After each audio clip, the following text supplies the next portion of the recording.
Друзі, ще раз всім привіт! Рада вас бачити сьогодні. Я думаю, що ви так само прийшли сьогодні, бо втікали від жари, як і я. Неймовірно просто. Так, у нас пішла онлайн-трансляція, все добре. Мене звати Вікторія Наливайко, компанія База IT. Сьогодні я з вами як ведуча. Дякую, що запросили на цей крутий захід. В нас сьогодні буде класний вечір, класний день. Тому що, як ви знаєте, на жаль, відмінився UNIT.Tomorrow. Я теж дуже розстроїлась, але дякую організаторам, що насправді дали таку можливість зустрітись. Кому ж ми дякуємо сьогодні? UNIT.City, звичайно, вони величезні молодці, дякую за вчорашній івент. Дякуємо Українському фонду стартапів. Звичайно, дякуємо UNIT.City, це неймовірна локація. І особливо дякуємо за цей шелтер. І це все відбувається за підтримки Міністерства цифрової трансформації. Сьогодні буде дуже весело. Сорі, плюс ще за мій голос. Простуда підкралась непомітно. Сподіваюся, що у вас не буде так. Бережіть своє здоров'я. Я хотіла ще наголосити, що ці Shelter Talks, UNIT Shelter, будуть відбуватися систематично. Тобто, якщо ви хочете теж бути долученим до класної стартап-тусовки, хочете впливати на розвиток екосистеми України, екосистеми технологічної України, то, звичайно, приходьте, кожного разу будуть різні партнери, але будуть круті теми, будуть мітапи, будуть панельні дискусії. Welcome! Я рекомендую підписатись на сторінки UNIT.City, Українського фонду стартапів, для того, щоб все відслідковувати. Рада також вітати онлайн-аудиторію. Друзі, дякую, що приєдналися. Нагадую, що це залишиться в записі. Можна буде ділитися. І якщо хтось з ваших колег, партнерів не зміг сьогодні бути тут присутнім, то ви повинні прямо зараз маякнути їм і сказати про те, що є онлайн-запис, про те, що є трансляція, і можна подивитися. А зараз хочу перейти саме до слова від організаторів. І вітаю Кирила Бондара, в першу чергу, UNIT.City партнер. На вступне слово. Це дуже важко, бо ви всі знаєте про екосистему технологій набагато більше, ніж я, то я дуже буду коротко. Значить, є такий секрет, чому спекотно зараз в UNIT.City. Секрет дуже простий. Мозок виробляє енергії або споживає енергії як 25% всього тіла. Тобто ця історія в нас в голові, вона дуже гріється. І оскільки в нас декілька тисяч людей здесь на UNIT працює, і це такий потужний інтелектуальний потенціал, то фактично вони і гріють. Вони думають, вони гріють, і тому зараз нас 36-37. І так дуже часто відбувається. Друга річ, яку я маю вам сказати, це про те, що працювати в тех – це дуже круто, бо в тех саме крутий мерч. І в нас нова колекція мерч в UNIT.City, вона зараз на мені, будь ласка, зверніть увагу. Це дуже цікаво, ви можете її також придбати. Так, це була шутка, не дуже весела, дякую. Так, і для нас велика честь мати вас в гостях. Це також ми хочемо думати, що це і ваш дім, бо ми маємо розвивати екосистему, і через це ми всі виграємо. Ми вчора говорили про елементи екосистеми і прийшли до висновку, що можна багато елементів зробити. Там державне регулювання, законодавче поле, це все можна зробити відносно швидко, кілька років. Але сама довга річ, яку мусимо будувати, це культура. Вона будується роками, і ми намагаємося на UNIT.City будувати культуру взаємопідтримки, креативності, інновацій. Вже багато років це намагаємося робити, щось нам вдається з вашою допомогою. І ми будемо віддані цій справі дуже багато років, наскільки нас вистачить. І закликаємо вас доєднуватися, бо будь-які ваші фантастичні ідеї, безглузді ідеї ми будемо підтримувати також. І ми хотіли би з вами робити більше і більше цікавого. Дякую, що прийшли. Дякую. І наступний наш організатор, і слово передаю Каріні, Український фонд стартапів. Ура! Всім привіт! Дякую дуже, що ви сьогодні до нас приєдналися. З більшою частиною з вас ми вже встигли привітатися, пообійматися. І для нас велика честь, що ви сьогодні з нами. Дійсно, ми з юнітом досить серйозно, і з організаторами дійсно UTS досить довго, досить серйозно готувалися до проведення великого саміту. Але, на жаль, умови, в яких ми через країну-агресора опинилися, вносять свої корективи.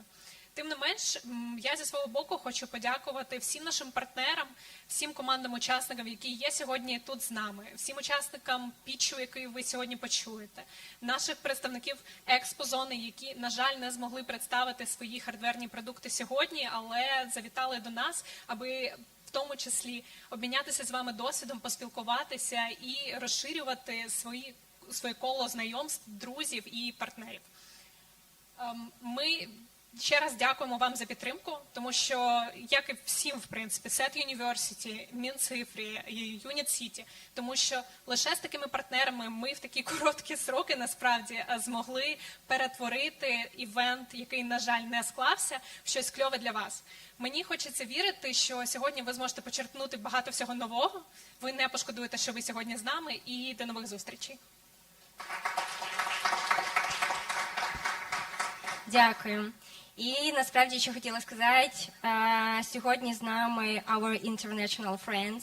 Many thanks for you that you support us and you share this time with us, share this period. And really we appreciate it and thank for your belief, support. I see Rhonda here and our other international friends maybe here. So really many thanks and many hugs.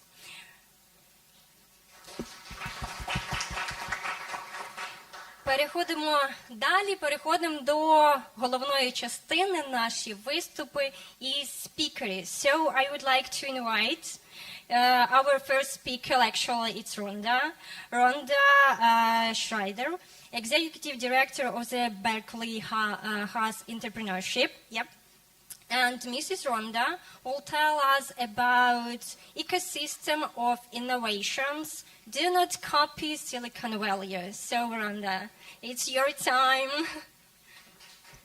Great, thank you so much. I just want to get my clicker. Is this right here? Okay, cool. All right, thanks to everyone for the warm welcome. I'm so happy to finally be here. I've been trying to get here since 2019. 2 trips got canceled for obvious reasons, but I'm here now, so very happy. All right. Oh, whoa. Please turn the video around. Oh, okay, thank you.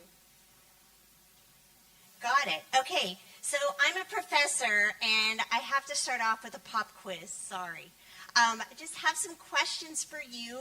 What are your impressions of Silicon Valley? Anybody want to shout it out? Amazing place. Ha ha ha. Spoken like a true founder. I love that. Place of innovations. Okay. What happens there, and does it matter? Why does it matter? Global scale, okay. Those are pretty big reasons. Cool, thank you. Oh, looking for investors. Okay, all right. He says that with an evil grin on his face. All right, well, the popular view of Silicon Valley is that it was just a bunch of fruit farms. And then all of a sudden integrated circuits came, then Apple came, and then the internet. But what really happened is a little more complex. It started back in 1910 with some very interesting innovations, and then the Cold War happened. So lots of money came in from defense agencies to build things to combat the Cold War. This is what's going to happen once you're victorious. Money is going to pour in, and you need to be ready to spend it. And to create an ecosystem. I know you can spend it, but to create an ecosystem that produces the same kind of innovation and outcomes. So you've all heard of Hewlett-Packard. They're kind of like the OGs. They started out of their garage. This is a big kind of founding story in Silicon Valley history. the myth about anyone can start a company out of their garages. But what actually happened was a little more complex. Another myth is that everything developed just because Stanford was there. It's true, Stanford was a catalyst, and it was a recipient of much of that defense fund money for its researchers to work on innovations. But something more interesting happened that really set the tone for the culture in Silicon Valley. Has anyone heard of William Shockley? Yeah, most people haven't. So this guy he invented the transistor out on the East Coast at Bell Labs. He won the Nobel Prize for that, and then he decided to move everyone to California. He moved his entire lab. Well, you know how fame can change people. Fame changed him, like, for the worse. He became impossible to deal with. All these people that had packed up their lives and moved out were just like, we don't want to be treated like this. And what happened next totally set the tone for many things that happened in Silicon Valley after. So I think this is an incredibly important origin story that many people don't talk about. I want to share it with you today. And here is the best video.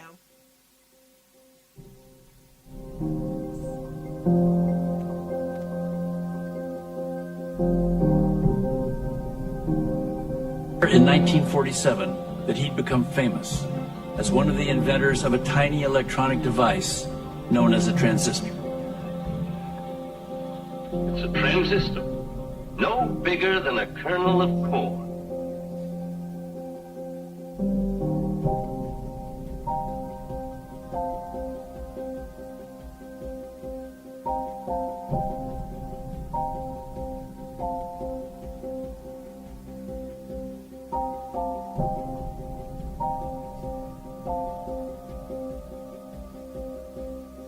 Showed up in my lab at MIT one day, and I thought, my God, I've never met anybody this brilliant. I changed my whole career plans and said, I want to go to California and work with this man.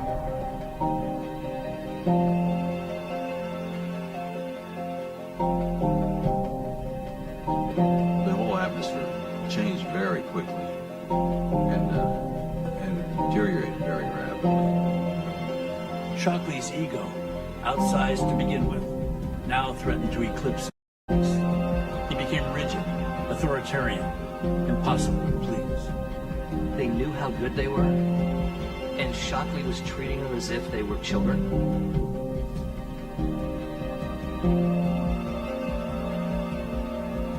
Shockley Laboratory was about to suffer an exodus of talent from which it would never recover.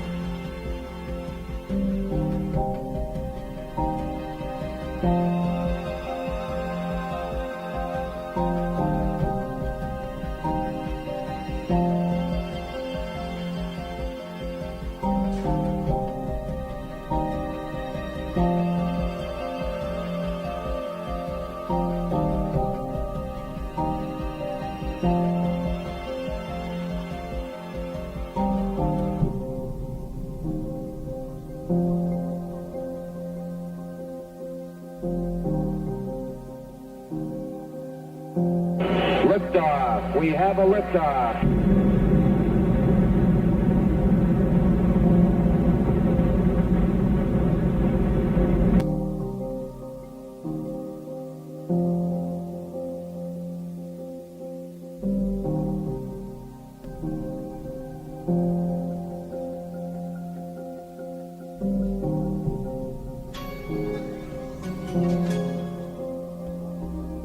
You're better off to go out and start your own company and fail than it is to stick at one company for 30 years.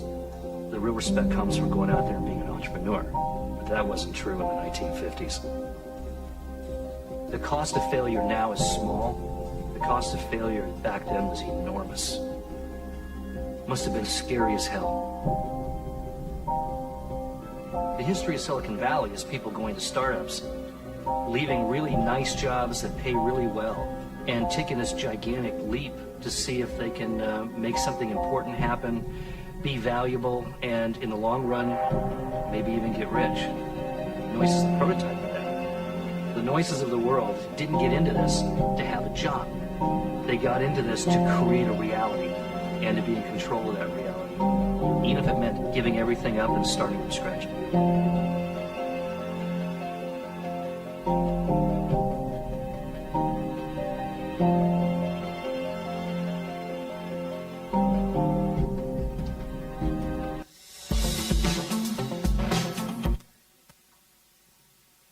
All right. So while Shockley was focused on creating a better transistor, and he was obsessed with that, he wanted all of those 8 to help him do that. What they realized very early on was that the application of the innovation was much more important than the innovation itself. So they went out, started all of these companies that you still see today. Very important part of our history in Silicon Valley. Yep, Intel spun out of that, and that's where this kind of cowboy mentality in Silicon Valley was born, from the Trader's 8. It's like, don't stay there and be abused and do something that you disagree with. Go out on your own and do it yourself. And then the biggest lesson, applications of the innovation are always more important than the innovation itself. So what you're seeing in the Valley right now is just a typical reflection of that, with all the companies scrambling to figure out what to do with generative AI. Oh, and here's another important point. We talked about this a little, oops, sorry, don't. Yep, we talked a little bit about that this morning in my session. This whole mentality is so ingrained in Silicon Valley that no one signs NDAs. What happens if you ask someone to sign an NDA? They just say goodbye. They kind of laugh at you. So it's an important foundation of our culture. All right, so then Apple, with their IPO, really led the shift away from government funding to more private funding. Their first IPO was around $1 billion. That's super small by today's standards, but it was cataclysmic in the Valley. It really rocked everyone's world. But it brought in a lot of other money, was rushing in, like what's going to happen with Ukraine. So what had to happen in order for people to be able to spend this and do business in an efficient way? Policies and regulations had to be created to make it easy to do business. You heard last night from our friend, Mr. Bornikoff, who is doing exactly this in Ukraine. And that is one of the ways that you, as founders and supporters of the ecosystem, can really help out, is by getting behind these initiatives to make it super dead simple and easy for anyone in the world to come and invest and grow your companies. Because standardization is what happened when all of these folks started coming into town. So no longer did people have to structure a deal 10 different ways so that only the attorneys were the ones making money. It became very easy. Everyone understood the process, the regulations were in place, the laws made everyone feel confident that the judicial system would work and that they would be fine with their money. They removed all the barriers to investing. It's an important part of any kind of ecosystem development anywhere in the world. Yep, do not reinvent the wheel. So the lesson learned here was standardization and targeted policies make things go faster and they reduce the cost of getting things done. All right. So here's one of my other favorite things that happened that really transformed the culture is the rise of the network effect. We all understand that in our businesses. The more people we have on a platform, the easier it is to grow and scale your company.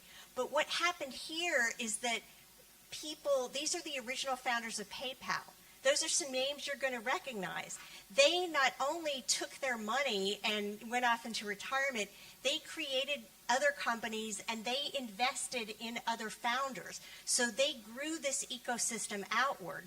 So think about how you, once you have success, how will you do that?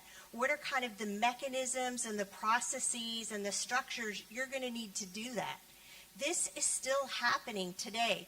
This is a group of women who worked at Twitter and they got fed up with all these angel deals coming to their colleagues. So, and they were never invited to the table. They were never shown these kind of early stage companies.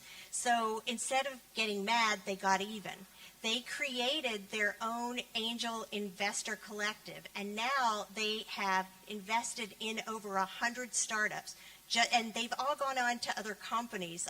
April Underwood was at Slack, and now she's gone somewhere else. But this is the point. You can use this to solve problems using your own networks and create that effect for yourselves. And this is a great article if you guys want to get the full scoop on these people. There are tons of things like this around, but again, it's another important component of your ecosystem, having founders reinvest back into the community and celebrating that.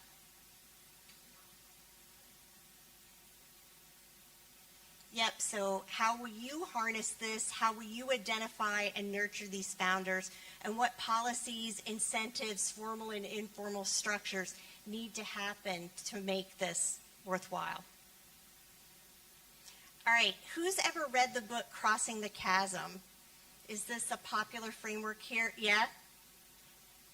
Yes, so basically the principle behind this, because I need to shorten the presentation, we're a little bit behind time, is that innovators and early adopters, this is the sexy part of starting a company. This is fun. This is when you find product market fit. You find those people that are super passionate about your product. This is where everyone likes to get involved with seed funds.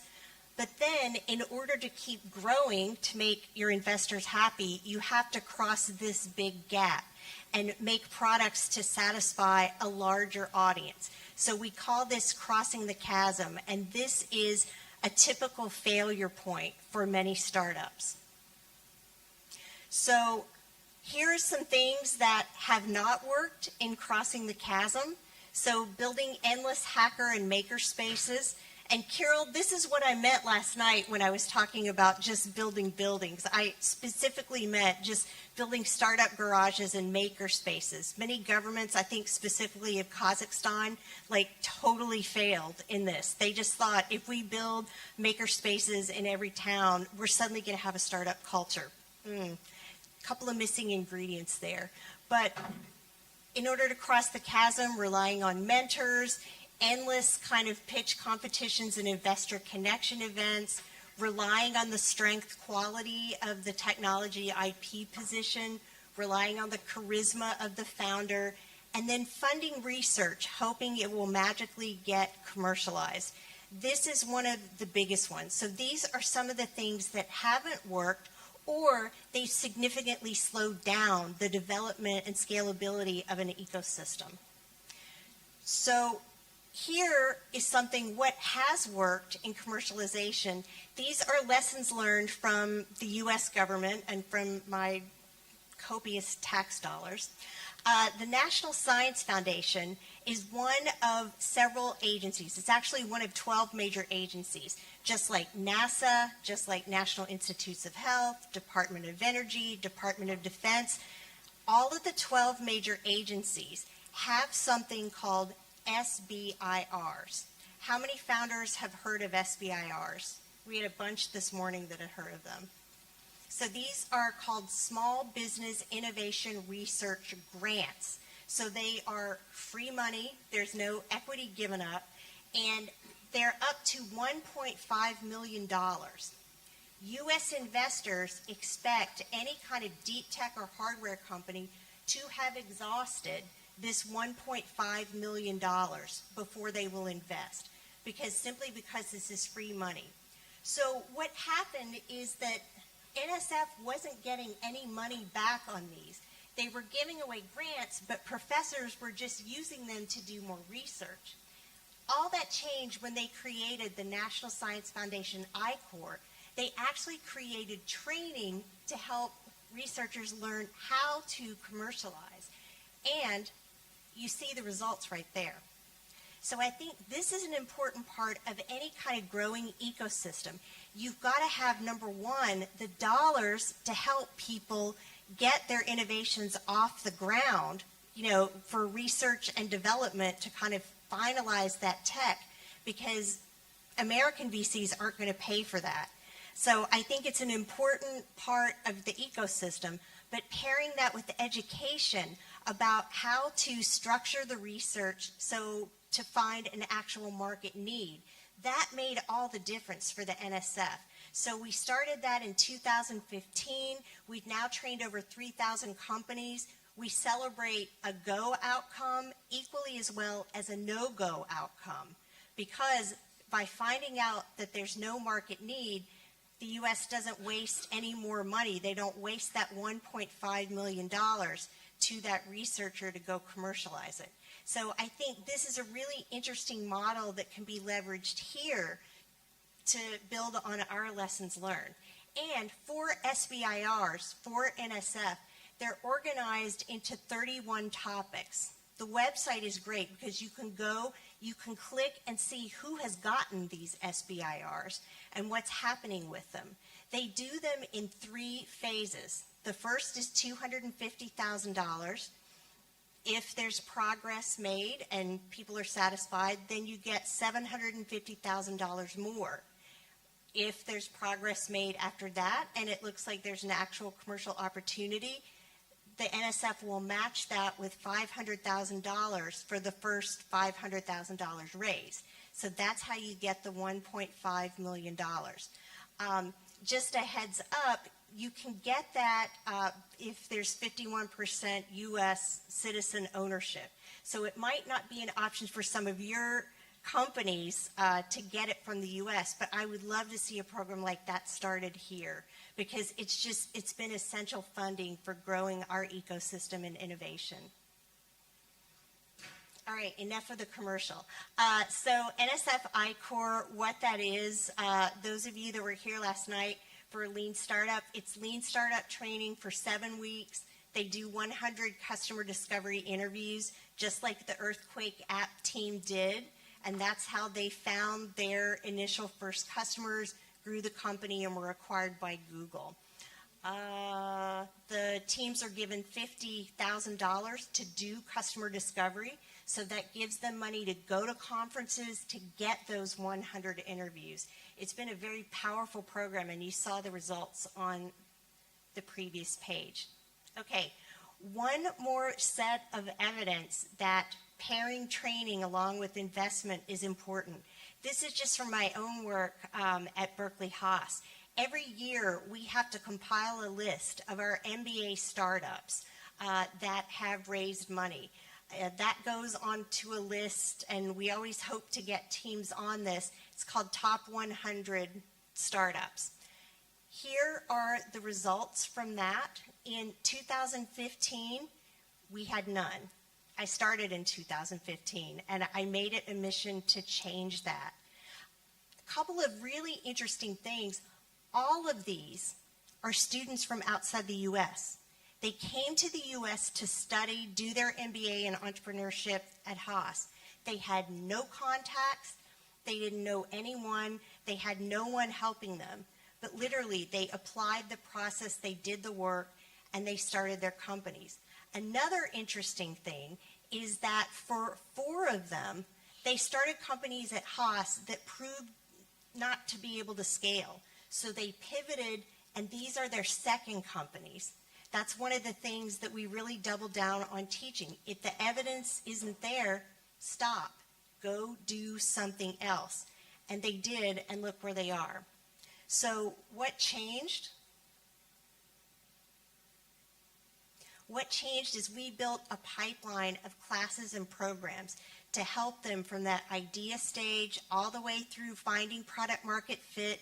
And then we even have an accelerator to help them pressure test whether something is going to scale. Dima, who you saw last night from DropeMe, formerly organization GG, he did really well. He and his team from Ukraine did our program remotely during COVID. It was our first COVID cohort, and they ended up taking 3rd place. And he was able to pressure test whether that model would scale. It didn't scale, so he went back and has done something else. Very similar, but slightly different. All right. So I'll wrap up with the thought that education matters. People don't typically think of that as part of the ecosystem, but we found it's a critical component to make all of the innovation and the money and all of that. It just is the glue that holds everything together and makes the most impact. So he does that by building a common language and frameworks. So in the Valley, many times, if you start talking to companies, they're going to ask, show me your canvas, show me your evidence of product market fit. And if you don't understand what those things are, you're going to be at a big disadvantage. So creating that common language is just something that's super important for an ecosystem. It also shifts the mindset to solving problems versus simply building products and building out visions. And most importantly, it gives people reusable skills and tools. So by having that entrepreneurial education, learning those skills, we've had researchers tell us over and over, I don't want to be an entrepreneur, but this training has made me be a better researcher, because now when I start my research, I think about what does the customer need? What does the customer want? So it shifts the way that I think about it. It also makes people better consultants, bankers, whatever. All right, so ecosystem for your next generation. This is one of our founders who had to move back home during COVID, started a business out of his garage. So the myth continues to be reality. And I just want to challenge all of you to think about, what are your garage stories right now? What are the stories people are going to tell about Ukraine in 5-10 years? And then there is not a recipe. I hear people all around the world say, oh, we need to copy what Silicon Valley does. I think that's a recipe for disaster, because you have your own strengths, you have your own stories. You've got to do it your way. But I think it's important to be mindful about what those stories are, what those policies and regulations are that are going to power everything, and also what that educational foundation is to kind of knit everything together and make it go faster, like a rocket ship. So that is all for now. I'll take a few questions. Thank you.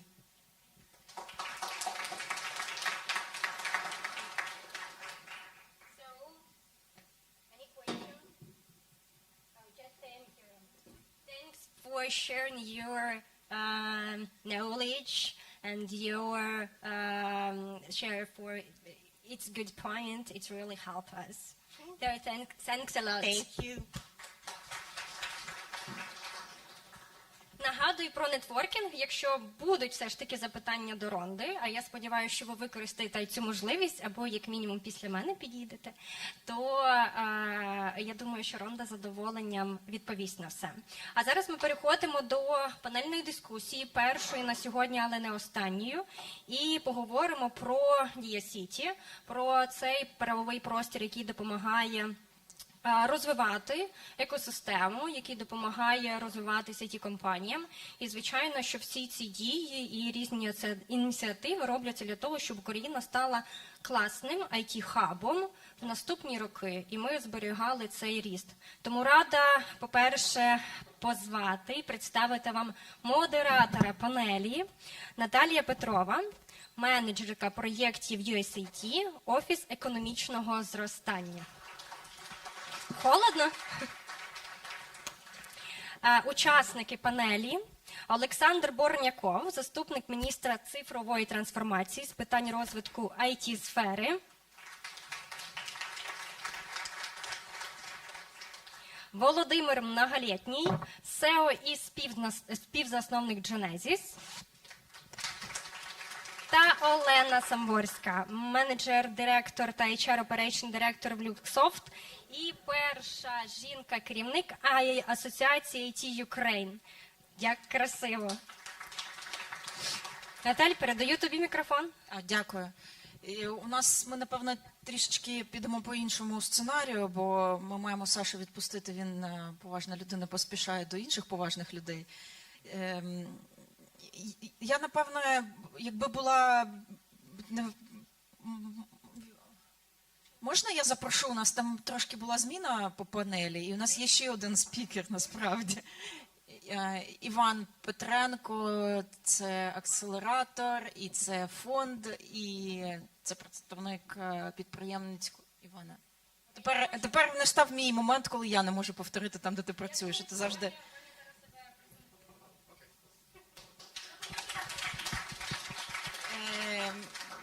Ми тобі, коли дамо слово, ти себе презентуєш, добре? Ми, напевно, якщо аудиторія була б трошки інша, ми б починали з того, що ми поговорили про те, що таке UNIT.City, ознайомити трішки всіх з тим, що пропонує UNIT.City. Але я думаю, що аудиторія більш-менш знайома з тим, про що ми будемо говорити. Тому я, напевно, Саш, знаєш, з чого почну? Ми завжди говоримо, що економіка має функціонувати вільно, що ми не маємо створювати унікальні режими або вручну регулювати, що все має бути відрегульовано само. Але в якийсь певний момент було прийнято рішення, що, напевно, для сектору потрібно створити можливість. І ця можливість була створена через законодавчу зміну, це був новий закон. А розкажи, напевно, знаєш про що? Трішки про те, наскільки це було складно зробити. Напевно, друге моє питання було, що з цього вдалося. А третє, я не буду дурне питання задавати, що не вдалося через війну, а, напевне, може, про найближчі історії, які би хотілося внести в дію Сіті. Добре, дякую за запитання. Ну, насправді, дійсно, хотілося б, щоб загальні умови підходили для всіх, і ми бачимо, що дійсно там є країни, в яких це як стандарт, тобто є загальні умови, вони не йдуть на якісь там преференції, і воно якось працює. Насправді, Сполучені Штати – це один з тих прикладів. Там майже немає якихось там преференцій податкових. У них там є штати, вони відповідно там можуть встановлювати трошки різні локальні податки, але федеральні податки він там єдиний.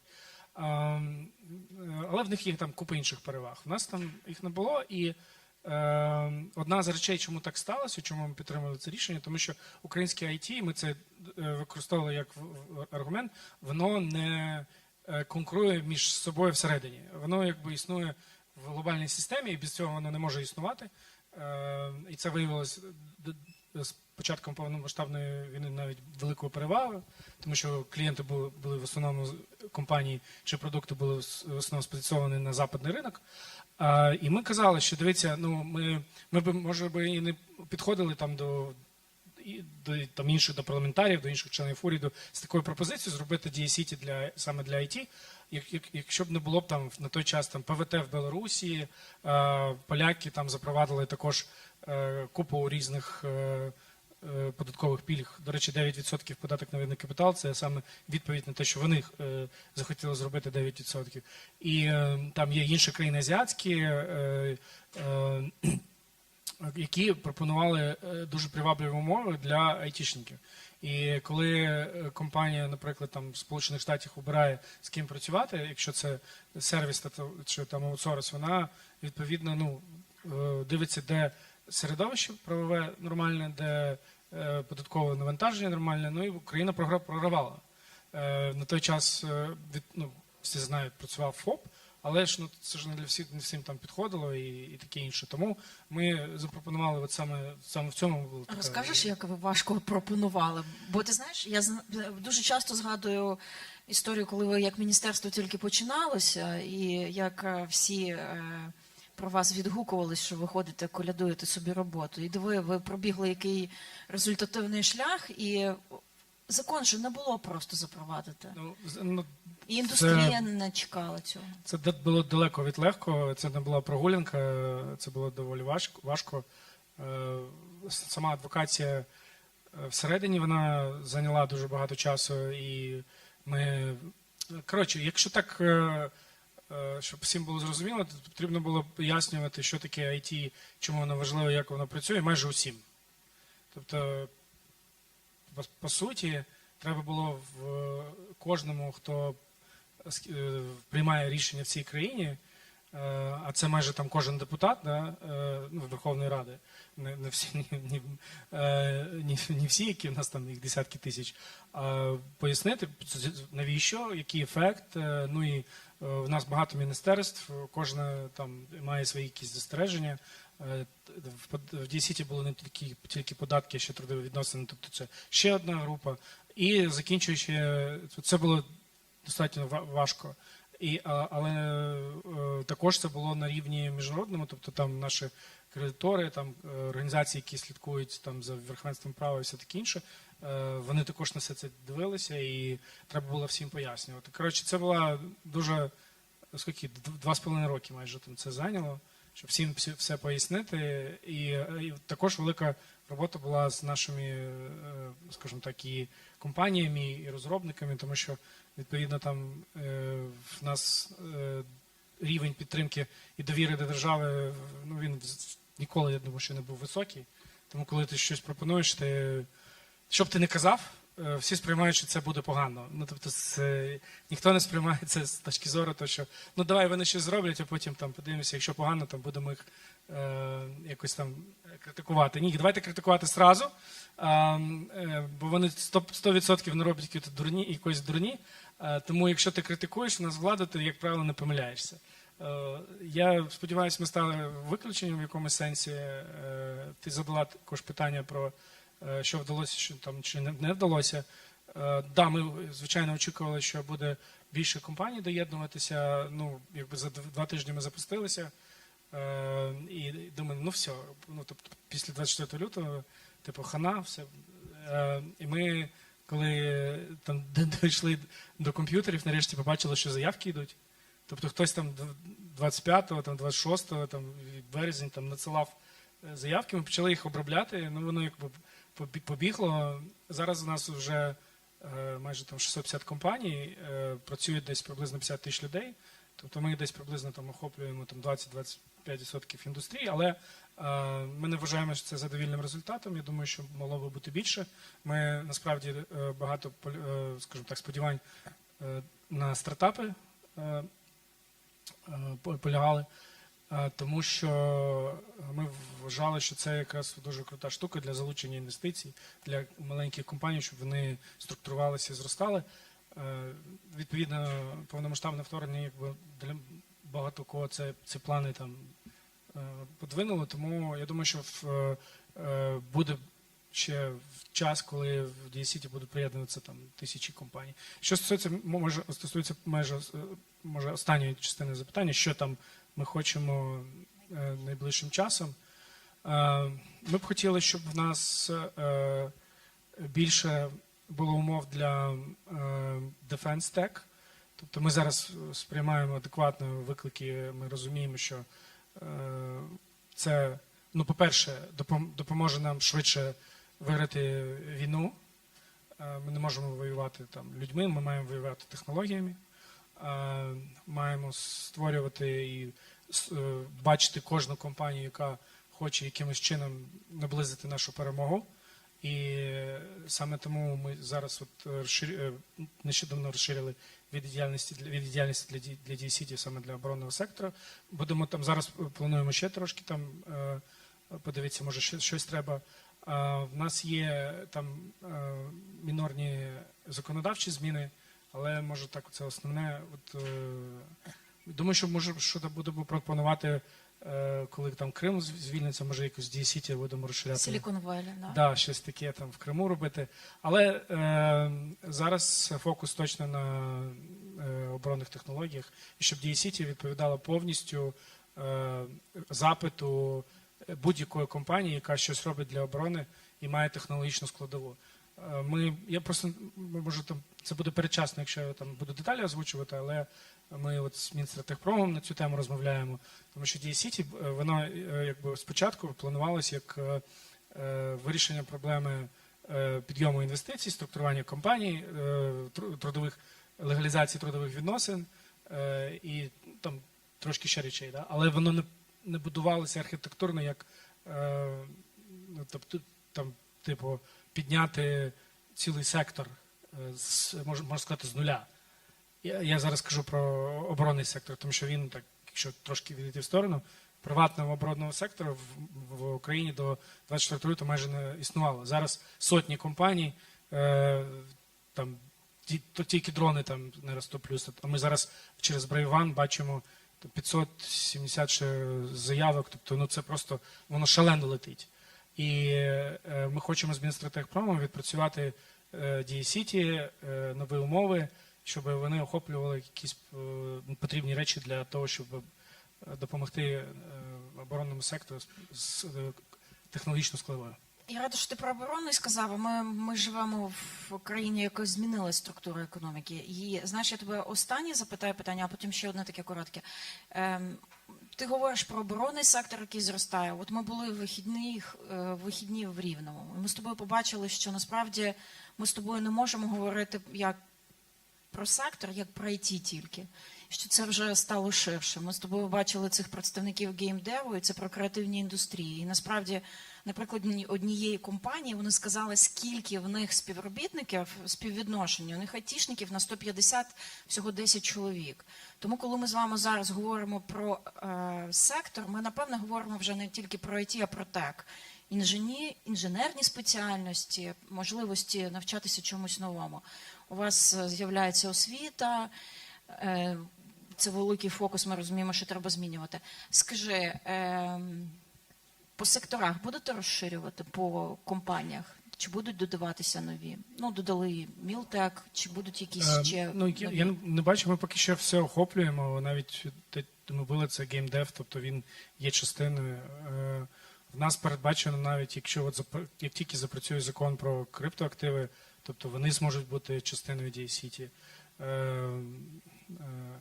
Є навіть кіберспорт, який майже не має розробників, але ми, коли це проєктували, ми бачили, що це може бути таку велику історію для країни. Тому, якщо, може, хтось підкаже, що ми забули десь в технологічній сфері включити, ми розглянемо.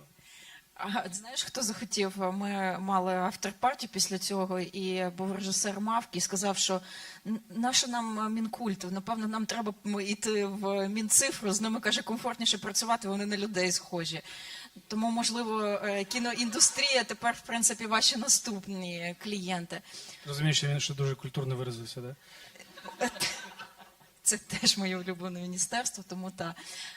Саш, тебе останнє питання, ми тебе відпускаємо, я знаю, тебе важливо. Скажи, який твій найулюбленіший міф про UNIT.City? Ти пожвавив. Ні, насправді, я думаю, що мені особисто подобається, що це цифровий колгосп, як це називають, колгосп, що типу туди всіх загонять і там з якоюсь метою всіх перерахувати там чи щось потім пострігти. Там я не знаю, що була така ідея, і вона мене дуже так завжди, як правильно сказати, тішила. Да?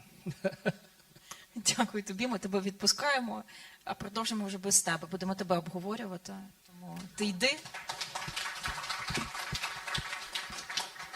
Ми про міфи почали. Олена і, напевно, Володя, ви, напевно, ті, хто може про міфи так само розказати, бо ви були на іншій стороні, де міфи зароджувалися. Ви були в самому початку. Ви знаєте, через що проходила Мінцифра. Я прекрасно, наприклад, пам'ятаю «Голос індустрії», яка кричала, от тільки не треба нас збирати, ми без вас працювали, ми знаємо, що українці, вони взагалі люблять говорити, що їм не треба допомагати, вони якось самі. Скажіть, будь ласка, для вас UNIT.City вирішила проблеми ваші? І які саме? Олен? Ну, дивіться, я хочу сказати, які були варіанти. Залишити все, як є, і прийняти позицію «роби нічого», да, і тоді індустрія, напевно, би якимось чином ще розвивалася, але з часом би все пішло б на спад. Ну, тому що модель ФОПів рано чи пізно себе вичерпає, а що далі було невідомо і незрозуміло. Користуватися законом про працю 73-го року і розвивати IT. Який не можна змінювати. Це один з тих законів, які всі говорять, не можна змінювати, бо такий вой на болотах одразу. Точно. Ми його маємо зберегти для історії, напевно, я так думаю. Ну, це наш міф, який має бути якийсь час ще. Тому DSCity – це можливість для розвитку, і це можливість для майбутнього. І я хочу сказати, що і є побічний ефект від впровадження DSCity, про це дуже нечасто говорять, але я хотіла би це проговорити. Це об'єднало IT-індустрію. І взагалі дало таке усвідомлення, що IT-індустрія в Україні існує. І вона об'єкт Що асоціації не вирішували цієї проблеми об'єднання? Частково. Але коли створювався закон DSCity, звичайно ж всі пересварились. Це наша улюблена така історія. Ми спочатку всі дуже пересварилися. Асоціації з кластерами, кластери з асоціаціями, з Мінцифрою. Потім всі помирилися і створили класний продукт. Народили класний продукт. Насправді народили класний продукт. І насправді почали розуміти один одного, насправді почали створювати спільні проекти, усвідомили, навіщо потрібна асоціація, прям дуже глибоко усвідомила, навіщо потрібні кластери, навіщо потрібні інші спільноти, які підтримують IT, як працювати в цій індустрії, як розвивати надалі, тому що навколо цього дуже багато було сперечань. І це мені здається, такий дуже важливий наслідок впровадження і прийняття закону DSCity. Дякую. Володь, розкажи, все вам подобається в законі? Користуєтесь? Ми, звичайно, користуємося. Я думаю, що зараз із приблизно 3000 людей, приблизно 1000 вони працюють, які зараз працюють у екосистемі Генезіса, приблизно 1000 людей вони зараз працюють через DSCity, і ми вважаємо, що через декілька років 50+ % людей, які працюють у всіх великих українських компаніях, вони будуть працювати через DSCity. Дивіться, ми підтримали закон майже з першого дня, тому що зрозуміло, що модель з ФОПами, вона не ідеальна, і якщо компанія планує залучати інвестиції, якщо компанія планує продаватися, якщо є українська компанія, яка іще покупця, який зробить acquisition цієї компанії, якщо компанія планує залучати йти на IPO, інвестиції, продажа, і якщо компанія працює, наприклад, з 500 тисячами контракторами, це не виглядає. Це не виглядає як тотальний жах, але це не виглядає як восторг також. Також це щось таке. Якщо компанія генерує гроші, якщо компанія чудово побудована, інвестори, вони скажуть, що окей, ми окей з цим. Але, звичайно, це не ідеальна схема, як працювати. І тому зараз є прозора схема, як компанії працюють з співробітниками, як держава прозоро дивиться на ці взаємовідносини, як інвестори, покупці можуть розуміти, що це чудово працює. Це великий плюс. Я не бачу інших мінусів. Для нас це чудово. Люблю, коли на панелі зазвичай перемішані люди, яких важко потім об'єднати. Іване, де DSCity, де стартапи? Скажи, будь ласка, ми знаємо, що однією з історій, чому створювали DSCity як режим, і от Володя тільки що про це говорив, якщо ми хочемо приваблювати інвестиції, ми маємо мати цивілізовані правила на ринку, ми маємо мати умови функціонування. Скажи, стартапам DSCity як інструмент допомагає? Що ти бачиш? І взагалі по ландшафту, по інвестиціях, тільки DSCity вирішить проблему, чи може у нас більші і глибші проблеми з інвестиціями в країні, воюючій? Тут декілька аспектів. Зрозуміло, що DSCity допомагає, але стартапам треба ще повчитись трішки, щоб трошки більше зрозуміти, які інструменти може дати і можливості DSCity для них. Адже зараз більшість стартапів, вони, є такий, він не зовсім міф, але таке певне кліше, що інвестиції можна залучати лише за кордоном. Слава Богу, вже є достатня кількість українських венчурних фондів, які цей міф руйнують, і які дуже активно інвестують в українські стартапи. І DSCity для них це вже якийсь зрозумілий інструмент, і вони готові допомагати стартапам в ньому розвиватись. І DSCity, вона відповідно, цей простір він дає можливість використовувати інструменти, які зрозумілі міжнародним інвесторам. Ну, там, зокрема, ми можемо говорити про такі, як там convertible loan або option. Тобто це важливі, зрозумілі елементи там, того ж англійського права, да, де стартап, який не має коштів на початкових своїх стадіях, він може умовно наймати працівників, даючи їм так званий опціон, тобто можливість володіти невеликою часткою компанії, так, або отримувати кошти в майбутньому. Тоді вони стають, такі стартапи, більш привабливими для хороших спеціалістів. І зрозуміло, чим більше таких інструментів стартапи будуть в себе впроваджувати, користуючись такими просторами, як от DIA-City, тим більше вони будуть зрозумілими міжнародним інвесторам, які захочуть сюди в тому числі заходити. До війни активно дуже заходили. Та й зрештою і зараз заходять. От, зокрема, останні цифри Forbes в червні цього року вони проводили опитування основних гравців екосистеми, і за 1,5 року повномасштабного вторгнення було зроблено понад 80 інвестицій і в українські стартапи, і лише один проект закрився. Це говорить про те, що в наших команд є оця resilience, стійкість до складних умов. Ну, а DIA-City, в свою чергу, дає можливість оцих прозорих інструментів, так, вибудовувати прозору корпоративну культуру, так, захищати права інтелектуальної власності. Інвестори на це все дуже уважно дивляться. Якщо ці інструменти будуть і далі впроваджуватись настільки активно, то нам більше буде що пропонувати не лише українським венчурним фондам, але й іноземним стартапам, акселераторам і венчурним фондам, щоб вони заходили сюди і інвестували. Дякую. Олен, а скажіть, будь ласка, ви дві маєте ролі. Я, напевно, запитаю не про роль у компанії, а скажіть, а як, на вашу думку, чому не заходять певні компанії в режим? Чому не користуються перевагами, привілеями, можливостями? Ну, дивіться, на мій погляд є... Я спробую так просту відповідь, тому що можна, напевно, годинами говорити, чому. Але два варіанти, два типажа таких компаній. Перший типаж – ті, які не заглиблювались, не вивчали дуже глибоко цей предмет, але чули, що це погано, читали, що це неприкольно, ну і вони не готові туди вступати. Коли ти починаєш розмовляти, ти розумієш, що там дуже багато biases, ну просто таких, яких потрібно міфів, які потрібно просто більш глибоко копати і розповідати. А чия це роль розвіювати ці упередження? Я думаю, що це така інтегральна роль. Це і асоціації мають роль в цьому? Да, ми чи Мінцифру все покладемо, самі створили, хай розхльобують? Насправді ні, тому що ми, так в нас було започатковано в асоціації зустріч SEO з невеликих містах, і ми в тому числі обговорювали питання DIA-City. І там я ділилася досвідом, чому Люксофт вступив в DIA-City, чому ми використовуємо цей режим і так далі. Абсолютно відверто плюси і мінуси.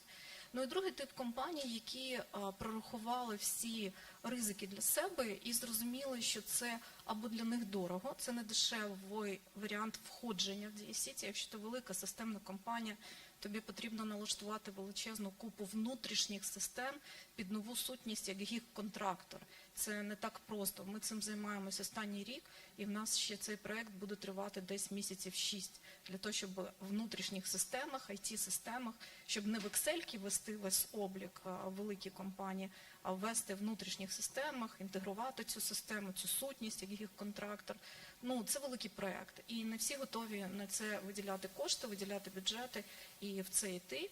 Або заходять дуже невеликими такими пілотними проектами, ну і це також можливо. Люксофт пілотом заходили. Що змінилося з того моменту для вас? Ми зайшли пілотом, ми не шкодуємо, ми якраз та компанія, яка в березні заходила 23-го року, і на нас тих, які 22-го точно.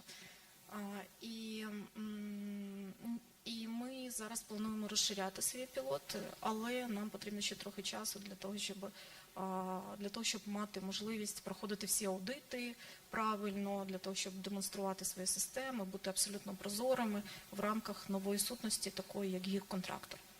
Володь, на твою думку, має бути в DIA-City яких компаній більше продуктових, аутсорсових, чи немає різниці? Чи DIA-City, в принципі, покликала змішати, перемішати і об'єднати індустрію в широкому сенсі українською?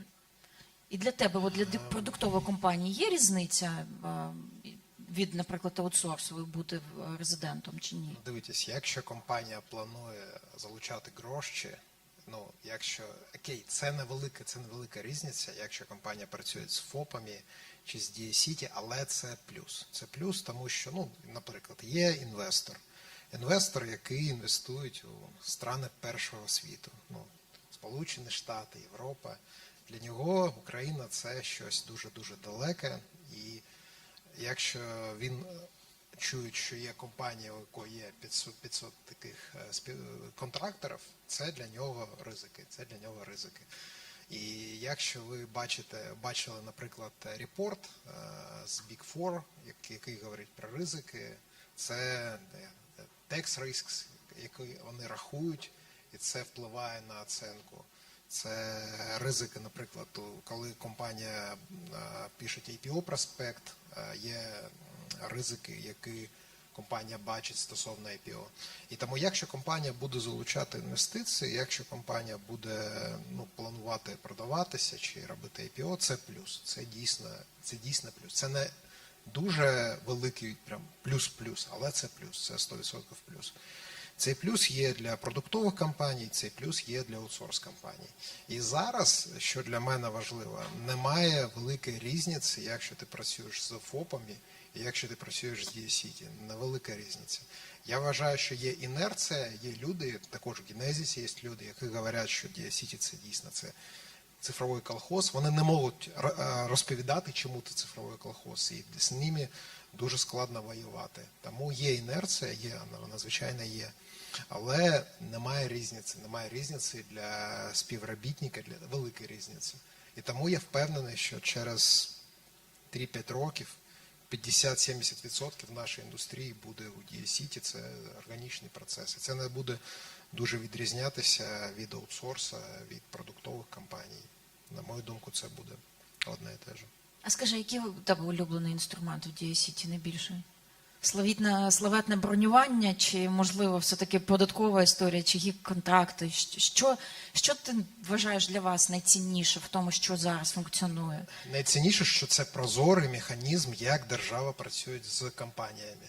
Скажи, з ними стало цікавіше і зрозуміліше спілкуватися? Я маю на увазі Мінцифру і сам режим, бо насправді ж це сприяє, в принципі, тому, що довіра ж збільшилась, правда? DSCT додала в довірі до представників центральної влади?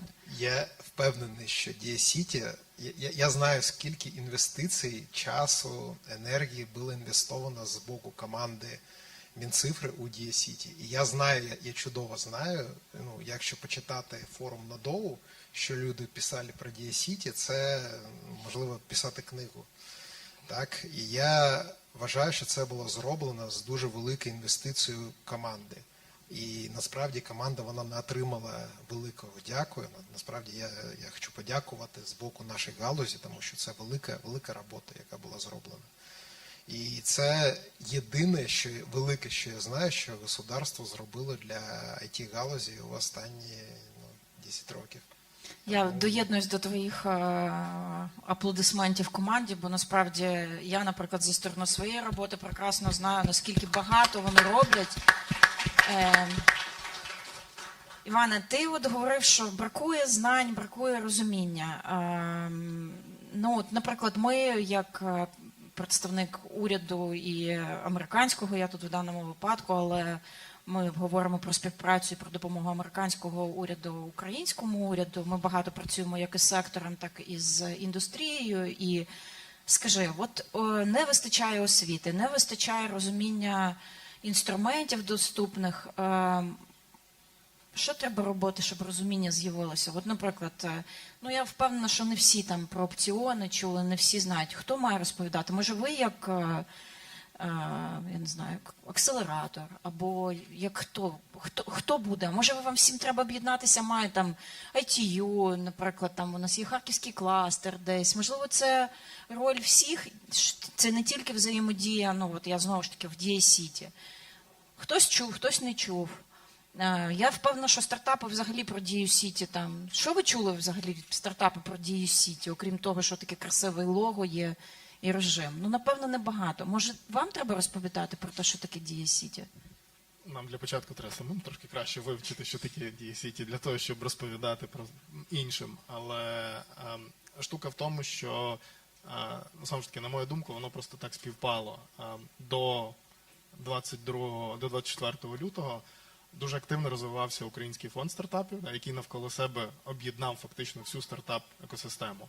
Так, і вони були таким рупором всього, що відбувається взагалі в Україні для стартапів. І це було дуже зручно насправді.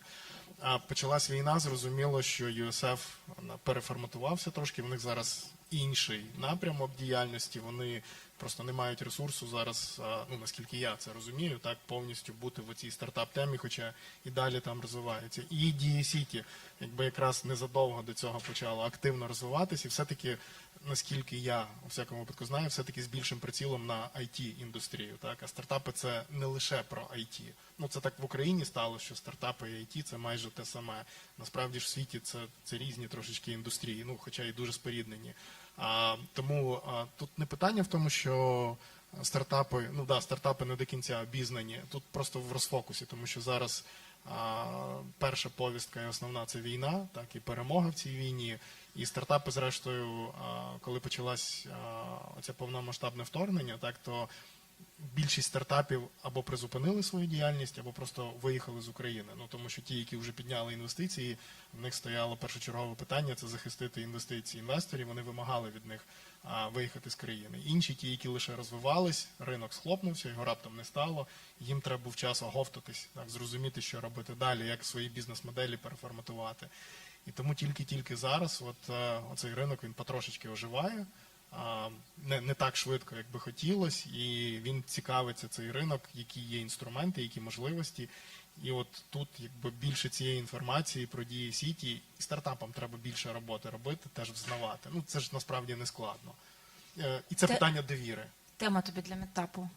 Мінцифру розібрати з дії Сіті на запчастини для аудиторії. Це є тема для автопатії розмови. Володь, а скажи, будь ласка, ти маєш безпосереднє відношення до асоціації, яка нещодавно утворилася.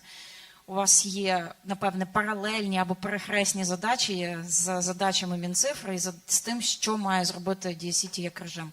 Скажи, в якому напряму будуть рухатися? Це цікаве питання. Насправді я ще не знаю, тому що ми її створили, але ми ще навіть не маємо керівника цієї організації. І тому дуже-дуже багато чого потрібно пропрацювати. Ми ще не маємо плану стосовно того, що ми будемо робити. Ну, насправді я думаю, що є синиця в руках. Це щоб цей режим він продовжував працювати, розвиватися, тому що я впевнений, що це плюс для галузі, для IT-галузі. Це плюс. Це синиця в руках, щоб допомагати команді Мінцифри, щоб цей режим працював у майбутньому. А журавель у небі – це допомагати, ну, я маю таку мрію, щоб, і дуже багато людей мають таку мрію, щоб в Україні можна було би організовувати компанії, щоб юрисдикція України і юрисдикція дія Сіті, вона працювала як юрисдикція, ну, наприклад, як Дубай. Конотопського бракує. Це його ключова теза на всіх історіях, що ми обговорюємо стосовно дії Сіті. Є Кіпр. Ну, Кіпр, насправді, це, якщо кіпріоти побудували це, для України побудувати це також можливо. Є Дубай, є Кіпр, є BVI. І ці юрисдикції, ну, Дубай, він працює непогано, але Кіпр, як юрисдикція, це, як, ну, з точки зору бюрократії, це не ідеальна юрисдикція. І я впевнений, що якщо Україна побудує юрисдикцію, якої, можливо, буде приймати гроші, відправляти гроші, будувати глобальні компанії, ну, я не розумію, чому кіпріоти побудували це, а ми не можемо побудувати це. Це дійсно допоможе відбудовувати країну після перемоги. То який би інструмент дії Сіті треба було би додати? Чого би тобі бракувало? Ну, що б ти перше б хотів? Ну, про маски-шоу давай не будемо говорити. То там Саша вже нам з тобою тональність задав, про щіпать гусей. Тому давай тут точно ми знаємо, що важливо. Що би ще от, практично тобі би хотілося в поточній ситуації, що би було? Беріть і копіюйте Дубай, що працює з компанією в Дубаї. Низькі податки для глобального бізнесу. Якщо в Дубаї, як це працює, є фрі-зона, це також kind of DSCity. Якщо ти відкриваєш компанію у фрі-зоні, немає податків, можливо робити глобальний бізнес, відкривай рахунок у будь-якому банку у Дубаї і будуй глобальний бізнес. Але зараз усі компанії, вони відкривають, навіть українські компанії, навіть компанії, у яких дуже багато людей в Україні, вони відкривають, коли ти робиш глобальний бізнес, ти відкриваєш юрособу в Дубаї, не в Україні. І якщо це зміниться, якщо DSCity зможе допомагати відкривати юрособи, які будуть працювати в Україні, це дуже великий плюс. Я впевнений, що якщо наша організація допоможе реалізувати це, це буде великий плюс. Олена, ще вас запитаю, а для Люксофту який найефективніший інструмент, який пропонує DSCity? Для нас дуже ефективний інструмент – це прозорість. Це точно прозорість, тому що наші великі системні клієнти, вони погано розуміють, що таке ФОП, і для них це прям дуже складна тема. Навіть перекладається дуже смішно на англійську. Да, це дуже смішно для них звучить, і, для всіх. І це дуже незрозуміла модель роботи така. І ясна справа, що коли ти заходиш із контрактом, особливо в даних умовах, я не знаю, чи знаєте, як працюють великі компанії, але якщо ти приймаєш участь в тендері, то ти навіть ні з ким не спілкуєшся, а просто заповнюєш документ. І кожний плюсик-мінусик має значення. І от робота із ФОПами – це мінуси. І відповідно там на долях балів твоя анкета пройде чи не пройде. Там навіть не людина оцінює ці анкети дуже часто в великих компаніях. Так от, DSCity нам дає можливість отримувати ще один плюсик, якщо, умовно я кажу, якщо ти приймаєш участь в великих таких системних тендерах і працюєш з великими системними компаніями, такими як Daimler, BMW, і так далі, і так далі.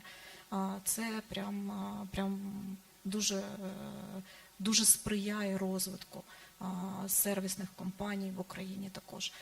І, звичайно ж, це податки. Ви знаєте, в своїй роботі я дуже часто стикаюся з тим, що навіщо американський уряд допомагає українцям. Я завжди люблю говорити, що не треба мати ілюзії на цей рахунок. Це не про зміну світу на краще, це насправді про переслідування певних стратегічних цілей. І я рада, що ми нарешті стали стратегічними в тому, що ми маємо, тому що ми розуміємо, що білими і пухнастими бути краще. Не тому, що просто це виглядає прикольно, а тому, що ми стаємо зрозумілими для наших міжнародних партнерів. І тому, наприклад, USAID дуже часто в тій роботі, яку ми робимо, от в даному випадку ми говоримо про підтримку DSCity, це про виховання партнера на міжнародному ринку, який є зрозумілим. Тобто ми з вами виходимо вже на міжнародну арену, і ми не туземці з острову, а ми, в принципі, говоримо англійською, ми розуміємо, що треба платити податки, ми розуміємо, що компанія – це не мільйон ФОПів. І це прекрасно, що насправді індустрія тепер бере на себе відповідальність, бо це точно про відповідальність не тільки фінансову, це про соціальну відповідальність, це корпоративні норми. Тому я дякую, що ми сьогодні змогли з вами про це поговорити. Мені дуже було цікаво почути думку більших, менших і різного досвіду. Я, наприклад, для себе, ми з Іваном, напевно, разом десь дізналася, що DSCity для стартапів пропонує багато. Точно я знаю, що кожен має ролі. Я думаю, що ми всі з вами можемо стати амбасадорами DSCity. DSCity робить багато корисних речей. Тому я вам дуже дякую за розмову. Якщо ви маєте питання до наших співрозмовників моїх, будь ласка, прошу.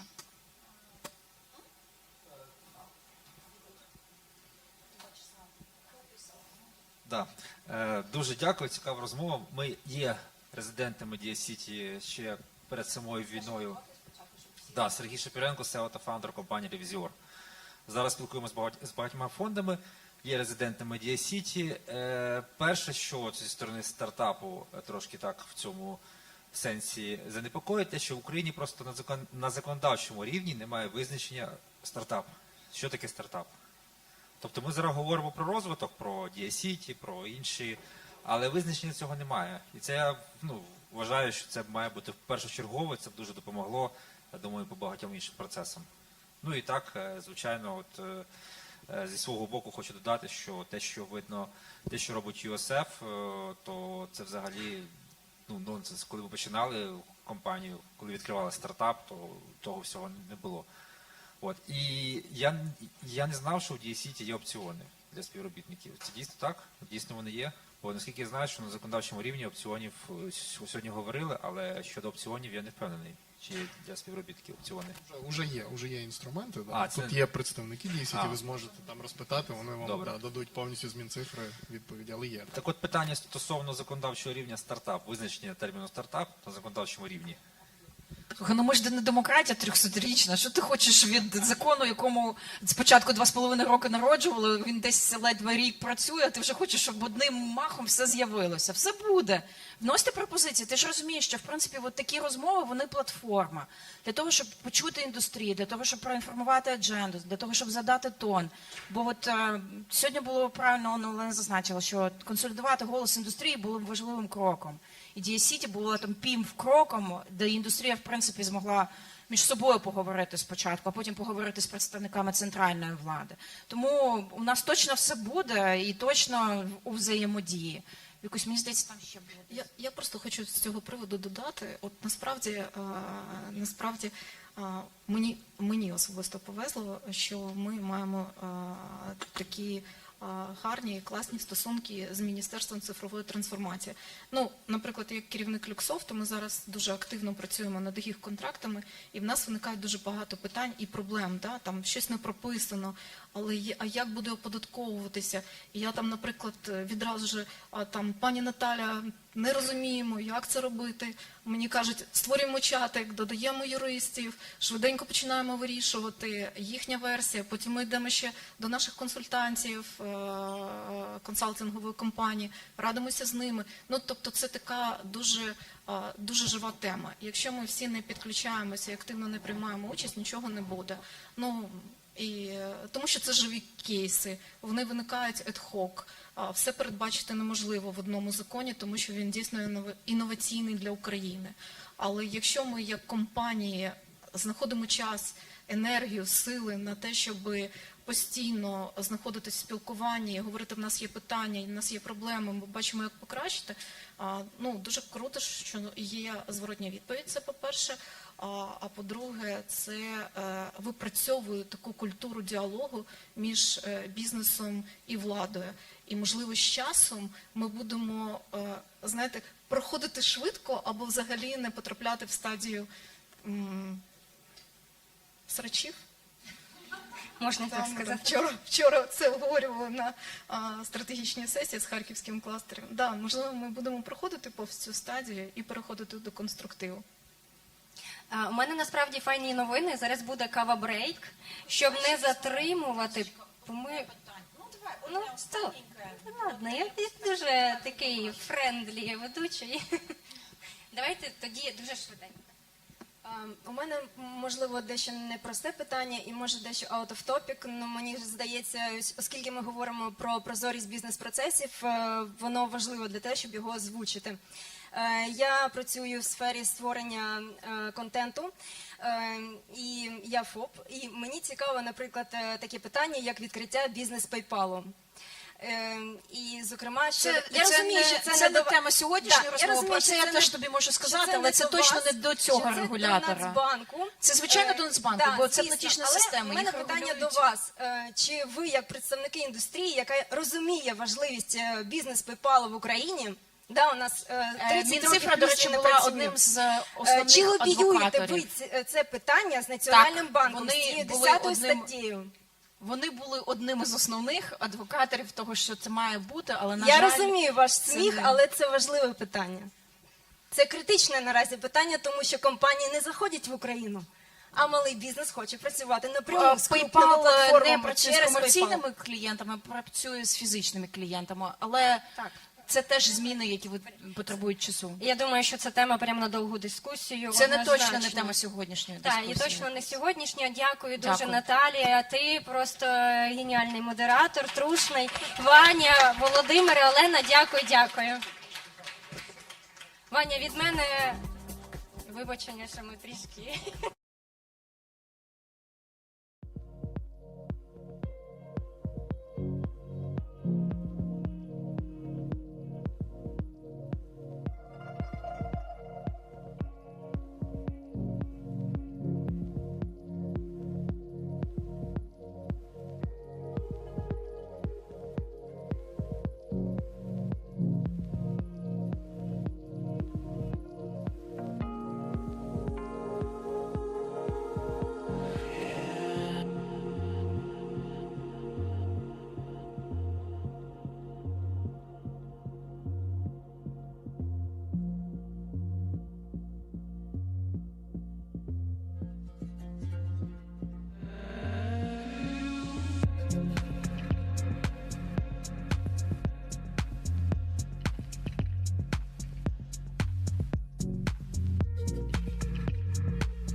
слухала Готьє, його виступ, і я була вражена його лекцією. Are you ready?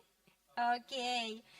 So, I'm glad to introduce you Gautier So, Director and Professor at the U.S. Berkeley Fisher Center for Business Analytics at the University of California and Berkeley. Yep.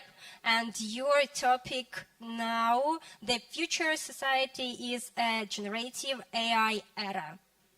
Yes. Yep. Okay. So.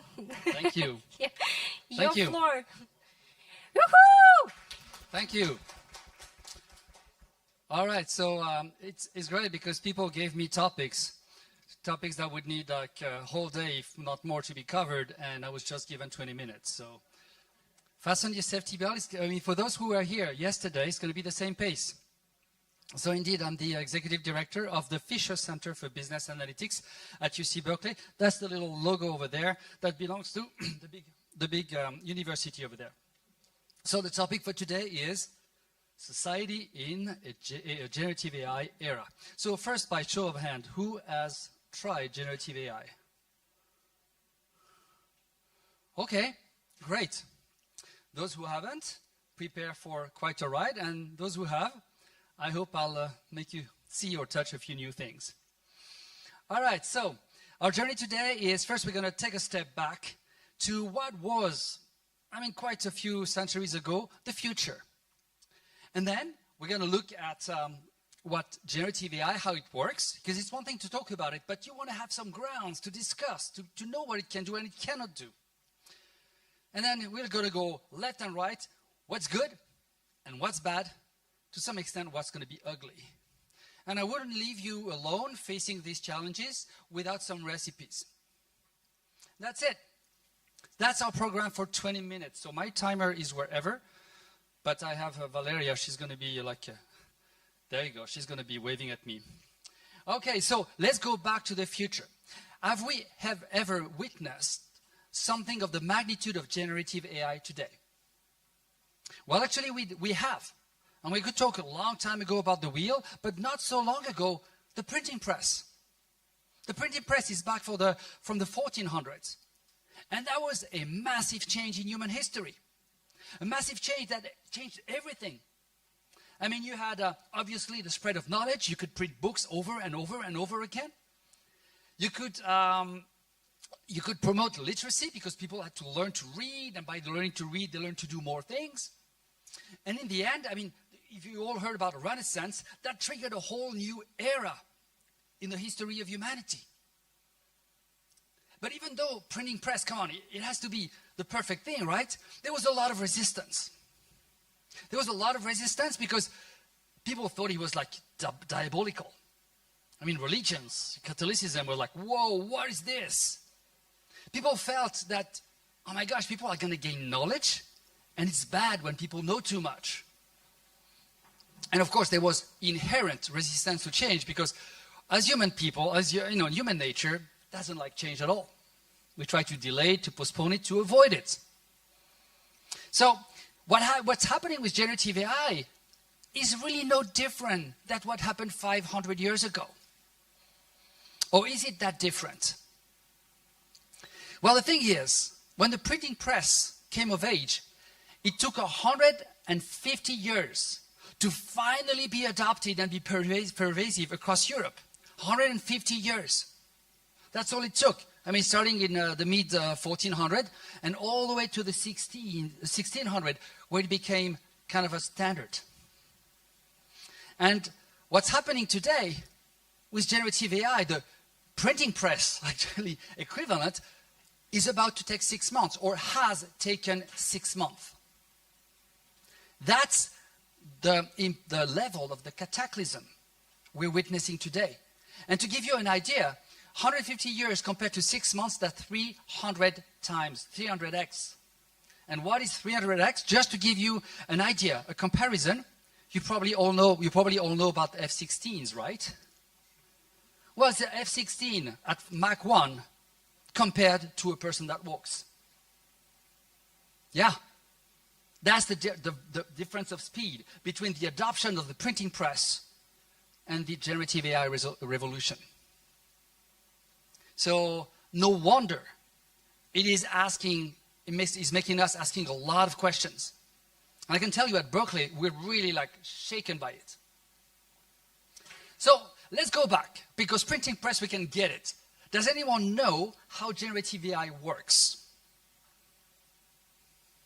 All right, so I'm going to take that bet to explain it to you in 3-minute stops.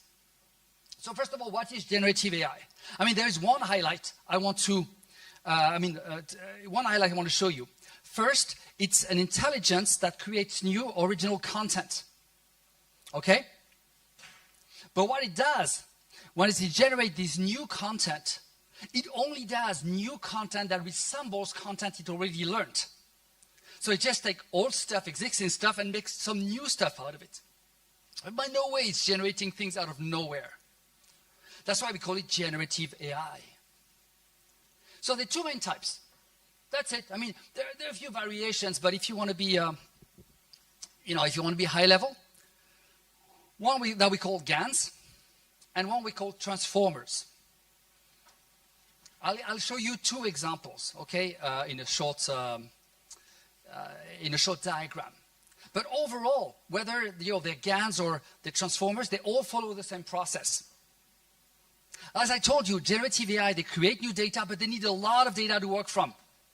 Okay? So they need training data to learn from. That's called training data, to be trained on. And then they need a model.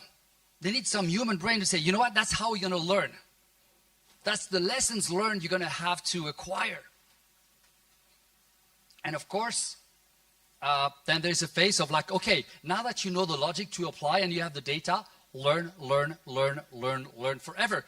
And actually, as it learns, you'd be surprised, but the machine sometimes doesn't learn well.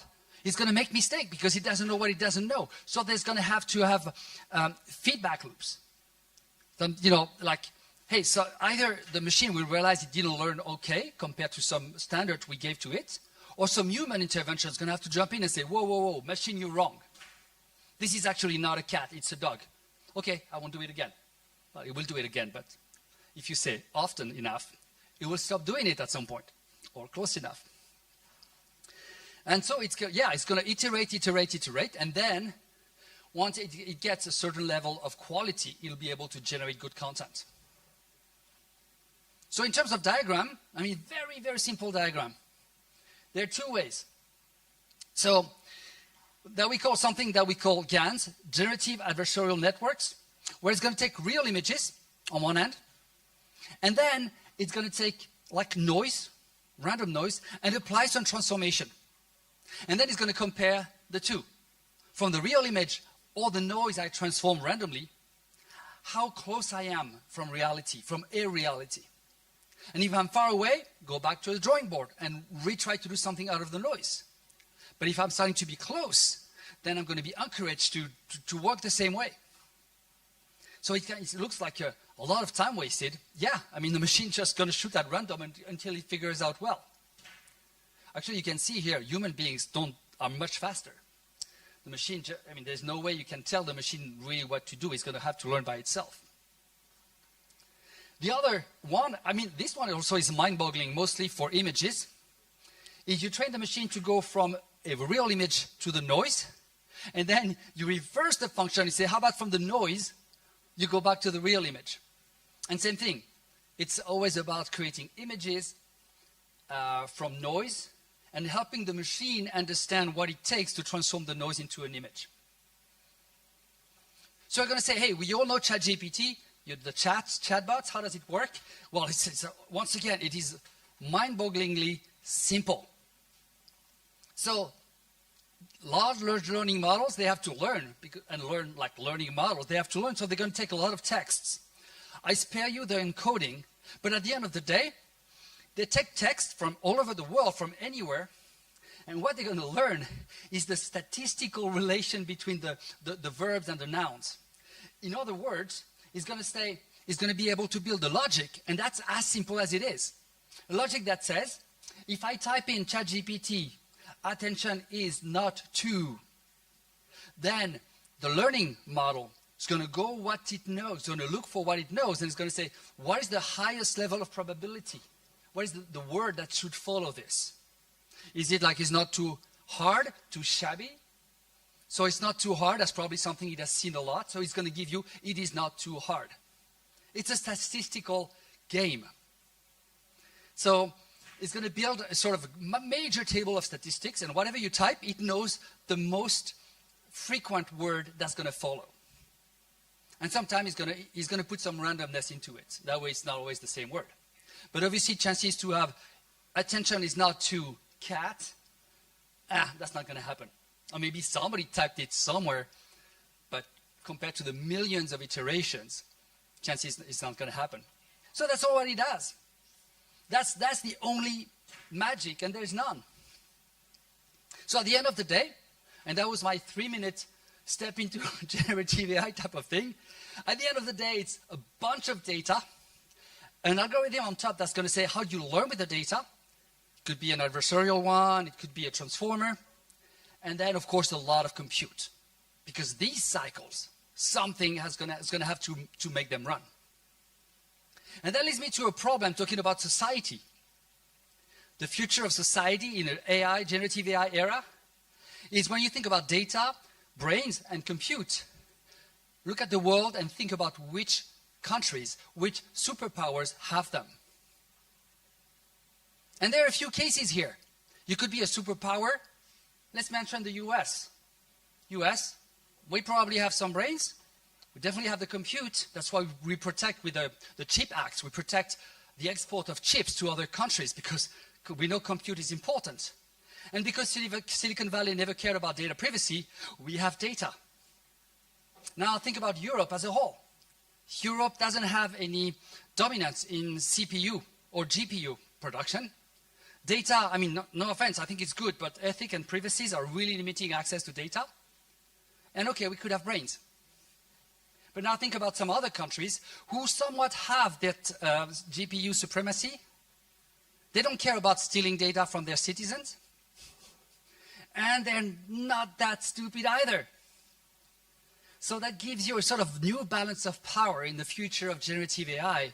Who's going to own this? And you're going to see around the world this debate about how to protect ones from acquiring new CPU or GPUs, how not to limit the data training without impeding on somebody else's privacy. That's going to be a tough question. I can tell you, Ukraine, you definitely had a lot of brains. You know how to work smartly with data. And hopefully the US can help you with the CPUs. Hopefully maybe you'll get there. All right, and by the way, all our CPUs and GPUs are built in Taiwan. So I can tell you, somebody's better not take take over Taiwan. All right. So now let's look at the positive impacts of generative AI.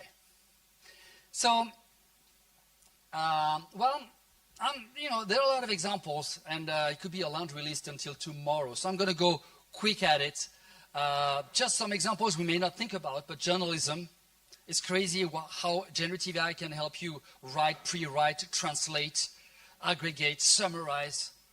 I mean, it's scary because a lot of things I used to do very slowly now takes seconds. Customer service. I mean, you can tell when a machine tells, answers to you, but it's no longer the stupid chatbot that would say, what did you ask? What did you ask? No, you could have a conversation and engage you to just get a free chat GPT and just go and speak to it as if it was a friend. Do it as a family thing, or do it for yourself. At some point, it gets really weird because you start to sympathize with the machine. Healthcare, same thing. What is mind-boggling is creativity and art. I'm a photographer. I love design. I mean, the quality of generated images by generative AI has reached a whole new level.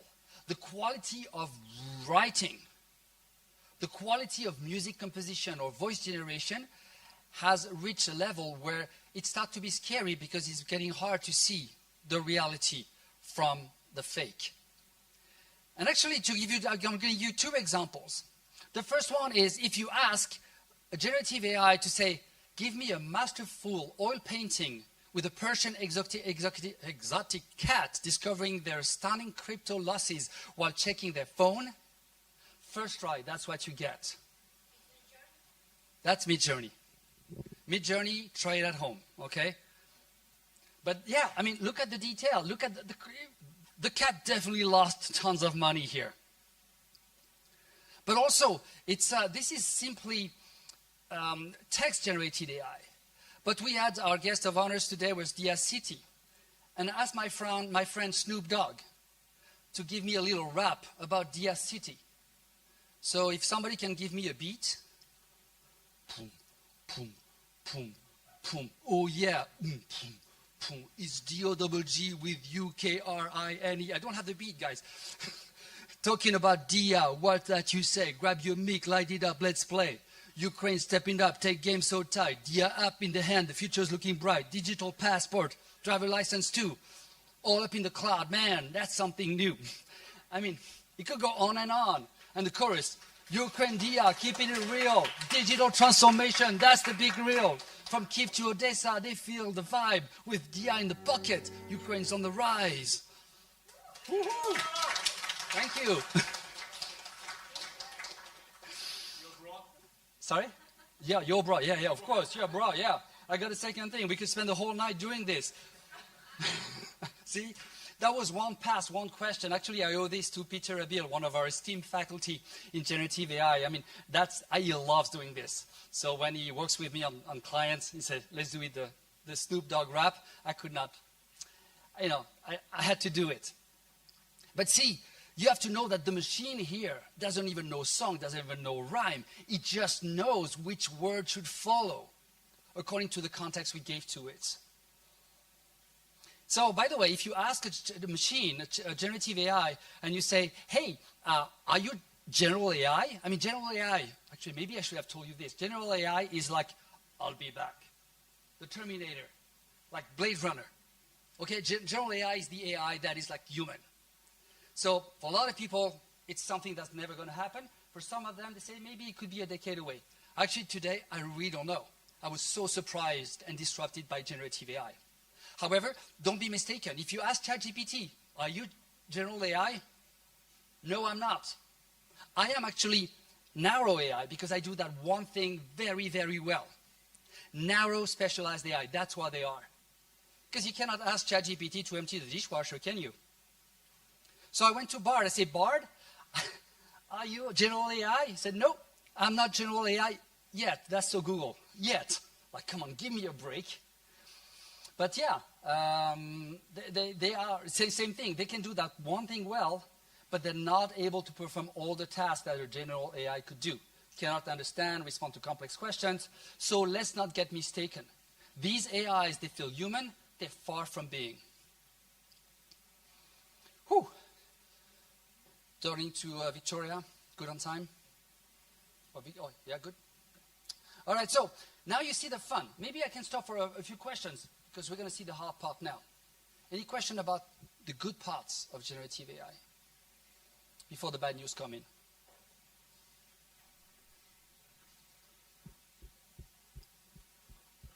Yeah? How do you think government should regulate AI or not? That is the big question, regulation. If you speak to it's funny because I was invited to a dinner at the French consulate to brief the ambassador with a few experts from Stanford, from Berkeley, from OpenAI, from Hugging Face, and actually nobody really knows. I think we have to strike the balance, but nobody knows what the balance should be because it's a whole new world. Now some people could argue, because that was actually a nice discussion, it is all that new because we saw the rise of social networks. And we saw the good, the bad, and the ugly of social networks. So we've been there before, about privacy, about abuse of one's data. Generative AI is kind of no different. It's going to use a lot of our data to be trained. So we could have a reference point, but nobody chooses to see it for now. And depending on who you talk to, the EU ambassador was here and says, regulation, because it's EU. And then some more like scientists were like, no, let's go do some work. We can't stop. If we stop, we like, if we stop, some other bad people won't, and that's going to cause a problem. So actually the problem is extremely intricate. You asked a very good question. We might have the answer in at least not today. But we count on you. And actually, that's what I'm going to lead to towards the end. The answer is in all of you. We're all going to have to put our minds to it, and maybe Ukraine will show the way. But first, the bad news.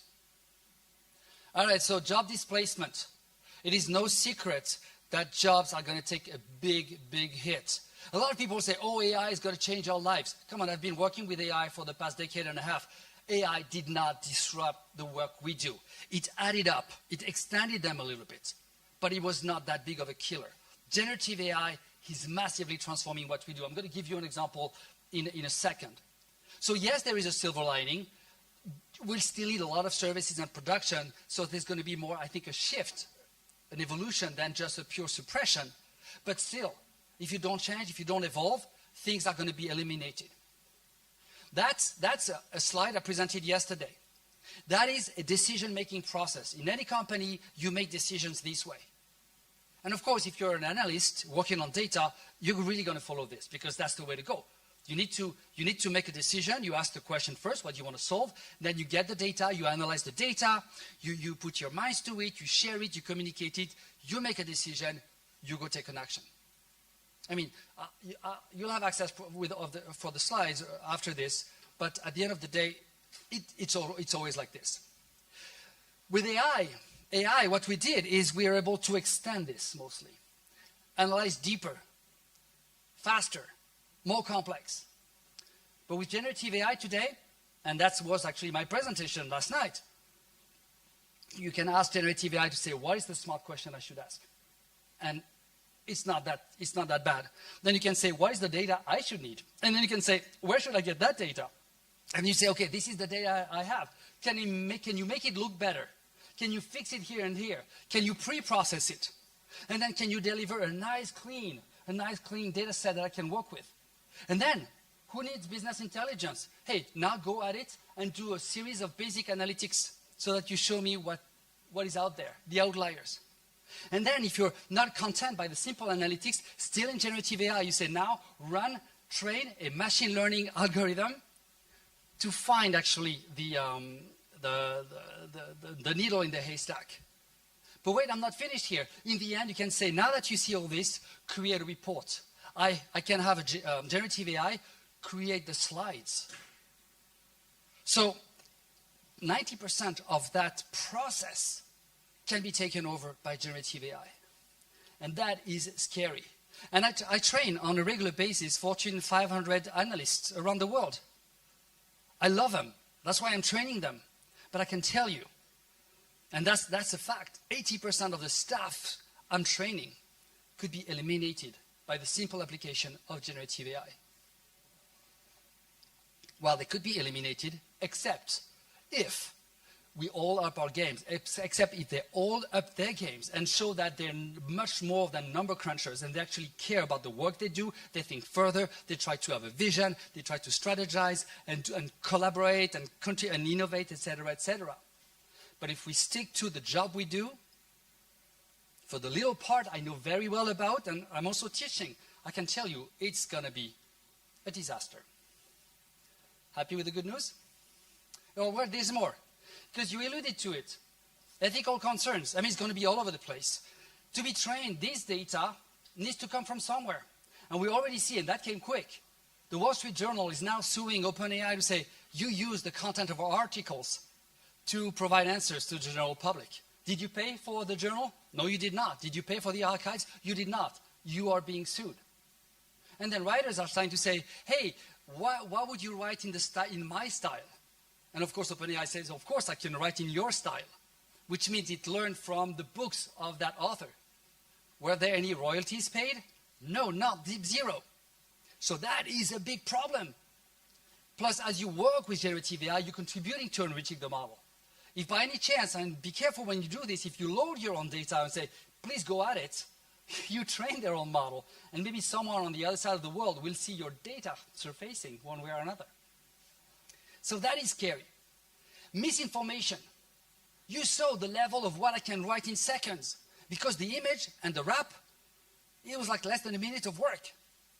And I can tell you in the US, we're shaking to our deepest core because the election 2024 are coming. And we already saw what it did when Trump took power. We already knew there was a lot of foreign power inferences. I mean, this was baby step. What's coming in 2024 is scary. How it's going to be addressed, we have no idea. I mean, we have some ideas, but let's be humble. And of course, bias. The AI, generative AI, nourishes itself with what it finds. Remember, it doesn't create new data. It creates data that resembles what it learned from. If data is racist, 5 minutes? Oh, we're so on time. If data is racist, if data is biased, of course it's going to be biased. But there's nothing new. Google search is biased. Midjourney is biased. I mean, because it learned from biased data. I had one piece of good news also for you. There's going to come the tech divide. There's going to come the access to opportunity or the global divide. Because in this world, I mean, you consider yourself lucky. You have education, you have access to technology. Whew, you stand on the right side. But when you work with Ivory Coast, I mean, these guys are smart. But do they have access to the same compute power? No. Do the kids can be trained the same way this generation are trained? Absolutely not. Do they have the quality professor, instructors? Not at all. So that is going to hurt. As much as it could be an opportunity, though. Because if newly rising countries, they get that right, they could bypass, countries like France. Because right now, you got to know that younger generation in France, I train them too. I teach at Paris University or Supélec. At 21, the biggest concern of a French student is, shoot, I'm going to have to work all the way to 64. And a year ago, it was all the way to 62. I'm slightly kidding about this, but that's the main concern. So in the meantime, you see countries like Ukraine, mostly Ukraine, that say, you know what, let's go get it. So it's a risk and opportunity. But that's the thing. And we talked about the global divide. Remember, you need data, a lot of it, compute, a lot of it, and brains, a lot of it. And these are not really equally distributed around the world. So this is where that's going to be the biggest risk. And to your point, do we have answers? Probably not right now. But there are a few things we know. A few things we know that are not going to change. And we need to anchor ourselves into this, regardless of our access to generative AI. The first thing is we got to know our business. We got to know what we do. The example I showed yesterday, you can kind of literally almost live generative AI applied to an analytic process. And it was master level class. So that was kind of master's level. I mean, these people should know a bit. Generative AI kicked the butts of any of my students. Because I knew what to ask. I knew how to judge. I knew what to avoid. I knew how to detect the biases and say, do it again. Still, I was much faster, but I knew my stuff. And this won't change. We still have to be very, very good professionals. Something that's going to be in the forefront more than ever today, and this is crazy because these are actually from at least 10 years ago, but these are the defining principles at Haas. The Fisher Center belongs to the Haas School of Business at Berkeley. And we play by 4 defining principles. Question the status quo, confidence with the attitude, student always and beyond yourself.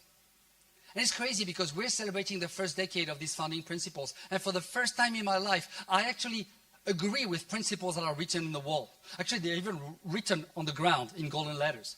Usually it's all bullshit, motivational, da-da-da. These ones, they make so much sense and they're so modern. In this generative AI era, of course we got to question the status quo. Of course we got to go beyond the obvious. We got to say, this is wrong, this doesn't look right. Of course we got to have that confidence that we know our stuff, we know our technology, but we need to be humble with the new technologies coming up or with the new people getting that technology. Because if we're too arrogant, somebody's going to eat our lunch and we won't even see it. We need to be students always and learn. There is no escape. There is no escape. To mention my good old country, you study all the way up to 25 and then you never learn. I received in some of my programs executives in their 50s, top executives. And they told me, the guy told me, yeah, you're going to give a conference to them. But their CEOs, they're all 50s, they have nothing to learn. And they were paying me a good amount of money for a 1-hour conference. They have nothing to learn anymore. It's like, really? So, in the face of generative AI, the problem is not technical. It's our ability to learn, constantly learn how we can play better with these technologies. And beyond yourself, is also an attitude we're going to have because it's going to hurt sometimes. We're going to have to go beyond our comfort zone, all of us. And if we're not trained early on, since childhood, it's going to be very hard to catch up. I firmly believe we are all born with this in our heart, but we tend to forget as we go. And that's the role that Rhonda and I and my institute are working on, is trying to go from actually very age all the way to professionals, either seed or reboost these behaviors. But to answer your question, we also don't know what we don't know.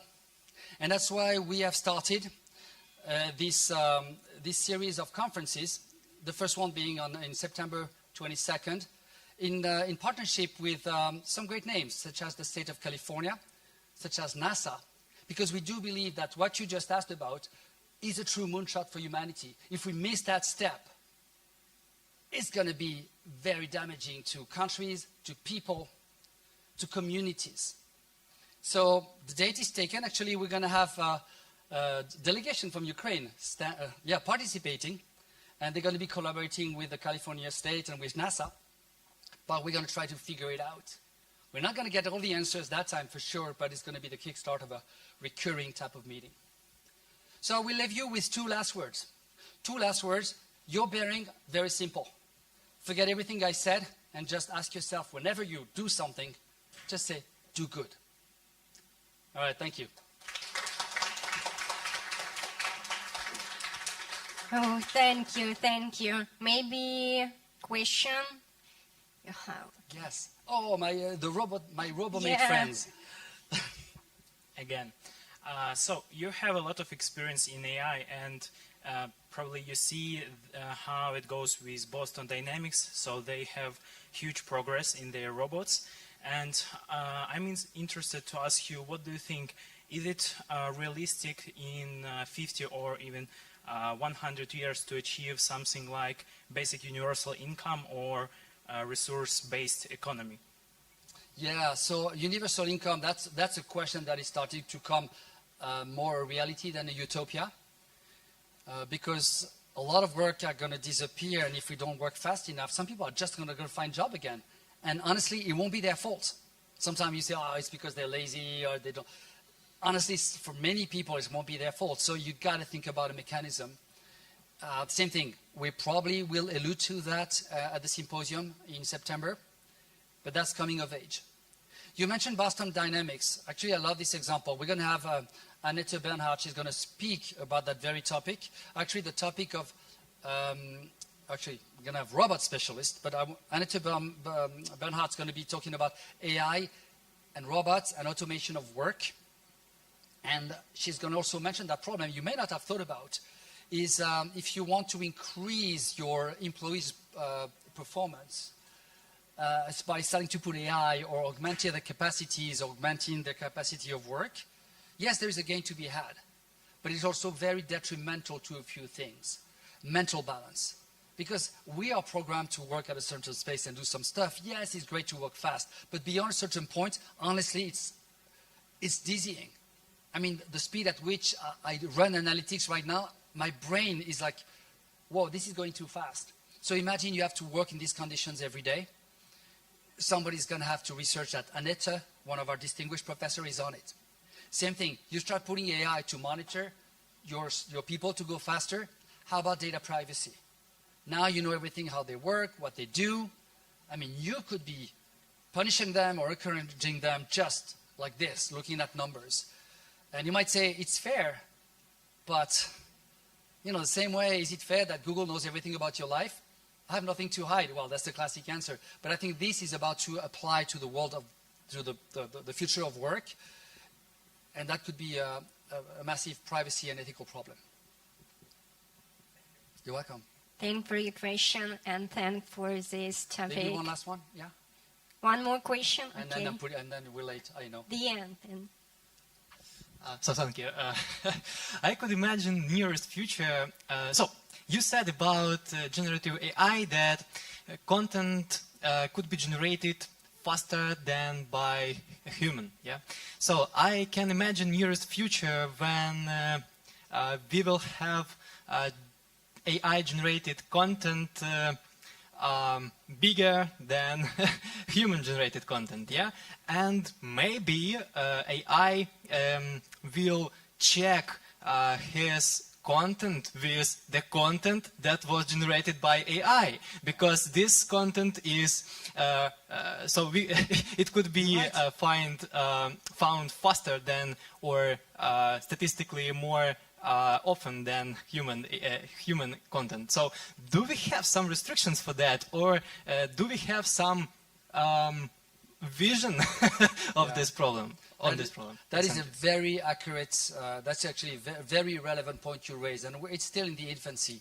So yes, AI, actually there are techniques where AI learns from the data it generates. So that's actually doable, that can work.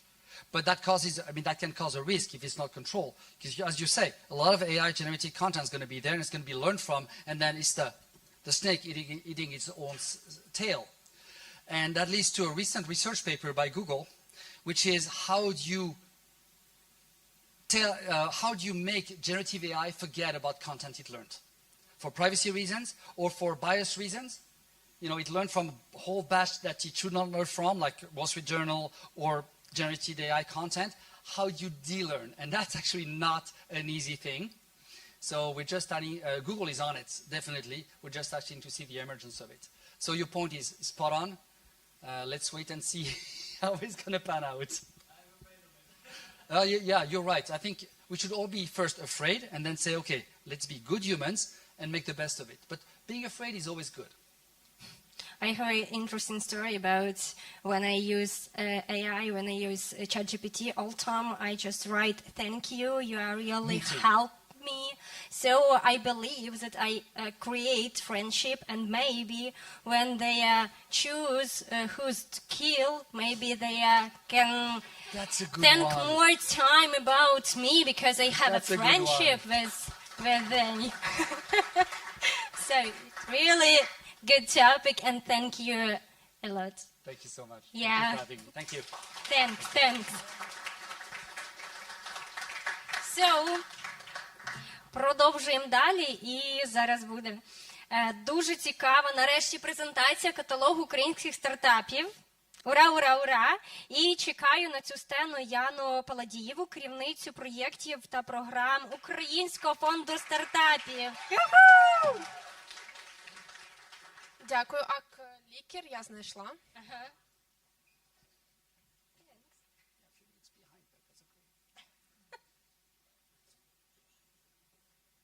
Все працює.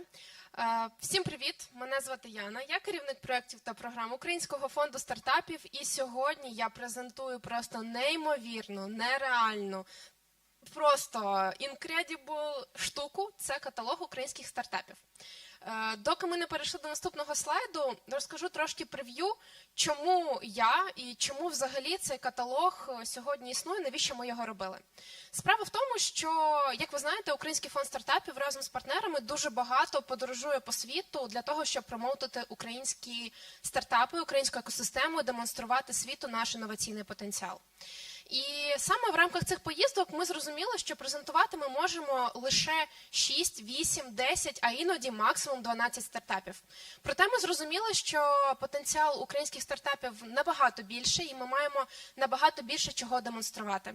Саме тому ми зрозуміли, що нам необхіден каталог, книжка, будь-що, що може показати міжнародним інвесторам, стейкхолдерам, акселераторам, інкубаторам, будь-кому, кому цікаві українські стартапи, що ми маємо сьогодні в Україні, як воно працює, які інновації ми розвиваємо та на що ми вкладаємо гроші.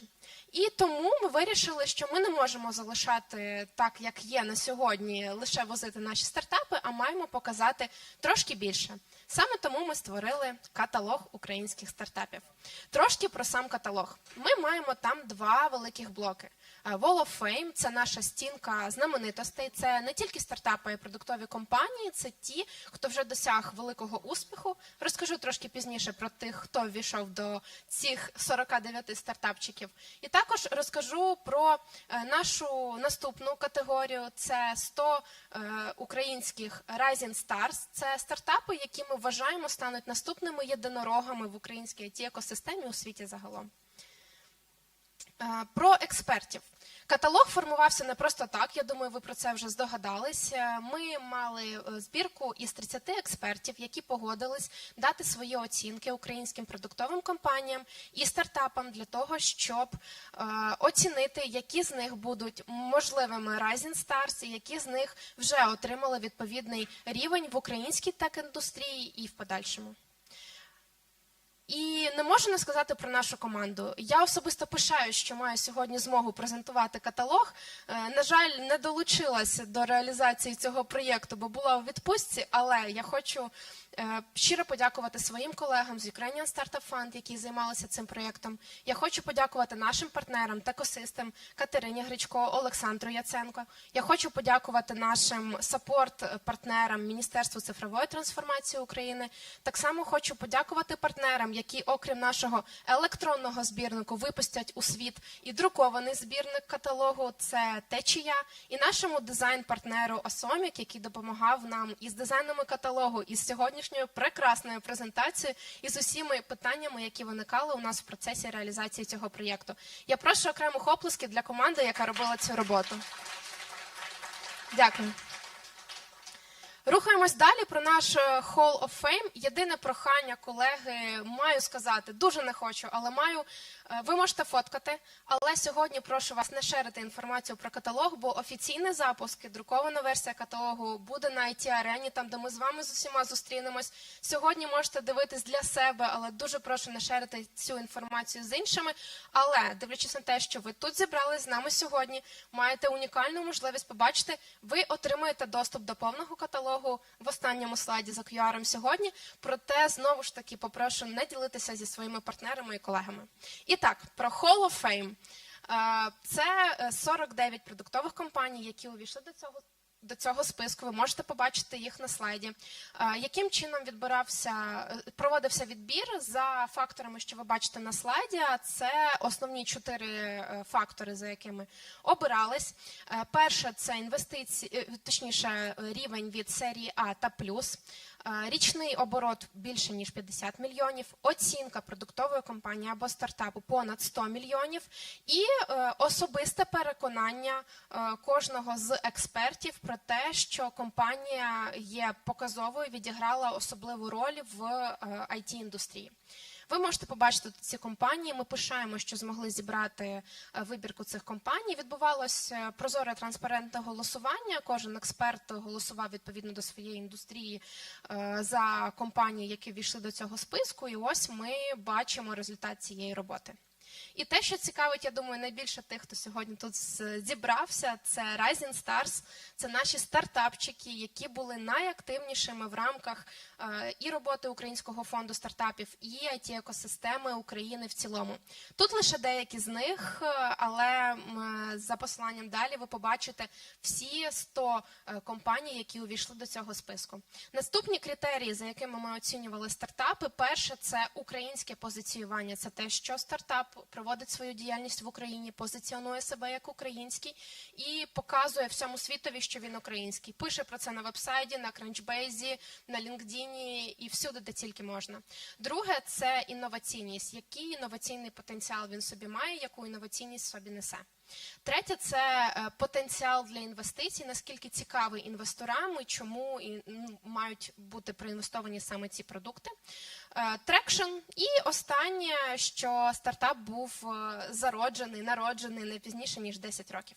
Основні критерії, за якими розглядалися стартапи. Хочу сказати, що загалом ми мали 218 стартапів, які брали участь в цій гонці, якщо можна її так назвати, з яких 30 експертів обрали 100 найкращих стартапів, які потрапили до нашого каталогу. А ось і наш каталог, який ви обіцяєте мені нашерити до IT-арени, але я думаю, що стартапам буде актуально подивитись, хто ж все ж таки потрапив до цієї сотні найкращих. І так, дякую вам, все буде з USF і сподіваюся, що найближчим часом ви отримаєте свої друковані збірнички і слідкуйте за нами в наших соцмережах. Дякую. Дякую. Це насправді супер новина, тому що структурувати потрібно вже було давним-давно, і ви дійсно великі молодці, і дійсно ці оплески заслужені всій команді. А в мене знову good news, в нас знову кавабрейк. Втомилися? Хочете на кавабрейк?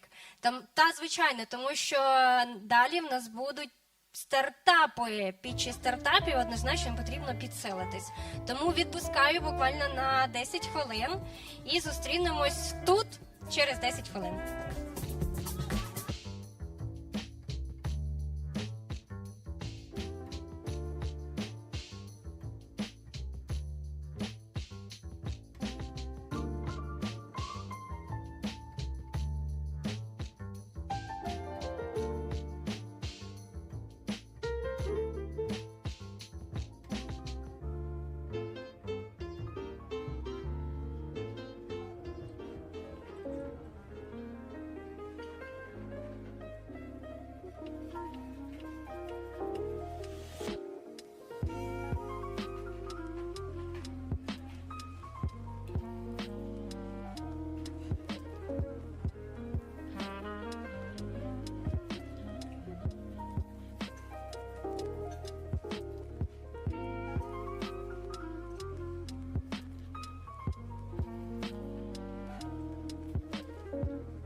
Далі у нас 1,5 години класного стартап-треку, пітчі стартапів.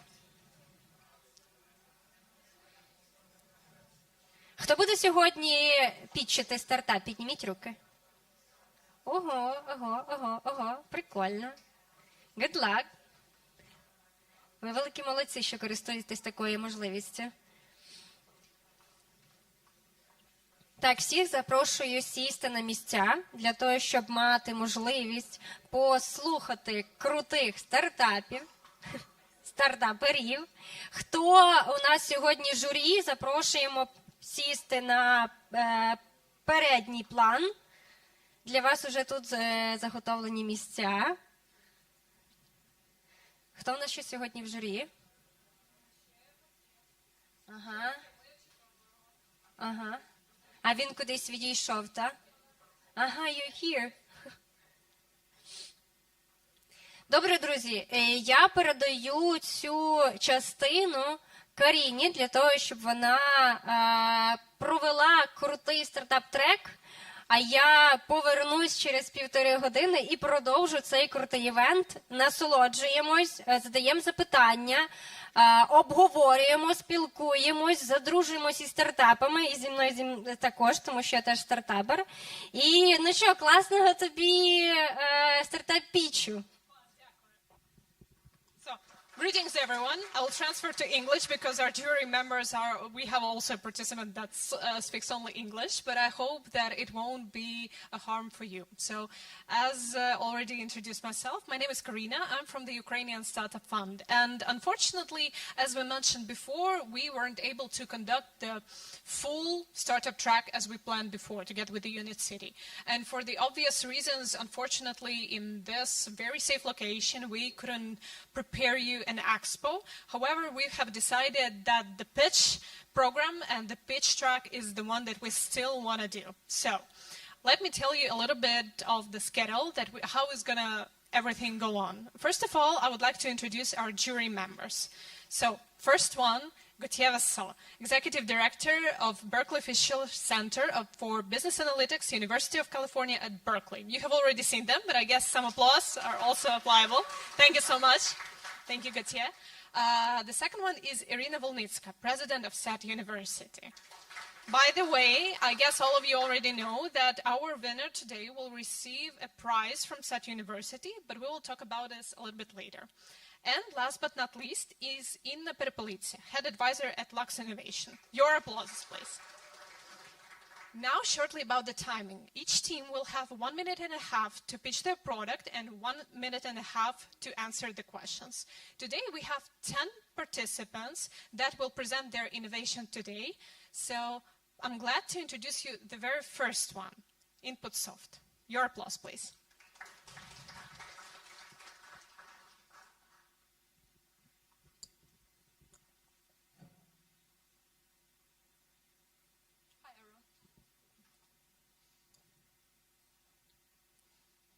We just need a couple of seconds, so entertain yourself.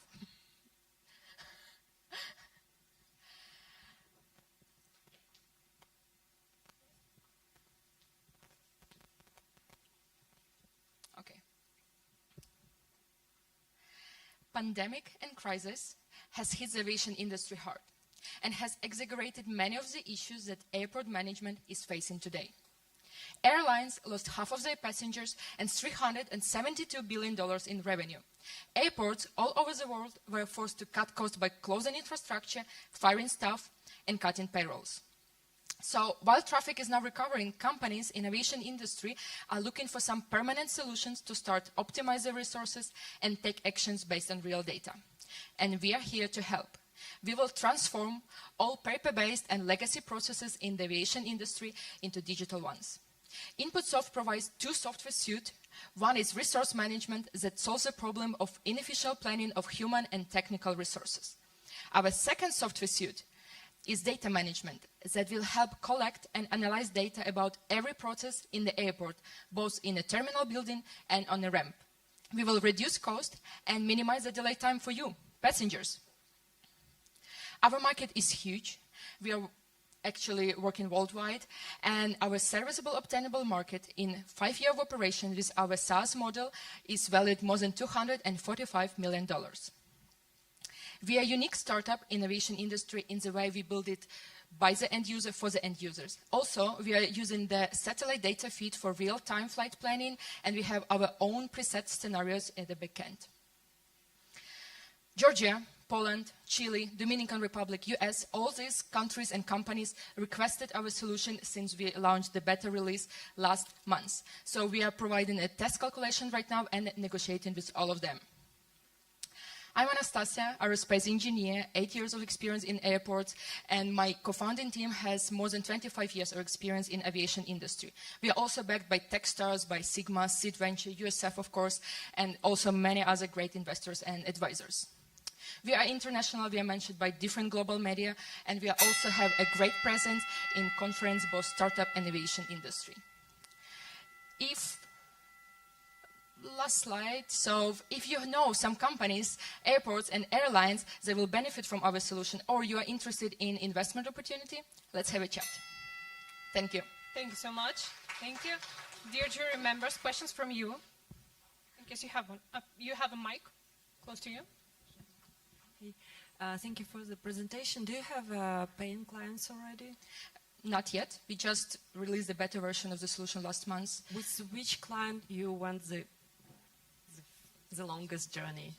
So we had 4 companies last year that we've been testing our solution with them all year during the development phase. So we have some hackathons with them. It was 3 companies in Ukraine before the war, and then Torino Airport in Italy already when the full-scale invasion started. Right now, our greatest contacts is AlphaJet from Poland, United Airports from Georgia, Grupo Airline, it's US, and Acciona. And your clients, both airlines and airports? Airports, airlines, and all third-party provider inside of the airport. Ground handling companies, fuel companies, catering, everyone. Thank you. Question about scaling. Have you tested your model on how it's going to scale? Because you're promised to a great future.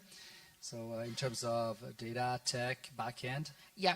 Have you stress tested your solution? So basically we had this problem before we met our current investors. It's a Sigma software. So basically they're our investors, advisors, and even sales partners, and they will help us to scale more faster with a great experience in the IT industry. And we have our CTO, he's both aviation expert and also technical guy. So everything is taken care of. Do we have any more questions from the jury members? Irina? Do you know what my luggage is? Because it's left somewhere between Denver and... no, I'm kidding. Oh. Text me.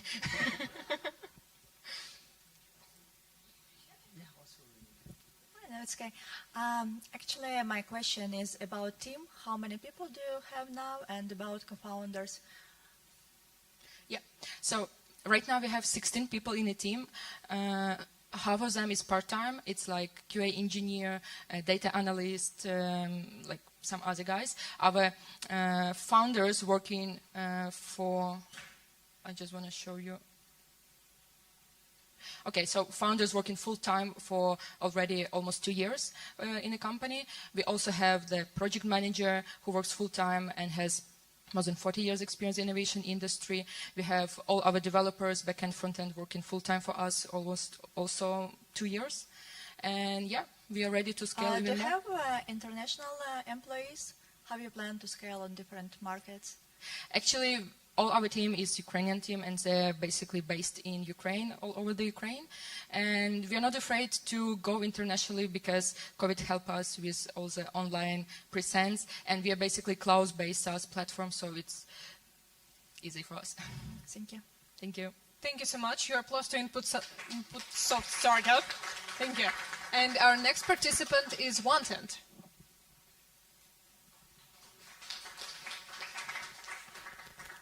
To watch or not to watch? This simple question for the audience, but can be a real pain for the content makers. At Wanted, we help content producers and distributors to maximize their ROI and audience engagement. Wanted is an AI platform that allows our clients to test their content on the target audience, and the research process is quite simple. Viewers watch content with camera turn on in natural conditions.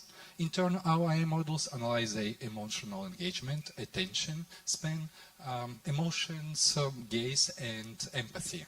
And as a result, we provide clients with call-to-action reports. In addition, next step for us is building emotional profiles, benchmarking system to increase efficiency of personalization. It's a billion-dollar market, and as for now, we have clients from streaming services, broadcasters, film production companies. We are also supported by Google for Startups, and our solution is validated by NVIDIA and AWS. In addition to our consultancy-based business model, we provide clients with subscription. And all this happens thanks to an amazing team who has been experiencing content creation, software engineering, AI, psychology. And as for now, we are entering US market and launching SaaS. For this, we are raising $2 million. Thank you. Thank you. That was quite fast and informative. Dear jury members, question from your side. I have a question about how do you plan to enter the US market? How do you plan to scale? First of all, we are building a self-serve SaaS platform. It's one for a vertical advertisement. For the long form of content, it will be like building sales team there. So we have now, for example, Andy Robbins, former senior vice president at Miramax. So he helped us to build this huge and very, I would say, established sales team there. Mm-hmm.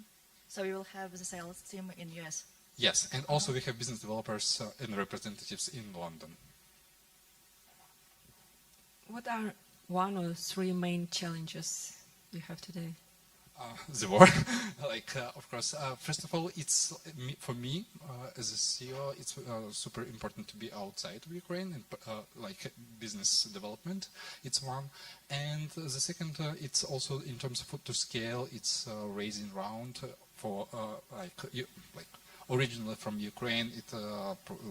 We have some investors see some risks, but now still we have soft commits, and I think that in 3 months we will close this round. So it looks like only war-related. Yeah. So you have amazing product which everyone wants, and the only obstacle is war. One challenge maybe it's a long sales cycle, especially when we start working with majors. So it's one of the reasons, one of the challenges. All right. First, I'd love to say that you probably heard it in the room. Your slide that makes people laugh at the same time. The example person laughs. It's very telling. It's so very well placed. Very good impact. My question is about once again scaling. How do you ensure you get enough people being sort of monitored and whose face is analyzed to get enough material, enough data to grade? So for this, we have international partners that provide us audience, and in our solution, in our platform, our clients will be able to add, for example, invite their audience. For example, it's for streaming platforms they have for the users. For broadcasters, they usually have contracts with local trusted partners, so they can also provide them invite audience through unique links. And also we integrated international panels such CINT, Norstat, TGM, so we can, in 5 minutes, I can run study in the US and engage 200, 1,000 people. So it's super easy to scale. And I don't want to open a rat hole, but how do you boil down, let's say, 5 minutes of viewing to gauge an overall movie that could last 2 hours? Do you have a special recipe for that? No, but we are gathering data. But the goal for us to we track engagement for the whole duration of the movie. Okay. So and for this it can be vertical for the entertainment, and also the same for the commercials. So we study for different types of content. So that's why we are we started this focus on long form video content, but also we have organic requests from the kids animation, for example. Okay. The same for the testing commercials. So it's for us one of the niche where we plan to scale, and self-serve will help us. Very good. Thank you. Thank you. Thank you. That was Wanted Startup, and I'm glad to invite Anima.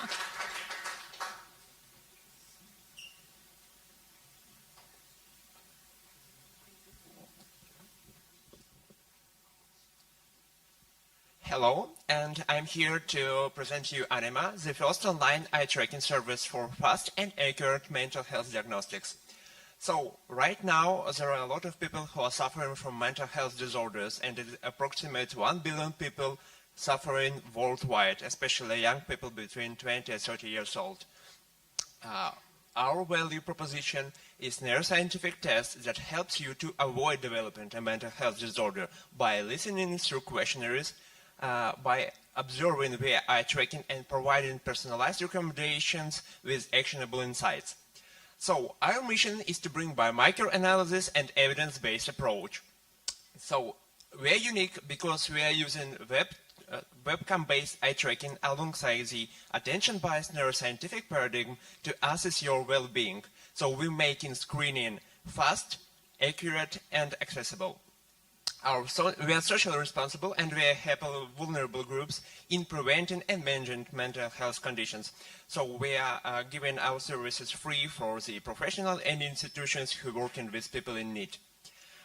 The market from the mental health app is currently huge and valued approximately at $5 billion and expected to reach $17 billion in 2030 with a huge positive dynamics. In terms of competitors, we are more personalized and are more easy to use than the generic meditation apps you see on your right, and we are more accessible and we are way cheaper than the counseling services you see left. Our unfair advantage is our team because it covers all of Anima needs and consists of 4 main divisions, namely neurobiology, software development, marketing, and psychology. We have successfully tested our marketing strategy and our business model in both the USA and the Ukrainian market and showing how it works. Right now we are offering 2 packages with regular and monthly subscription, and right now we are raising it's not working. Right now we are raising $500,000 to make it to the product development and marketing, as we have shown that the trustworthiness is the key to the USA market. Thank you, and I'll be happy to answer all of your questions. Thank you so much for the presentation, dear jury members. So a quick question, I think you alluded to it. So it seems like you only need a cell phone, whether it's an individual or a professional, or do you also work with some other more specific tools? Let's say if I'm a professional, to have access to something more accurate or sensitive? Thank you. So from my personal and our team experience, we have worked with professional eye tracking technologies, but we are bringing it to the devices. So right now we are working with laptops and PCs, and we are planning to go to the mobile devices soon. Okay. So you only need your webcam and laptop right now to screen yourself for anxiety and depression-related symptoms. Very good. Do we have any more questions? It's actually maybe not very clever question, but I will ask you because I'm not a doctor, I'm not connected to any medical science. This tracking technology, I believe it's not your development, so it was there before you, you just use it as a technology, but it was developed by someone else, or is it your technology? And also the question is, if you have, I see only Ukrainian team members, maybe you have some partnership, or maybe it will be a good idea to have partnership with Stanford or someone with the medical doctors from big universities, big research institutions to prove it. Thank you. Actually, it's very important questions. So first of all, we have our software development team, so they are doing this eye tracking technology, and this is not just some generic technology. It's technology there was before us, but we make it more affordable, make it more accurate for our product. So it's actually enhanced by our software development team. So this is the first part of your question. And the second part, we are just now partnering with some institutions and universities across all the world, and especially the USA and the Stanford and so on. But right now we're just making this partnership to work, and that's why, because I'm not telling it. Yeah.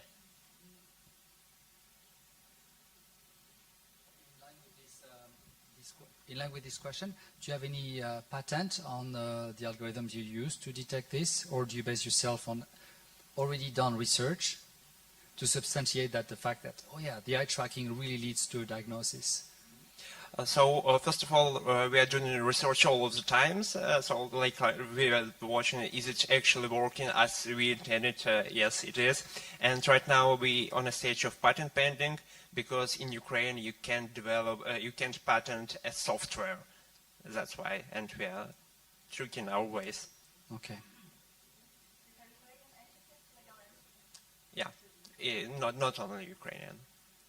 So we want to join the USA market at full. So we are thinking in that way, but we have Ukrainian and European entities.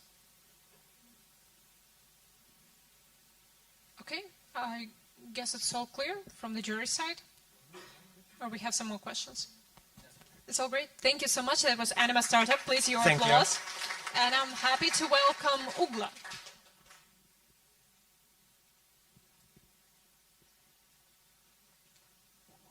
Thank you.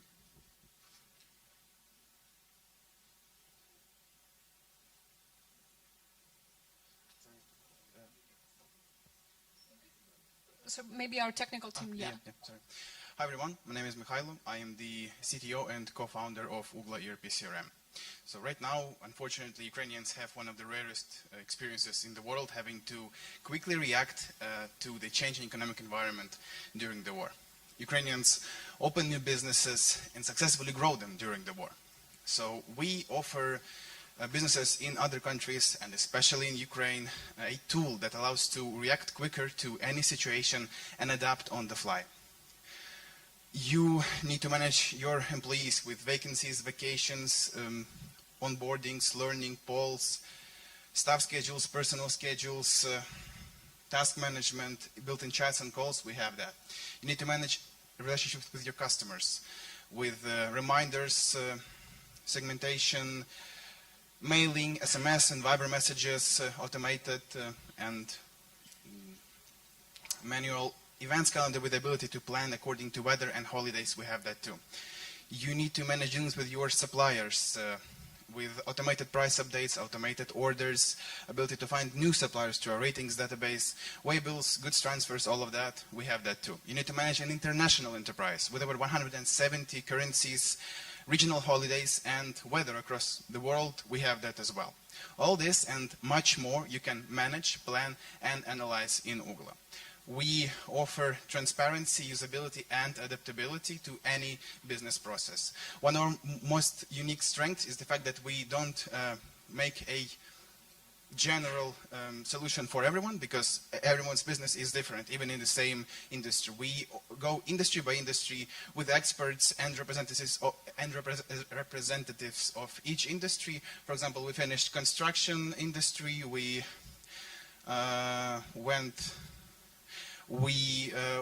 partnered up with Can UCA, and students starting September 1st will learn how to manage construction projects and companies in our ERP. And also we partnered with one of the biggest, planning to be the biggest franchises of restaurants of Ukrainian cuisine, NAI, which plan to open internationally in over 30 countries, 30 cities. Thank you.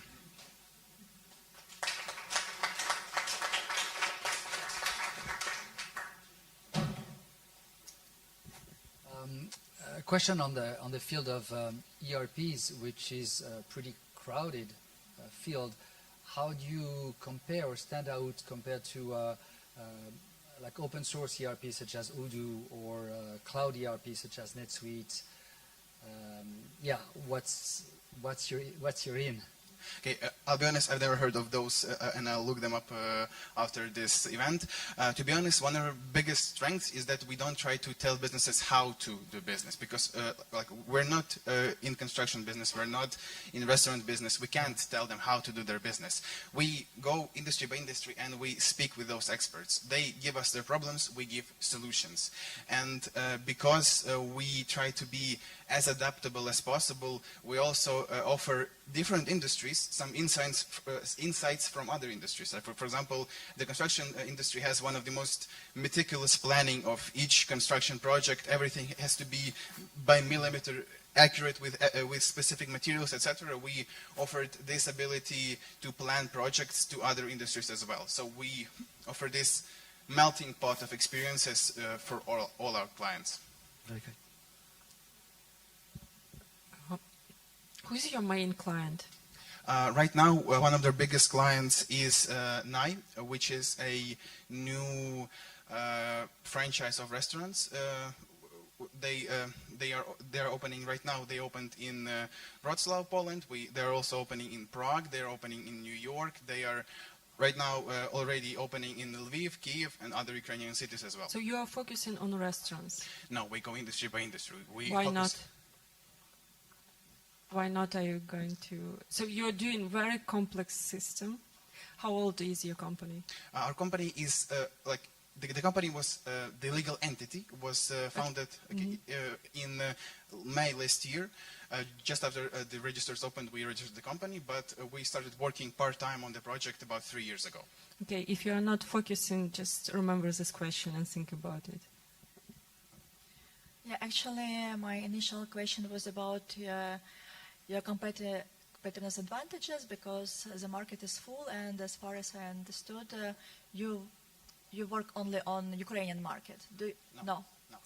As I said, we offer the adaptability to any country in any business process. And for example, one of the biggest challenges that we faced was the fact that different countries, even in those same countries, you have different taxing systems. And we tackled that problem with a very adaptable tool, which we can show personally. In percentage, Ukrainian market is how big? Is like 80% of your clients, or 50? Right or 20? now, well, if you count the fact that the franchise is here in Ukraine, you can say that about 80-90%. Yeah, we're also right now we have construction companies entering our system as well.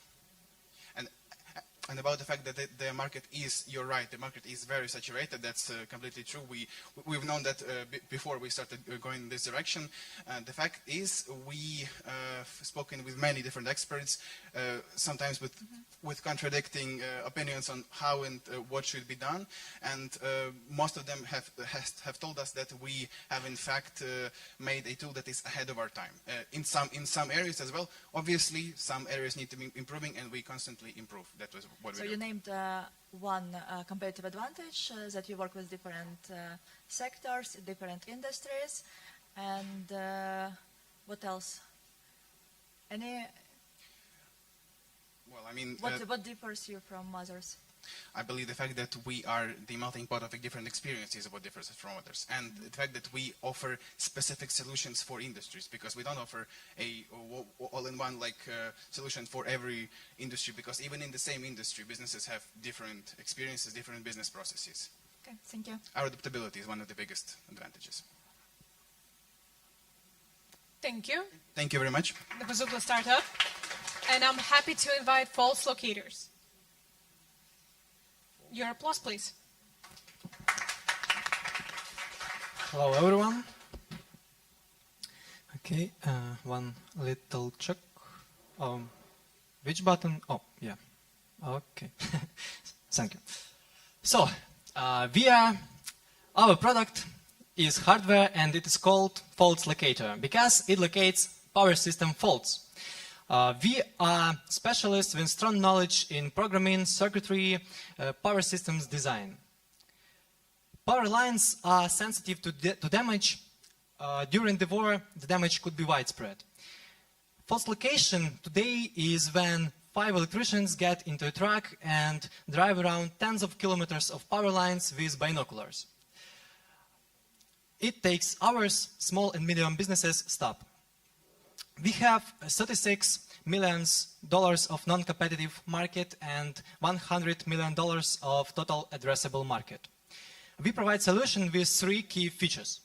It locates faults instantly, it is autonomous, and it manages human time smartly.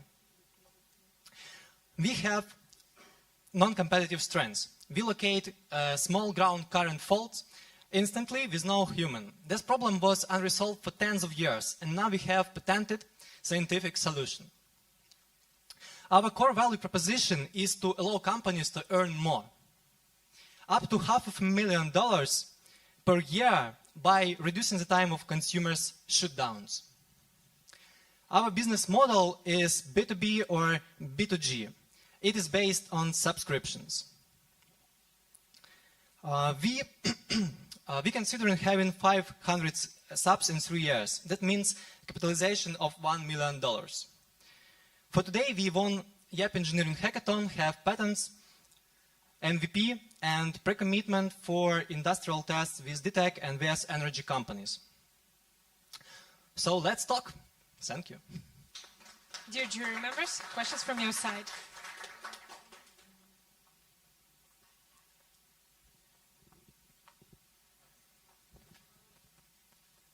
So how long it takes now old school repairment of fault? Average duration of location is about 3 hours if we talk about old way of doing this. With our solution, it could be instant, but like 1 minute, not more than 1 minute. And what after the company should do in order to get rid of this problem?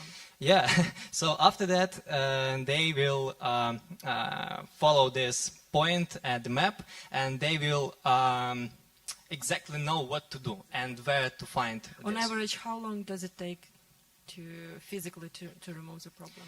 So it depends on difficulty of this fault. From on average? Yeah, so on average, so as far as I know, it depends from company to company, but it could be done, I think, in 8 hours, like in typical workday. So. Okay. What I want to see is, because for the client it's 12-hour process and you are saving 30% of it. Not really, because when you know where this fault is, you could isolate this section of power line, and you could give energy through the another parts of these power lines. And in these cases, you could save all the time. Okay. And for another case, it's about like, so 70% of faults are self-repairing. So they, for example, it could be branch. Yeah, thank you. Yeah, okay. Another question: how far you went with the tech? So what's next steps? Like when you should finish your pilot, and they said, okay, we are starting paying it. What should be done? For today we are. For today we are in the process of installation our devices to the substations for tests.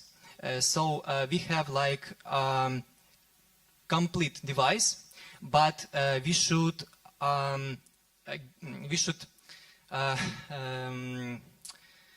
take feedback from companies how it really helps them. Yeah, this is the question. Like, how long should it take? What's your deadline? I think it will be in maybe it could be maximum 3 months, because power system faults, it's like random. So it is random, yeah, okay. And we should have some time to test this. And after Ukraine, which the next market, and how it's scalable? Because now it's like modern cities, they have underground. Okay, so I'm sorry. Oh, yeah. So it's a question about scalability. Yeah. I want to explain the main thing. So we have non-compatible market. So what does it mean? That in this bright blue area, yeah. So we don't have competitors at all. So we have patented scientific solution that is unique. So, and in these markets, we could be spread on these markets without competitors, and then we could do competitive devices for total addressable market.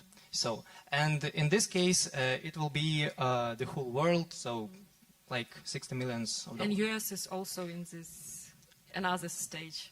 Yes, yes. Right, and just to understand, how many devices does one company need? Is it one device per generator, you said, or how does it work? Yeah, so for example, I am from Kropivnitsky region, so it's like one of the regions of Ukraine. So, and in our region, we have 250 places to install this device. Okay. So if we will enlarge it to the country, to the size of the country, so it will be like from 6 to 10 thousands of devices in Ukraine only. So if we talk about Eastern Europe and Central Asia, so it will be like 50,000 devices, only in this non-compatible market. Yeah. So one question and one point. Do you know how to produce them? Have you already thought about scaling to at least a few thousand? For the scaling, yeah, we are thinking on it, but yeah, so to be honest, yeah, it's under development. So yeah. Yeah, and the components, yeah, exactly. That's why, yeah. Yeah, components. So you want to understand like which component do we want to use, like? It's Ukraine-made, China. Oh, okay, yeah. So see,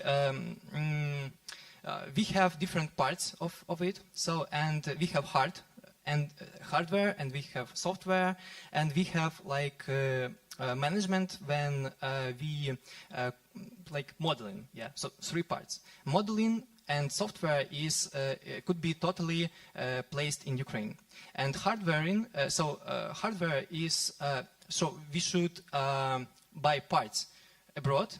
It's like so we don't have chips in Ukraine, so it should be delivered from abroad. But as we talk about software and modeling part and constructing part, so when we should take these parts and construct them together, yeah. So all of these processes could be placed in Ukraine. All right. So one note you could take, try to see what California does. I don't think we have such devices, but we have a company called PG&E. They are the big distributor of gas and electricity, and every summer they set California on fire because of faults, because of sparks, because of whatever, and they don't seem to figure it out. So whenever you have some time, get in contact with them, or maybe ask us. Maybe we know people. Yeah, certainly. Okay, so that will be great to have such deal. Okay, so if you so just our contacts. Yeah. Can you please tell us more about your team and the experience that your team has and how you came up with this idea? Yeah, certainly. So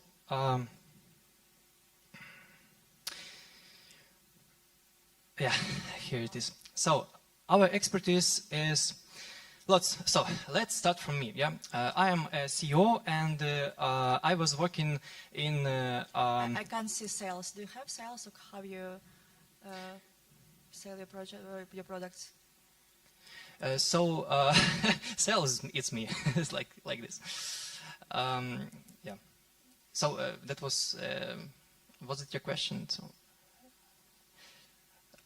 So I have experience. What are your challenges right now? From 1 to 3. Yeah. So our challenges right now is to deliver our MVP to our first customer that will. What stops you from delivering? Yeah, we are on the industrial test step. Yeah, so we just want to approve for like several companies that it is really working and you could earn more money with our device. That's it. Okay, thank you so much. That was False Locator. Thank you for your presentation. And we are giving the spot to the USpaces startup. Your applause, please.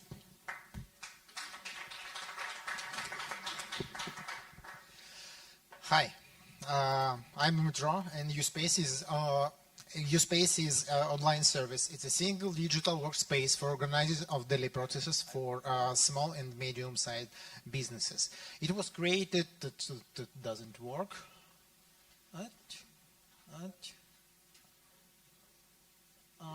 It was created by a team of people who've been working with similar product for a long time. Entrepreneurs who already understand need to manage business processes of company can use many products, but convenient for people to use one product in one place. USpace, it's communication, collaboration, and CRM all in one. 6 months ago, we presented new product. It's USpace. It's a single digital workspace which includes chat internal communications, collaboration and tasks, CRM, open API, and much more. You can say on the market is many products which can solve these problems. But why we are unique? At first, we are a set of online tools instead of different products. Second, we have modern API-based architecture. We like concept aerial localization, and we have a very attractive partners program. We are classic B2B SaaS startup. We have very good traction because from 6 months we have more than 2,400 businesses joined us and more than 100 paying clients. Now we are bootstrapped, but we are open for funding. Thank you and join us. Thank you. Now questions from the jury members. So now you have 100 paying clients? 100 paying clients. So before, which system did they use? Before? Before you, which system did they use?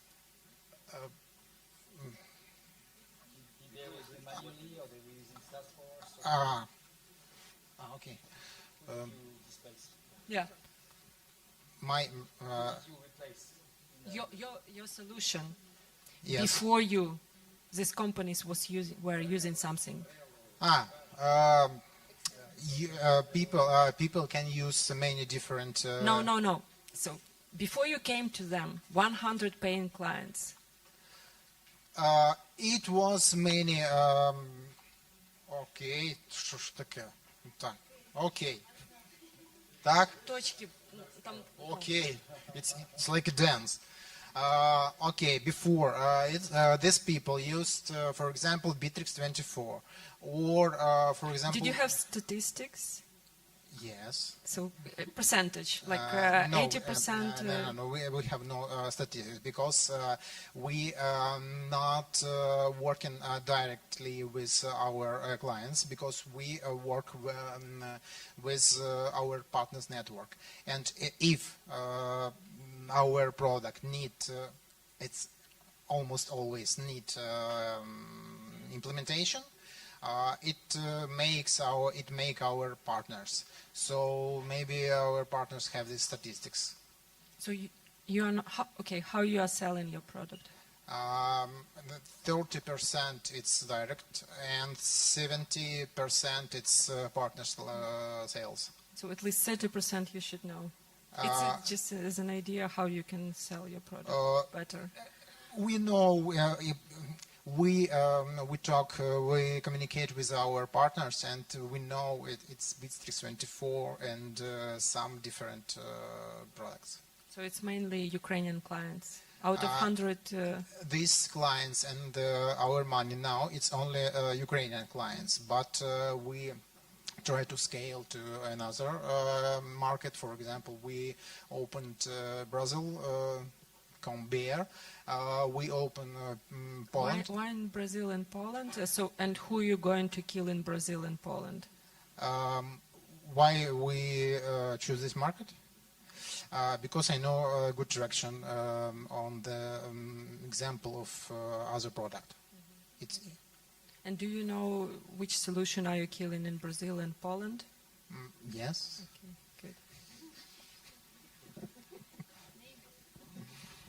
good. A question about the value proposition. You mentioned a lot about the backend, the API. Do you have some metrics about how much time your clients save? What is the success rate to address clients?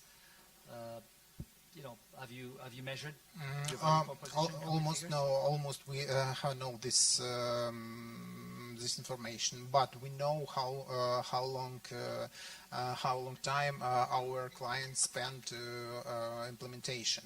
It's 3, 4, maybe 5 months. To implement the product? Yes. No, it's not implementation of product. It's implementation of our product in their processes.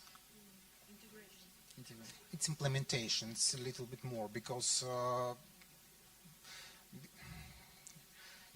we suggest our product, and our clients need to not just need to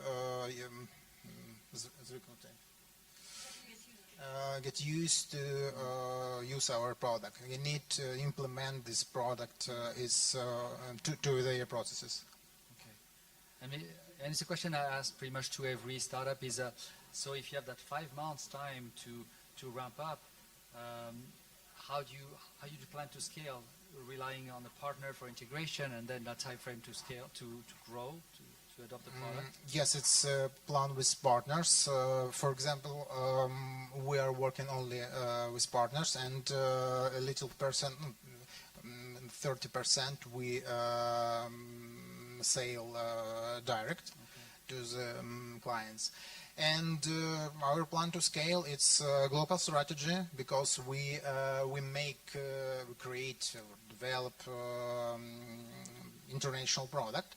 And on the local markets, we need to have local partners which will implement our product and sell our product. Okay. Very good. Okay. Thank you.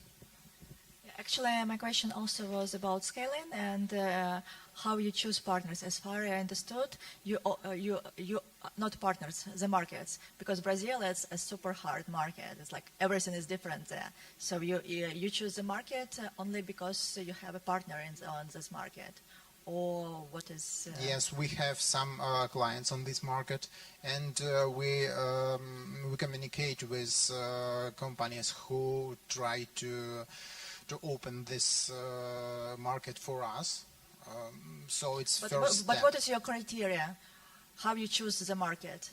I mean, it's the market size, for example, competitors. Just now, it's a traction that we know, traction of similar products.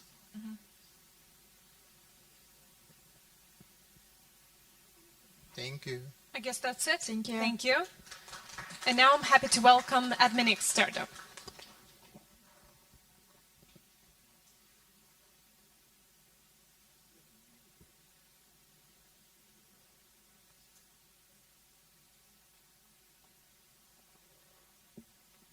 Just checking.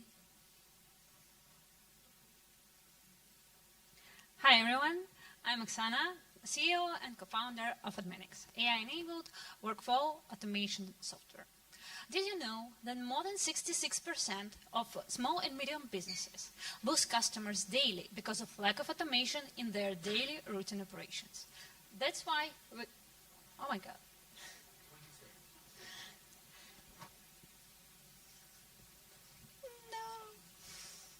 Okay, maybe our tech team can instruct the startups where should they put the clicker. Yeah, it worked. Yeah, I'm so sorry. But at the same time, on the market, there are existing solutions that are limited by vendors, or on another hand, there is an option to do custom automation development, but it often time-consuming and costly for companies. That is why we created Admenix. Admenix is the only solution in the market that combines serverless technology and generative AI, which helps us to boost companies' productivity by 3 times and also save companies up to $250K a year on these routine tasks. How Admenix can be used? As a software for internal automation, as a software as a service solution, or can be embedded into any third-party software, and you can provide it for your own customers. We are targeting small and medium businesses, so this market is huge, and we are perfectly positioned as a most customizable software with AI function.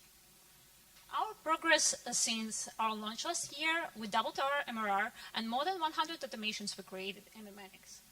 Also, we were backed by top European accelerator, Startup Wise Guys, and participated in US GIS program funded by US State Department.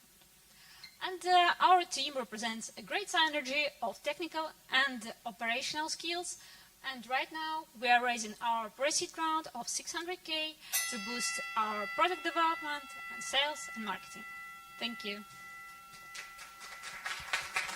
Thank you. Dear jury members, what is your business model? So, as I explained, we are selling 2 types of licenses. First, it's subscription-based, monthly basis for internal automation software and internal processes automation software. And also, we are selling license-based white label solution, which can be embedded into any third-party software, and it doesn't have any Admenix label, so you use it as and provide to your own customers as your own software. In what countries? So right now we have customers in the US, UK, and Germany. And your main market is? Yes. Yes. Do you have sales representatives in US? So I was based in Chicago last year, around 6 months, 7 months. And we discovered this need. It's obviously a need for us because we are relying on direct sales right now and partners. So yeah, rather it should be me or someone who established all these partnerships in person. How is your sales funnel look like?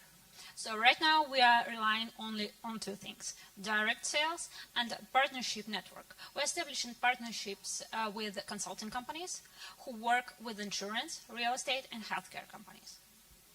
And how you choose your list where you do your direct sales? So we focusing only on these 3 markets, industries, because we initially had demand from insurance market. So our initial traction was with insurance companies. And then we discovered that this pattern can be implemented into real estate and healthcare as well as to finance. But finance is really crowded market. So right now we are focusing only on these 3. And you go state by state or by, so how you prioritize these companies? As far as we cloud platform, we are not going state by state. It's just a cloud platform. We are doing marketing and also direct sales. As we are going to the conference, we establish connections and we sell to who we see. And how long is the list? Of the potential clients. Right now in our pipeline we have around 100 companies, but the paying clients list is a little bit shorter, so yeah. And how long onboarding process it takes from the first contact till signing? It depends on the customer's requirement, but usually it takes up to 2 weeks of onboarding. And of course, I had to ask, you mentioned that you're AI powered. Do you have any illustrations of applications of the AI to the process automation? I have animation, but not in this presentation. Or just illustration? The really cool thing is that we are not giving sensitive data to AI we are using. Good. Because we are using AI only for building schemas inside our software. We are not giving customers data to any AI we use. Okay. So we are only using it to simplify the process of creation of a set of automations, because we started initially as a low-code platform, and we discovered that people don't want to do everything manually, even in our software. They want just to write a text, like in ChatGPT, and everything will be done. That is why we created the same function. So you tap the button, generate with AI, and you write a prompt. For example, it could be simple. Send email when I receive a task in my task tracker, and then create something else. And it will generate a set of blocks inside our software. Very good. Yeah, you should talk about this. That would take you 20 seconds, and that's Yeah. I may really understand. Yeah. Thank you. Thank you so much. That was Adminic Startup, and now I'm glad to welcome Nasnaga to the stage.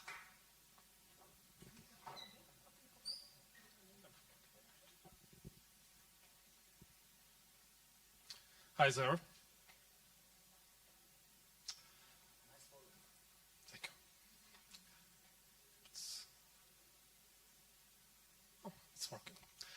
As I'm working in healthcare more than 10 years, I clearly see the core of problem in this field, of human problem in this field. It's about personal neglect of health. People just can evaluate their own health level and don't know how to improve it. And and the same time they stay alone because the healthcare system is focused on treatment and overloaded. In the same time, the wellness solutions is not so deep and can bring right effect. So we're creating a digital proactive health prevention service and call it Nasnaga. Nasnaga has two main parts. First, it's health control, and second, it's body and enhancement programs.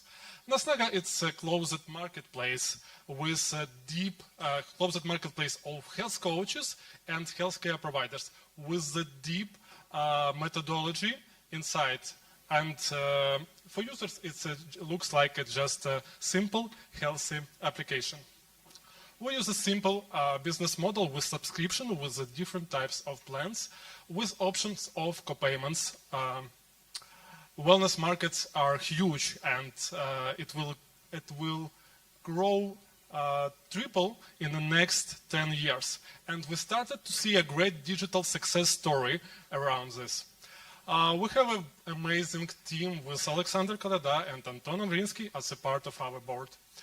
Right now we have a first 100 users that bring us more than 150,000 ARR. So we are growing in Ukraine now and hope to launch in United Kingdom early next years. So open to collaboration and open to your questions. Perfect. Thank you so much. Dear jury members.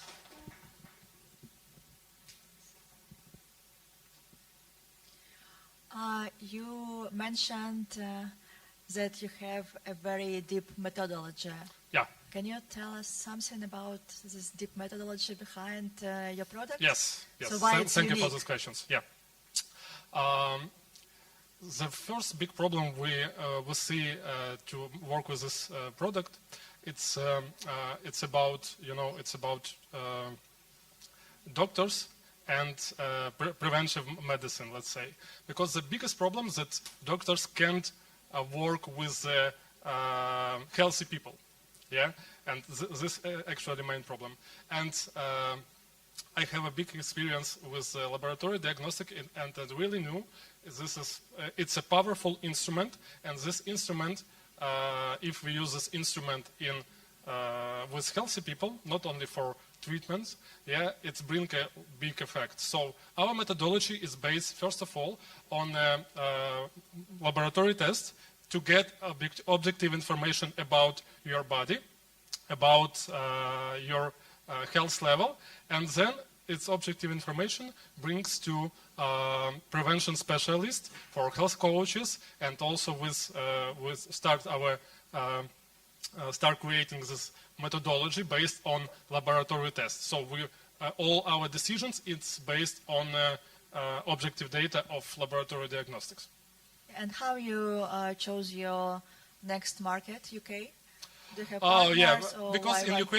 in UK it's a huge problem with the healthcare.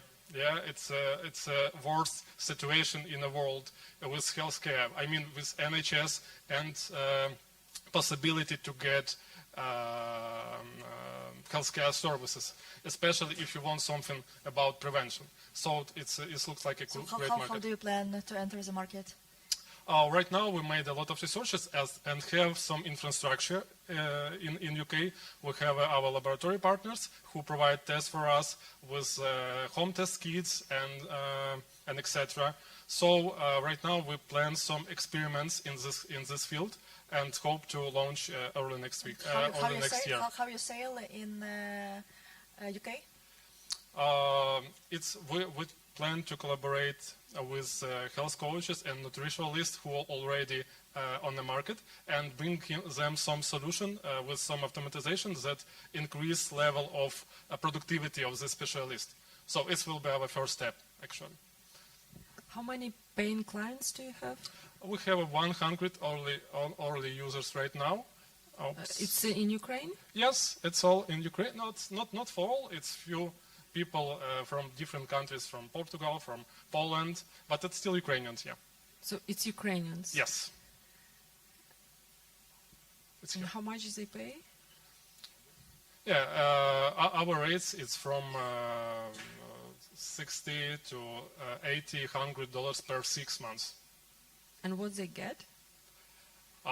They get one of these plans, sorry.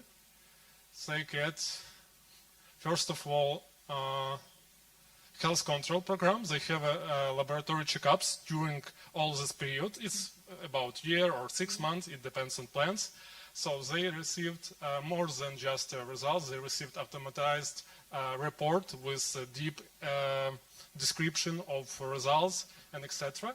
And also, just to get result, it's only one point. The main point to see the dynamic of laboratory markets in different periods. So in this program, we have some monitoring of laboratory indicators in critical laboratory indicators per each our users.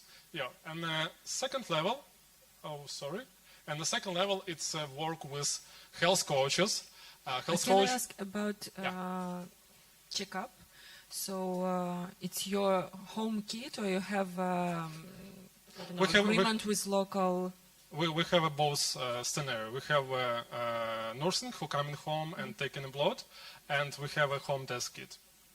Okay, so it's Ukrainians who doesn't have insurance.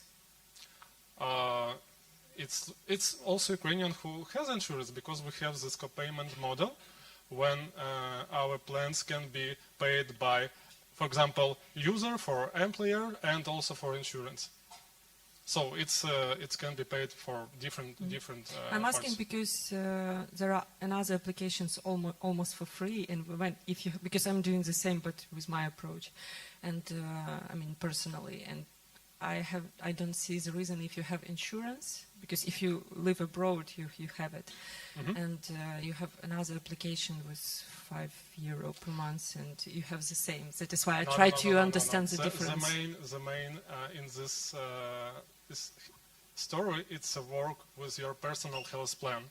So we create a personal health plan based on your laboratory results, and you can select some goals. For example, get a more energy, or prepare for some starts, or maybe normalize weight, or something like this.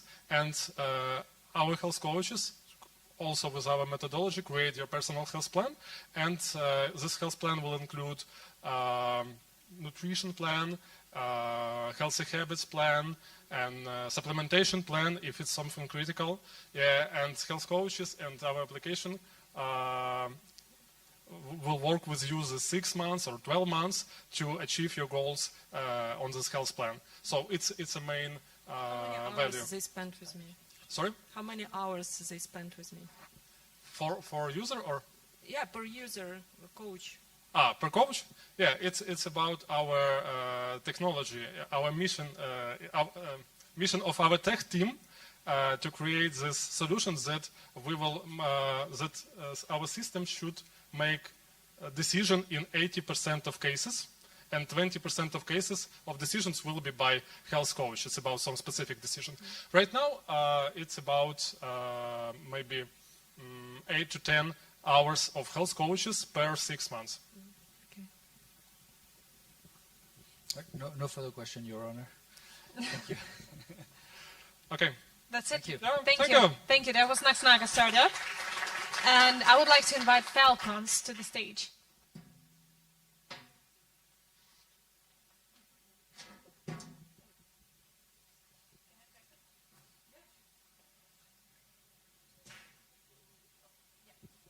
So, hi everyone.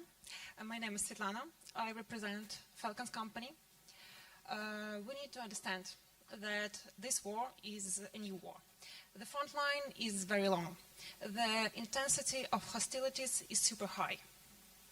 As you can see, almost everything on the front line emits radio signals. Large drones, radio stations, repeaters, electronic warfare, tanks, etc. Now, too much time passes from detecting the target to destroying it. Also, we cannot calculate the conversion of each stage and growth points of each stage. It's not good. What do we offer? A full cycle automated system consisting of 3 steps. The first one, we locate the zone of radio signals output. The second step, our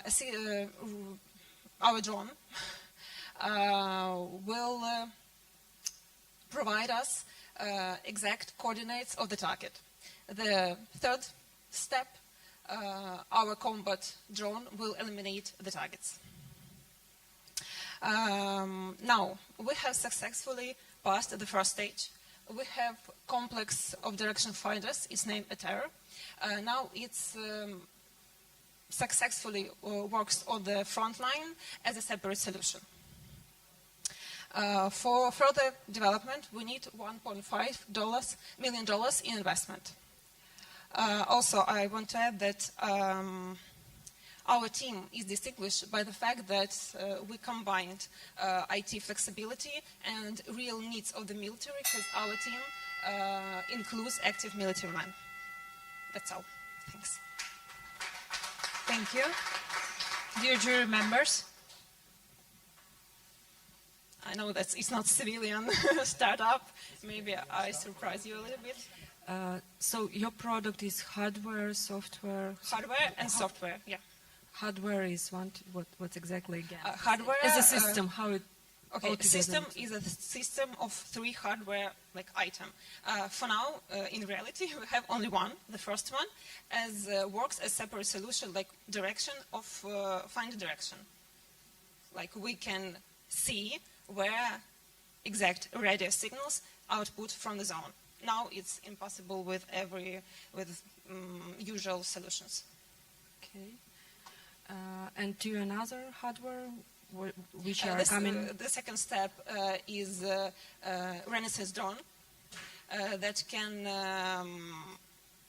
provide us exact coordinates, because direction finder complex gives us only the zone, you know. Mm-hmm. And the second step is another drone, a combat drone that can eliminate the target. Mm-hmm. And you are going to produce by 3 of them, yourself? of course. 3 of them. But each of this product can be self-sufficient ready-made product. Like it can be used separately. And how it differs from existing ones? The system is not existing for now, like in the world. Mm-hmm.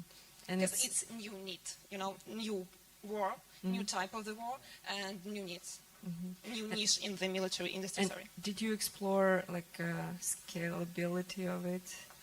Scalability is quite is not hard, because it's all about production. Yeah, and I mean of needs. Did you try another, like European defense program, to apply for European defense programs or? Sorry, can you? Yeah, so I'm about scalability. So about Ukraine is, needs. Yeah. About Ukraine is obvious. So in other markets, did you try to apply maybe for defense programs because you can get grants or?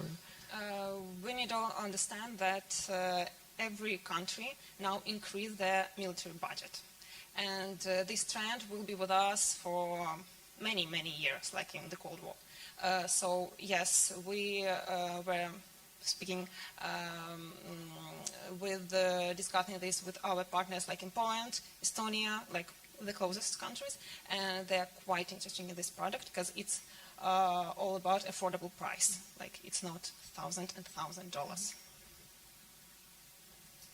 Now, can I say? Now our first step, Direction Finder Complex, is in 12 times cheaper than the closest competitor. Okay, so actually that probably partially answers one of my questions, which is about signal direction finding. That's a known problem. It's a known quantity in the field of radio source detection. How do you think differently? Because these technologies already exist. Yep, but the price of this technology is enormous in the world. And now we have saturated the front with many, many of them, like, to be honest, more than 300 complex. It's very, very big amount. That wasn't usual before. Like so the number of sources or the number of... the number of needed equipment. Okay. So why didn't you talk about the price and say we're this many times cheaper? Because that's a big difference, because classic technology could achieve what you do, but not at that price. That's probably the big competitive advantage that you have. That's one of them.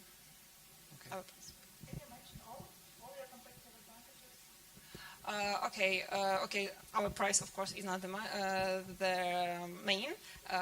The main is our flexibility to change for the customers, because, for example, in Ukraine, now it's our customers, we can quickly change and test, it's very important, on the battlefield for specific tactic of each military unit. Like it's our opportunity and our benefit. You can adapt to the type of signal you're tracking? Yep. Antennas and so on. Okay. What? Sorry. This technology itself is a correlation method. It's impossible to patent because it's it's physics. But if we're talking about software, now we're in the way to do it, because software, it's a little bit hard to be patented.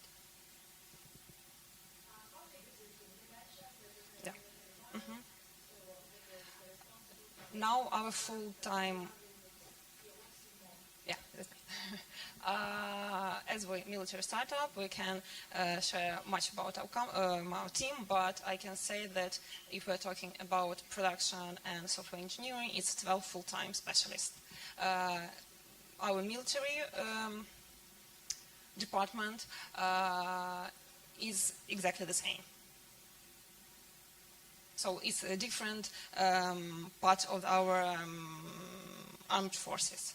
Like really different, because we understand that it's important to speak with any of them.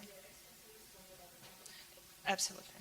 We even change something on the battlefield from the cloud-based solution. Dear jury members, kindly remind you that we have a mics in order for our viewers to hear you and the questions of you.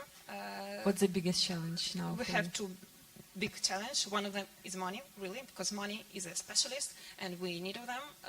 And the second one is, how can I say, Karina? Допуск до експлуатації. Just an opportunity to be used legally at the battlefield. At the battlefield, like now all that used on the front line, it's our, we sell it, but we sell it by volunteer organization. We need to cooperate with government, with Ministry of Defense, to make it big, to scale it. But, we Any cooperate. forecasts? Forecast? Exactly 6 months, because we are working very tight with Bray One.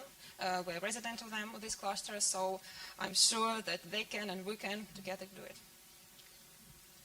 Okay, last one. Any application, any dual-use application you see? Yeah, thank you. Of course, every part of our system can be self-sufficient and have a dual-use opportunity. For example, the first one, Direction Finder Complex, can be used in rescue operation and in the airport security and so on. The second step, our reconnaissance drone can be used in agro sector and energy sector, sorry. And the third one can be cargo, like transportation drone, because it's quite big, a little bit. That was like 20 seconds. You can see a slide out of this. Yeah. Mics, dear jury members, mics, please, So please. that was 20 seconds. You could have made a slide out of this. This is pretty compelling. Yeah. So the third one, how long can a drone go and come back and load of it? Because you said it can be a transportation drone. It can be a transportation drone if we're talking about dual use. How many kilograms and how far it can go and come back? We need to understand that it's not really product for now, but drones are not so difficult technology for now. It will be something like 20 plus kilograms. But it can be. Yeah, but you are working on. Yeah. It depends on motors, about this thing. So. Okay. I guess we have run out of time for the questions. Thank you so much. And we are moving to our last but not least startup today. It's GEOS. We're slowly moving for dual-use technologies to the educational ones, so we're keeping on your attention.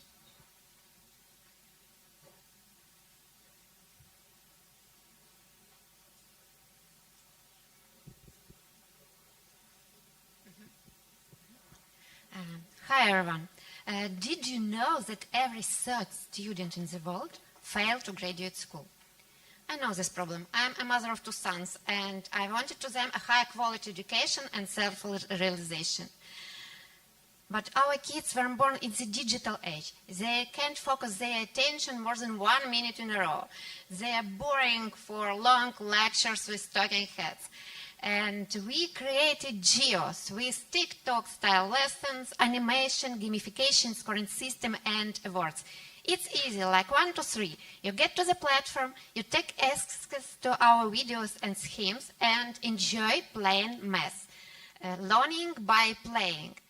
We have grown 10 times during last years and reached more than 144,000 registered users and 135 partner schools. Unlike other VC-backed competitors, we are the only all-in-one educational system, and we proved to increase academic success by 33% and children engagement by 90%. So our business model is B2C subscription and B2B2C school subscription. Global e-learning market has great opportunities and growing fast. We have a powerful team with educational and technological background, proven track record, and big vision. We plan to reach 6 million happy users learning math and developing their critical thinking in our platform. Join us to build a better future for our children. Thank you. Thank you so much for such a powerful pitch. Dear Commission. All right, as an educator, very, very touched by the topic. Why is there, do you focus only on math, or do you think you could cover other topics, and you only focus on these ages, or do you think you could expand to professional continuing studies type of?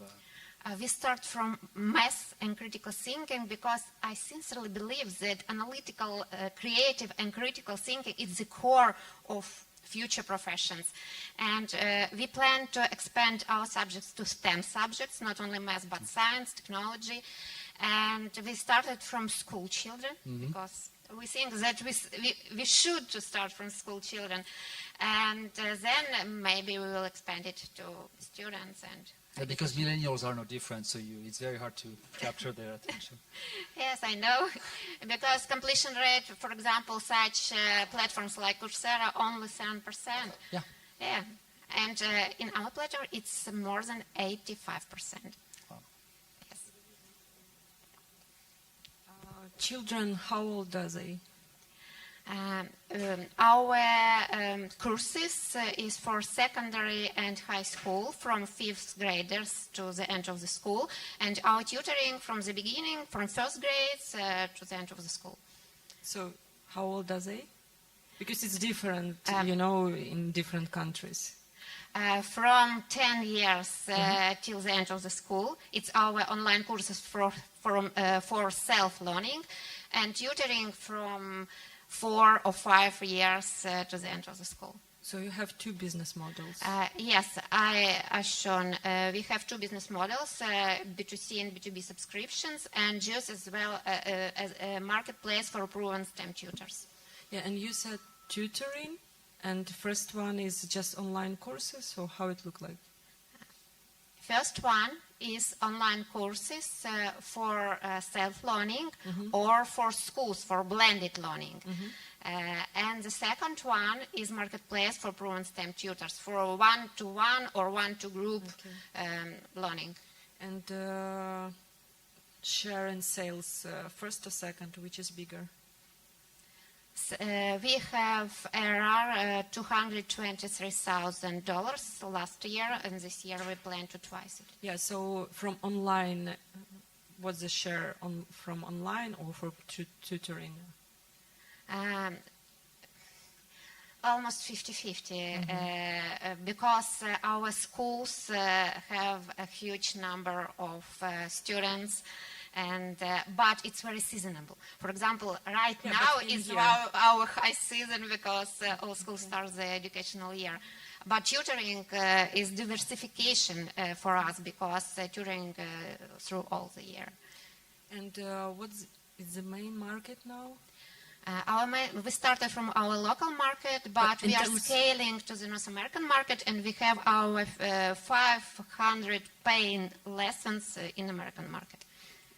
And number one market today is? Still Ukraine, but our target market is North American market. And next one after Ukraine is? North America. And US, what percentage? US. What percentage? 10% right now, but we think about 80%. Okay, thank you. But how you plan to enter the market? I believe that you have plenty of competitors on the US market. Yes, we have huge competitors, decacorns, but we propose our unique methodology, our bite-sized chunks methodology, and we started from B2C in the US market with digital marketing and funnels, and we have our paying users from this market, from this digital marketing.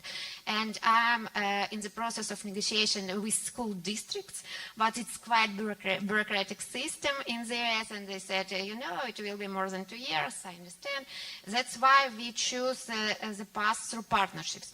Now we partners with platform that presents in 25,000 American schools, and it is a platform, communicative platform between parents and teachers without content, and we propose our content.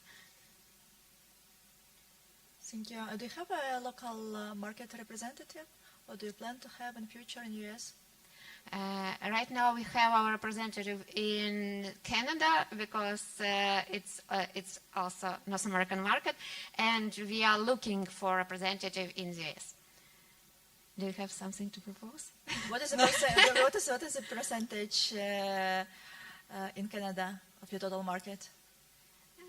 Not a lot, but we have our tutors from Canadian market because the price of Canadian tutors for American children better than in the US. Thank you. Thank you so much. That was our last startup for today. Julius, your applause, please. Yes, from my side, I would like to thank all of the participants today, all of the 10 teams that presented their innovations. And I guess I'm happy to give the floor to Irina Volnitska. whether you are ready to give your feedback on the teams and maybe tell us more on who had won your heart today.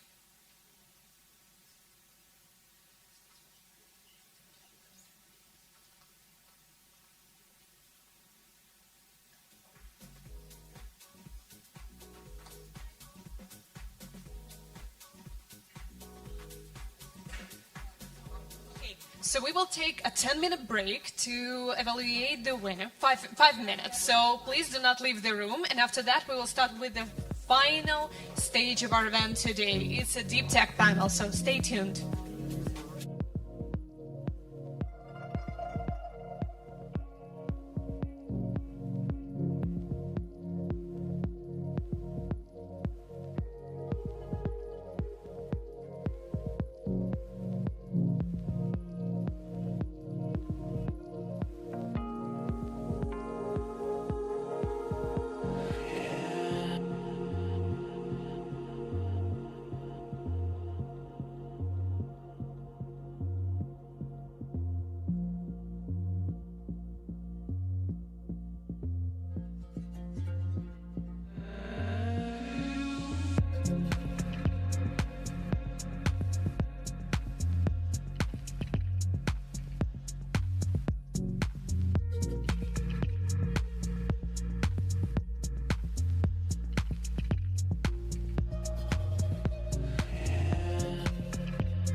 You just wanna hold it, don't wanna swim it over. It feels like you got it, you want your roller coaster. Don't ask me about my freedom, don't ask me about my wisdom. You want it, you need it, but why?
Dear guests, 1 minute of your attention, please.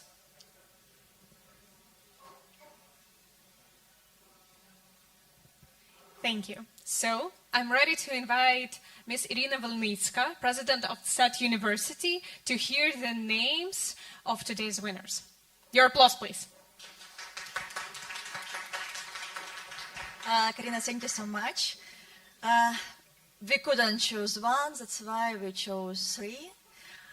But before I announce the winners, I want to give a word to Gautier because I want you to listen to the same things that I've been listening for the last 2 days about Ukrainian startups. And I think it will be useful for you how they see us in California. So, Gatia.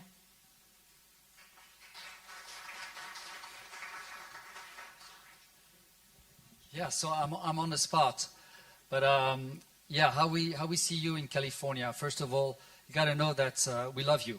We love you all. There is a really tremendous support from the heart, in particular at Berkeley. In my neighborhood, there are many Ukrainian flags. So yeah, you are in our thoughts, and the reason why Rhonda and I flew here. I can tell you the campus was not really happy to send their employees in a category 4 country, but we say, you know what, we don't care. And the short, nice story about it is my dean, actually, even though the compliance team said, you should not go, my dean said, let's find a way. And I think that says a lot, because you matter, because as Rhonda is no longer here to say she had to fly back, she's teaching like literally tomorrow or the day after tomorrow. So that's how much time she wanted to take for you. But we take a lot of pleasure working with people of quality, talents, young or senior. And when we go to Ukraine, it's what we get. So that's really something we appreciate a lot. You guys are talented. You guys are educated. You guys teach us something. It's written on my phone. I have it all the time. You know, bravery. In Silicon Valley, we think that resilience and bravery is about like, oh, I didn't get the salad like I wanted. You know, I'm going to be resilient. I'm going to have it anyway. No, you set the whole new level. So also working with startups of that caliber, with that spirit, it's so refreshing. And yeah, and I want to be too long. And it was really not in a Californian way. It was really hard to choose. You know, startups, because you all qualities, we needed to come up with winners. But so that you know, I mean, you have a startup, so you know what it is to sometimes miss the step, because you're going to get the next one. And I'm sure we'll stay in touch. Know that there's a lot of opportunities for everything we saw today, a lot of opportunities to rebound. So I want you to keep that in mind. Did I miss anything? Thank you. All right. The announcements, I leave it to Irina. Yeah, we have 3 startups which we really liked, so it took more time than to agree on that. And, I'm sorry, I have only one certificate because we're supposed to have only one winner, but now we will have 3 master degrees in our university. I don't know if you know a lot of our university, but we have a lot of professors, teachers from US. We help startups. We teach how to transform technology into business. And I think it will be really useful. And in the end, we can make you the introductions in Silicon Valley, because we are always a part of different delegation to startup delegation. We help them to go to San Francisco. And the winners also will have the sessions with Rhonda, who already left, and I think with Gautier, he will be happy also. Yes. So, wanted.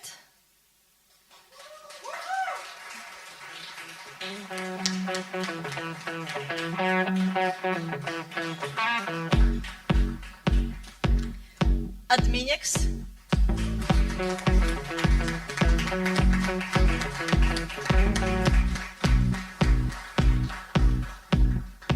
And the Falcons.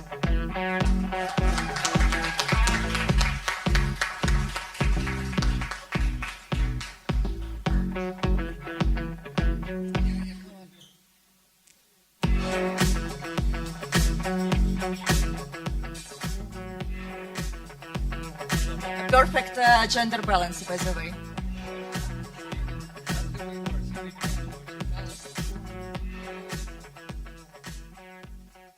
And please contact me with the certificates.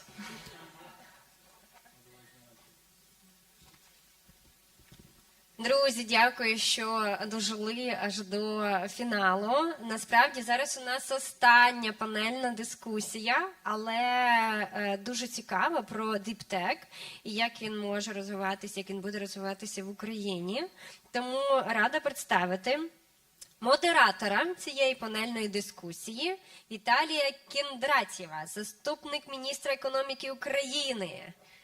Так, зараз ми будемо виносити стільці по чуть-чуть і будемо якраз очікувати на наших спікерів. Ой, зараз все буде. Ні, так не цікаво. Ні, у нас все повинно бути красиво. І нам ще потрібно 4 стільчики. Тобто всього 5. Так, молодець. Далі запрошую Анатолій Загородній, президент НАН України, директор Інституту теоретичної фізики імені Боголюбова НАН України. Уху! Анатолій. Так, будемо. Ага, бачу, ура, дякую. Наступний на цю сцену запрошую Павло Карташов, директор Українського фонду стартапів. Так, Інна Перепелиця, старший радник в компанії Lux Innovation. Так, з Ірою ви вже знайомі. Микола Максименко, кофаундер та CTO HiQ, директор програми з управління технологіями в бізнес-школі УКУ. Супер! Яка в нас класна компанія? Ну що, have fun? Так, have fun, передаю вам. Так, добрий день, добрий вечір. Що, ближче? Добре. У мене сьогодні такий цікавий досвід. Павло взяв і мене перший раз в житті заставив модерувати якусь панель. Завжди була можливість щось розповідати коротенько по галузі. А тут, завдячуючи фонду, є можливість прокачати нові deep tech скіли. Чи це soft skills? This is soft skill, окей. Залежно від результату. Так, результат ми самі обираємо. Друзі, ми сьогодні зібралися, послухали, дуже цікаві були проекти, інноваційні, технологічні стартапи, але ми всі бачимо, як дуже так повільно, але дуже потужно рухається сфера, яка називається Deep Tech. Це речі і проекти, які в першу чергу спираються на фундаментальну науку, які потребують великих дуже вкладень сил, енергії, ресурсів державних, міждержавних, багато науковців. Тому сьогодні у нас дуже така цікава підбірка колег, з якими ми могли би обговорити, що вони з цього приводу думають, почути їх думки і сформувати для себе більш комплексне бачення. Тому я пропоную почати з пана Анатолія, президента Національної академії наук. Добрий вечір, вельмишановні учасники зустрічі. Передусім хочу подякувати організаторам за можливість зустрітися з вами. І з вашого дозволу кілька слів про те, що є Національна академія наук України.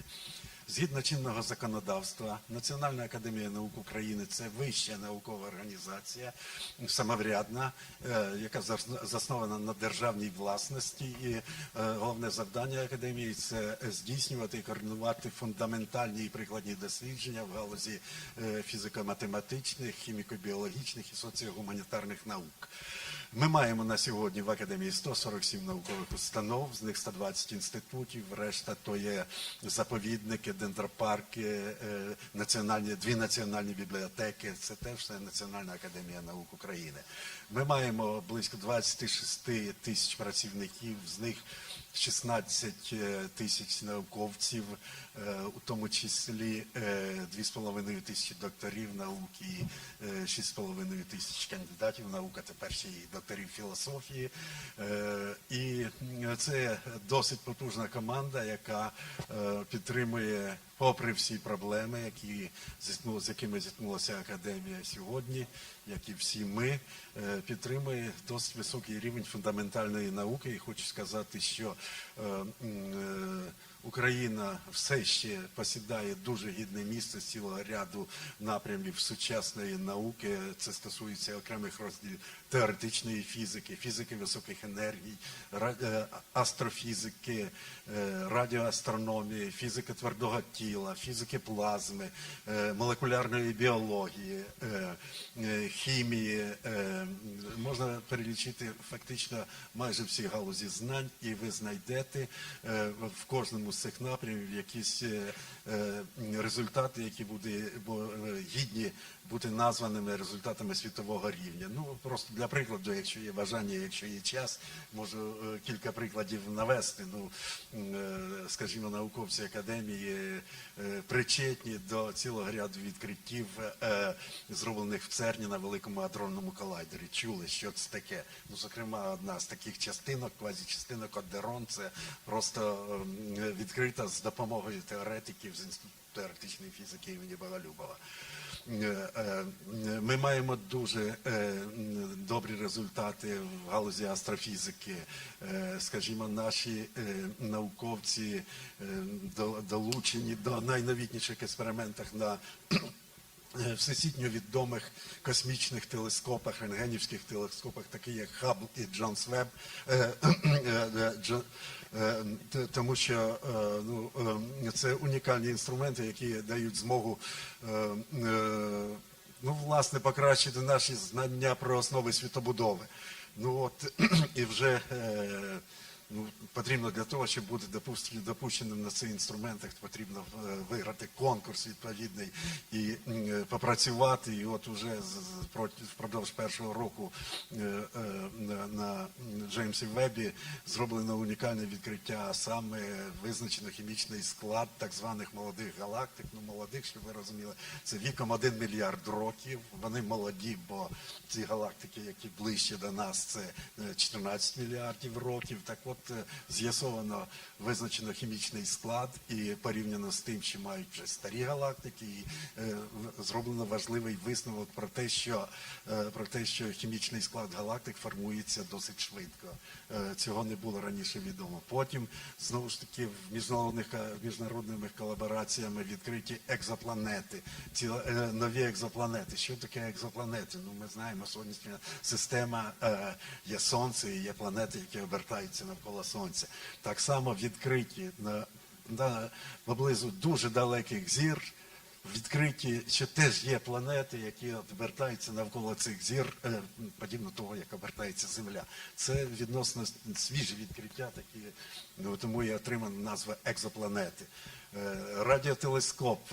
Маємо найпотужніший в світі, найкращий в світі радіотелескоп. Правда, він зруйнований російськими загарбниками, бо телескоп попав під окупацію. Спостерігаємо з дуже високою роздільною здатністю те, що відбувається в галактиках, те, що відбувається в далеких планетах Сонячної системи. Навіть можна подивитися, знайти, спостерігати атоми, які мають мікронний розмір. Ну, можете уявити собі, що це таке. Це тільки в далекому космосі таке можна спостерігати. Для фундаментальної науки це надзвичайно важливі відкриття. Я вже не говорю про те, що є дуже багато результатів, які стосуються фізики твердого тіла. Це електронні і оптичні властивості графену, це нові так звані високоентропійні матеріали, які мають унікальні властивості, хімія, дуже багато цікавих результатів. Просто я за браком часу боюсь з'їсти весь час тут на цю панель, тому повірте мені, що...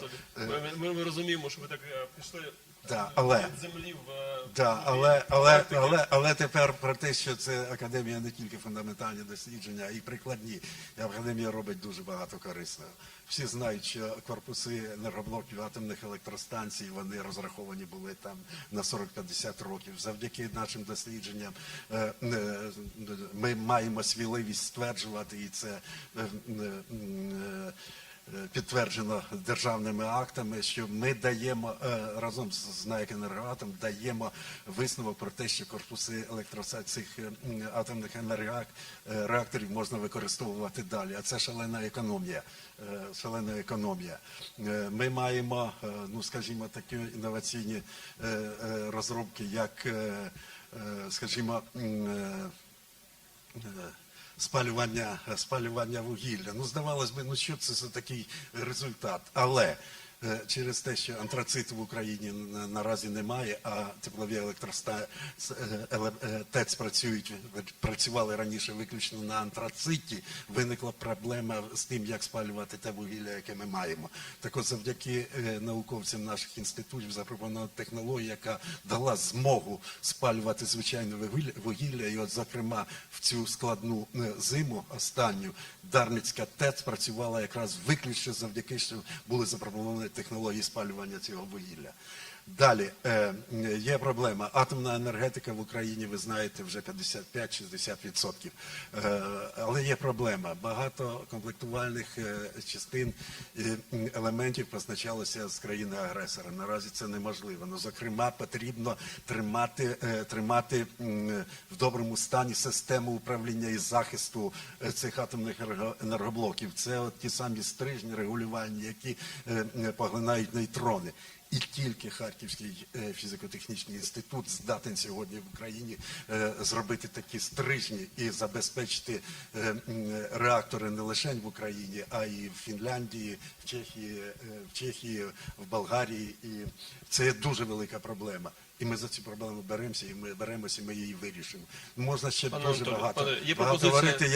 Я дякую, вибачте, ще так довго. Але... Ми розуміємо, що реально Національна академія наук, вона не тільки про космос, про якісь фундаментальні речі, але дуже прикладні, які допомагають нам сьогодні державі проходити складні такі випробування війною, в тому числі. Я пропоную просто дати нашим іншим учасникам розповісти трошки про себе в цій екосистемі, і ми повернемося ще до вашого цікавого виступу. Пане Павле. Дякую. Ну, дуже цікаво було інтро Анатолія Глібовича, і насправді у нас немає подібних прикладів, чим пишатися. Тобто фонд стартапів – це маленька бюрократична установа, але ми завдяки своїм партнерствам і завдяки своїм коопераціям, в принципі, до багатьох таких речей намагаємось дійти.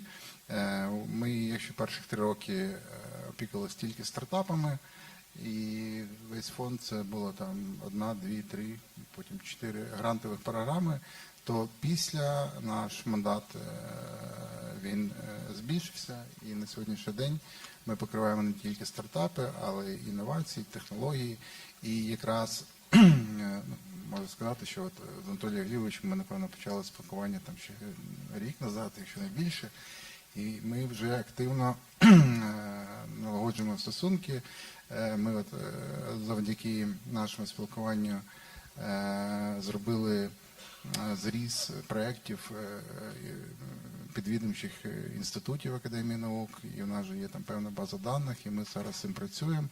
Ну, а в цілому, я думаю, що багато з вас, хто знає, чим ми займаємося, що робимо, у нас є багато іншого, тому діптех для нас не є щось нове. Ми цим вже займаємось, напевно, більше року, то вже 1,5. І на сьогодні в фонді, звичайно, пріоритет номер 1 – це Мілтех. На базі фонду функціонує кластер Брейван. Ось, але ми дуже також активно розвиваємо інші напрямки, залучаємо фінансування і сподіваємось, що діптех – це якраз та індустрія, яка у світі зараз дуже востребована, яка піднімає багато грошей, що вона і в Україні знайде свій розвиток. Вона вже розвивається, але що цей розвиток буде більш стрімким, і ми будемо впевнено інтегруватися в європейський простір. Дякую. Дякую. Наскільки я знаю, Павло, фонд стартапів в 1/4 входить найкращих в світі по розвитку саме стартапів. Дочекаємося наступних репортів і побачимо. І побачимо, так? Ми будемо мати надію, що і в діптех напрямках ми будемо рухатися такими ж швидкими темпами. Пані Інна. Вітання. Я наразі працюю в Lex Innovation. Якщо так спростити, то це USF, Мінцифра, Дія, все разом. Це в Люксембурзі інноваційна агенція державна. Ми допомагаємо компаніям, тобто від дослідників до корпорацій займатися інноваціями. І безпосередньо також ми маємо свою акселераційну програму, і моя дотичність до діптек, я також допомагаю компаніям отримати EIC фінансування від Європейської комісії, і, можливо, вже знаєте, є акселераторська програма, і Європа собі поставила за ціль, тобто видавати також і public money, тобто не лише приватні, на діптек. І тому безпосередньо моя робота була також допомогти ідентифікувати ці компанії, отримувати фінансування і взагалі бути fundable, в тому числі не лише public, але і private money. Да, і дуже рада, це якраз завдяки знайомству з Павлом, що в Україні ми почали піднімати цю тему, і насправді ці виклики, які ми сьогодні будемо обговорювати, вони не лише в Україні, а і в Європі загалом. І дуже рада, що сьогодні на нашій взагалі події були представники США, тому що насправді, що Європа намагається зараз зробити, це досягнути те, що з дослідженнями, з інноваціями робить США, тому що в Європі ми номер один на, я це називаю paperwork, це дуже жорстко можливо, але у нас кількість патентів найбільша. Але що ми робимо з цими патентами? І ми – це Європа, це не Україна. Тобто, повторюсь, що це не лише у нас, а це загалом наш регіон. Тобто ми робимо дослідження, але ми не робимо, що ми робимо з цими дослідженнями. І саме, якщо ви сьогодні слухали, Ронда якраз говорила, як вони створили пайплайн. Тобто, і, напевно, ми сьогодні будемо дискутувати на цю тему. Дякую. Пане Микола. Дякую за запрошення сьогодні. Мені дуже приємно тут бути і взагалі долучитись до цієї екосистеми. Зокрема, мене звати Микола Максименко, я є CTO і кофаундер стартапу Haiku. Ми є quantum computing стартапом і створюємо софтвер, який допомагає оптимізовувати квантові обчислення на існуючих квантових процесорах. Тобто це є такий яскравий приклад саме діптех стартапу.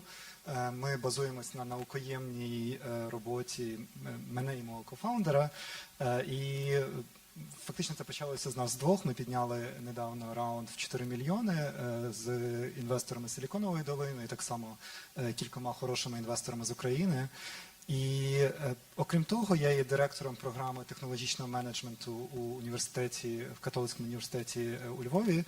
І до того займався розвитком R&D у компанії SoftServe, де ми, власне, фокусувалися саме на діптех розробках. Це було AI for Drug Discovery, це було Computer Vision, зокрема, так само квантові обчислення. І, власне, чим я пишаюся під час цього періоду в SoftServe, що ми вивели, власне, цю команду, по-перше, ми її заскейлили більше, ніж 10 разів за 3 роки. Ми вивели її на такий стабільний мультимільйонний прибуток.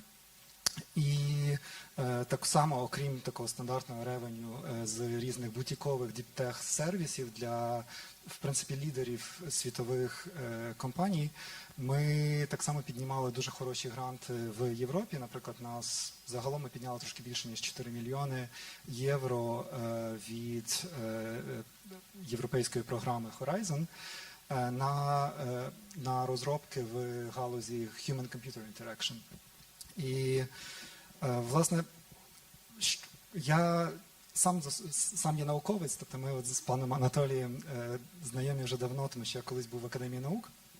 І що мені так цікаво робити в Україні. Я свого часу працював в Німеччині, потім в Ізраїлі.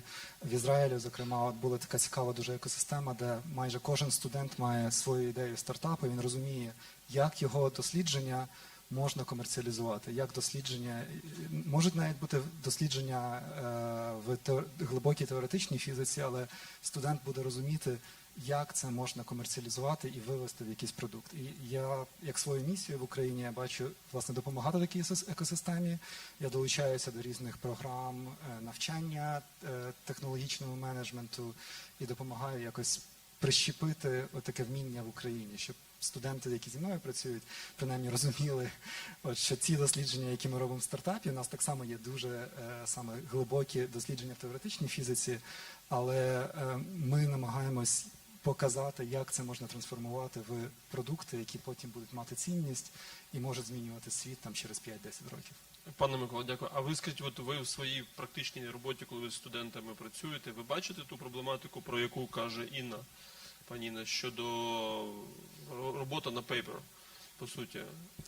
Так, це дуже типово насправді в нашому регіоні. Я скажу, що це не тільки в Україні, це в принципі в Європі. В Ізраїлі трошки краща ситуація з тим, насправді. А з чого вона почала змінюватися?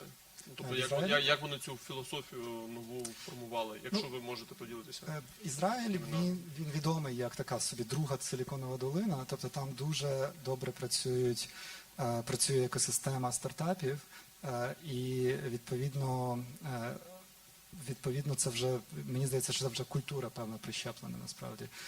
Є дуже багато фондів, є дуже багато акселераторів, є в кожному університеті такі technology commercialization хаби. Наприклад, в Вайцмані, де я працював, там був офіс technology commercialization, який допомагав ресерчерам запатентувати дослідження. Він ідентифікував такі от зерна, які потенційно можуть бути комерціалізовані. І потім цей офіс займався тим, що в них було портфоліо патентів, і вони працювали з індустрією на ліцензування цих патентів. І, наприклад, і лише в Вайцмані цей офіс, він генерує багатомільйонні прибутки щороку. Тобто я не пам'ятаю точної цифри, це або 100 мільйонів, або майже мільярд на рік. Пане Анатолію, а скажіть, будь ласка, як відбувається в Академії наук ця комунікація з реальним сектором економіки, і чи вона взагалі відбувається? Звісно, що відбувається. Наразі ми намагаємося її покращити. Прийнято рішення і розгортають свою роботу 8 інноваційних кластерів, які там є і біомедичний кластер, і енергетичний кластер, і матеріалознавчий кластер. До складу цих кластерів входять з одного боку інститути Національної академії науки, ті, які мають стосунок до того чи іншого питання, і обов'язково приватні компанії, і ще державні чи компанії, скажімо, там, де мова йде про, скажімо, матеріалознавчий кластер, то там присутні і КБ Південне, там присутні і цей Івченко Прогрес, і тобто це, ми сподіваємося, що це буде потужний кластер. Так само от біомедичний кластер, там залучені до його діяльності вже приватні компанії, які пов'язані з фармацією, і ми теж сподіваємось імплементувати тим самим от ті розробки, які ми маємо, скажімо, є гелі, які можна використовувати в медицині для склеювання, скажімо, живих тканин. От це така розробка є, і вона, ми сподіваємося, що знайде досить широке використання. Також ми намагаємось, ми вже кілька років в процесі, хочемо реалізувати такий амбітний проект наукового парку «UNIT.City» на основі інститутів, які розташовані в академмістечку. Це близько 10 інститутів, які проявили зацікавленість, і наразі йде формування цих проти стартапів, будемо так казати, підбираються ці колективи, і тут суттєву роль відіграє Київський академічний університет, який навіть вже розгортає підготовку фахівців з інноваційного менеджменту, будемо так говорити. Хоча сам Київський академічний університет, він працює на основі базових кафедр, пов'язаних з фундаментальною наукою, але елемент, так би мовити, інноваційного менеджменту в зв'язку з тим, що вони вже створили цей інноваційний центр і працюють над тим, щоб наповнити оцей майбутній науковий парк. Тобто все це є.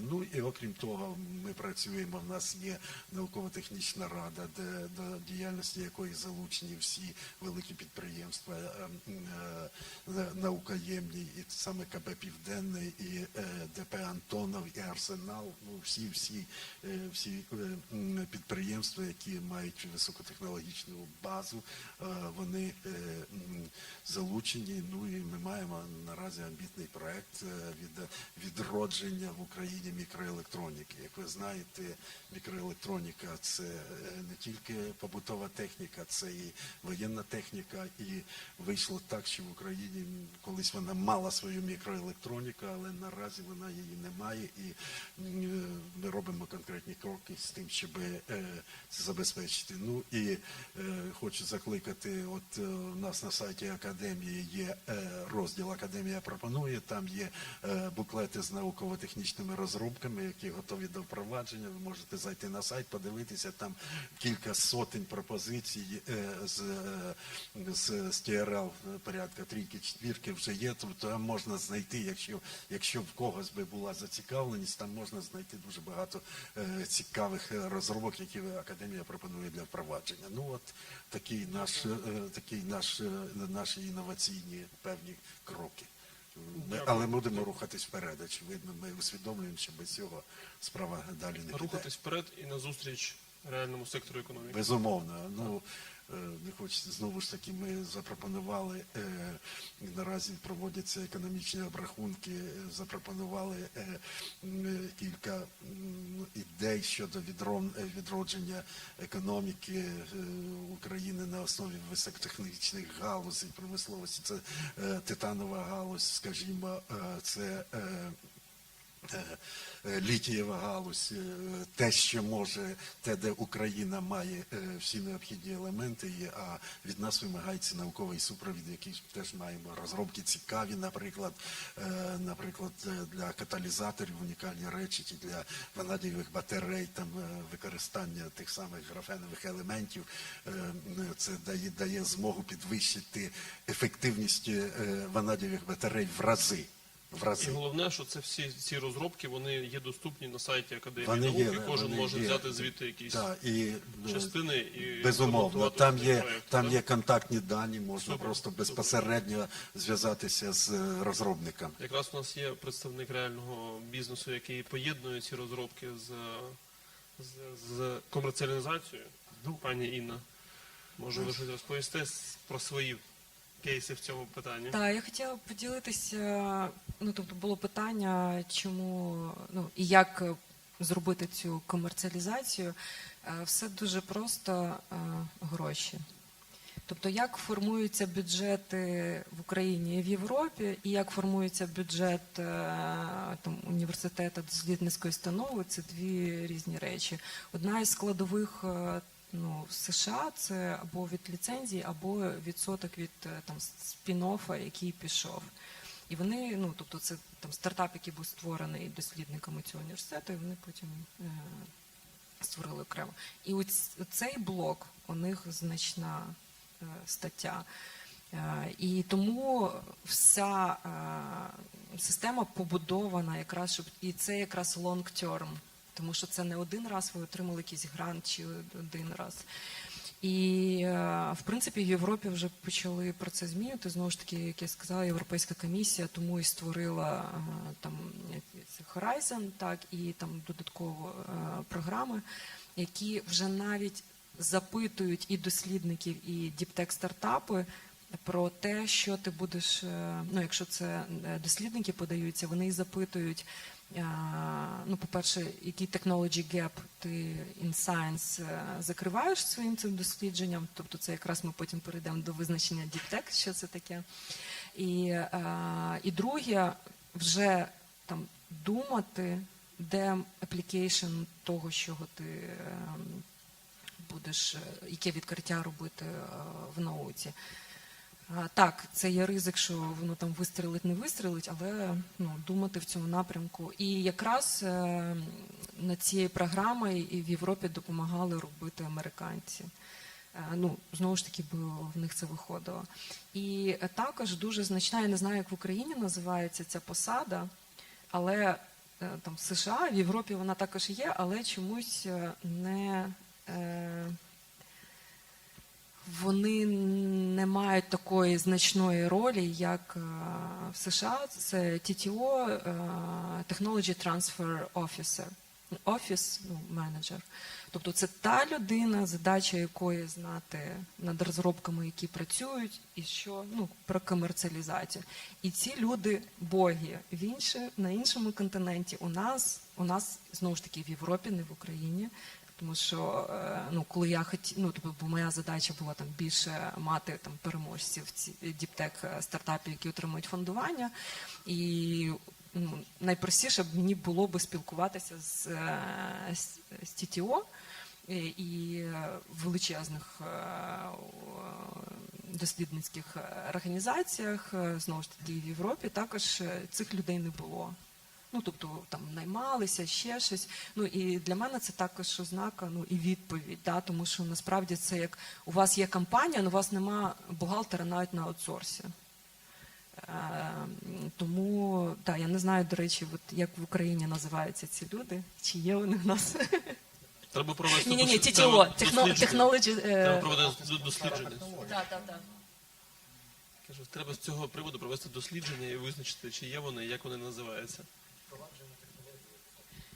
Так. Так, і це можуть якраз представники з USF бути. Так. Ми можемо багато речей робити. Ось для цього, насправді, що ми почали вже робити, ми почали спілкування з багатьма стейкхолдерами, які працюють в цій сфері. От, і ми на сьогодні активно почали співпрацювати з українськими корпораціями. Для чого? Ми на етапі, коли ми вже розпочнемо там грантову програму, а там по діптеху вона розпочнеться, я сподіваюся, дуже скоро. Ми маємо розуміти, що коли ми профінансуємо, не знаю, там перших 10, 20, 30 проєктів, вони отримують гранти, і ми хочемо розуміти, що окрім гранту, компанії отримують доступ до чогось більшого. І тут якраз велику роль можуть відіграти корпорації, ну, поки що це українські, але через партнерів, в тому числі партнерів наших люксембурзьких, ми хочемо отримати взагалі доступ до європейського ринку. І мені здається, може бути дуже велика додана вартість, особливо ті корпорації, які мають там власне R&D, які інвестують в R&D, або які там мають інноваційні підрозділи. Ми вже в Україні, в принципі, займалися корпоративними інноваціями. Це було дуже епізодично, це не мало системного характеру, тобто ми там, тут є Еммануель з The Tech Innovations, ми робили 1 чи 2 пітча, і фактично, але це не є системна робота. Тобто ми маємо розуміти, що в нас є люди, які постійно там спілкуються з корпораціями, обмінюються інформацією, отримують від них фідбек і отримують, саме головне, від них запити. Тоді певну синергію можна побудувати. І, в принципі, я теж багато зараз комунікую з іншими державними установами, тому що всі щось роблять, у багатьох є ініціативи, наприклад, є Офіс інтелектуальної власності, в них теж дуже багато задумів, але ми хочемо так само точно використовувати якісь їхні продукти для того, щоб їх імплементувати в те, що ми робимо. Наприклад, ми хочемо пропонувати всім заявникам, а це в тому числі будуть там і університети, і інститути, і різні дослідні організації, реєструвати пакетом, реєструвати IP rights. І, на мій погляд, це дуже важливо, тому що якщо права ваші не зареєстровані навіть в Україні, то, в принципі, ваше рішення в Європі, напевно, нікому не потрібно. Ось. Це поки на етапі обговорення, ми в процесі, але, скажімо, ми над цим працюємо. Дякую, Павло, дякую, колеги. Ми сьогодні так великими кроками пройшлися по глибокій темі, насправді. І почули, і зрозуміли, що насправді треба шукати ці містки, які поєднають інноваторів, дослідників з потребами реальних корпорацій, з потребами реального бізнесу. З одного боку, з іншого боку державна підтримка, з іншого боку можливість доступу до фінансів, до акселераторів. Тому всі розуміємо, що це великі перспективні такі дослідження, які не можуть рухатись дуже швидко, але ми маємо разом всі створювати екосистему для того, щоб воно почало проростати і жити своїм життям. Дякую вам за цю бесіду. Дякуємо, що слухали. Гарного вечора. Великі молодці. Дякую за ці цікаві топіки. Насправді, в нас на сьогодні все. Дякую, любі друзі, що сьогодні прийшли, розділили цей вечір. Тому що мені, як засновниці бази IT і керівнику з розвитку Київського кластеру, дуже важливо приходити, бачити, що люди збираються. Бо саме так ми зробимо Україну країною майбутнього. Саме так ми зробимо Україну IT-продуктовим хабом. Саме так ми зможемо допомогти один одному зробити ще більше і досягнути ще більше. Зараз у нас частина нетворкінгу. Я рада вас запросити, поспілкуватись. Нагадую, обов'язково шерте свої контакти, залишайтесь на зв'язку і найголовніше, знайте, що цінне ви можете принести один одному, що ви шукаєте, обов'язково це проговорюйте і крутих нам продуктів. Файного вечора. Побачимось. Пока-пока.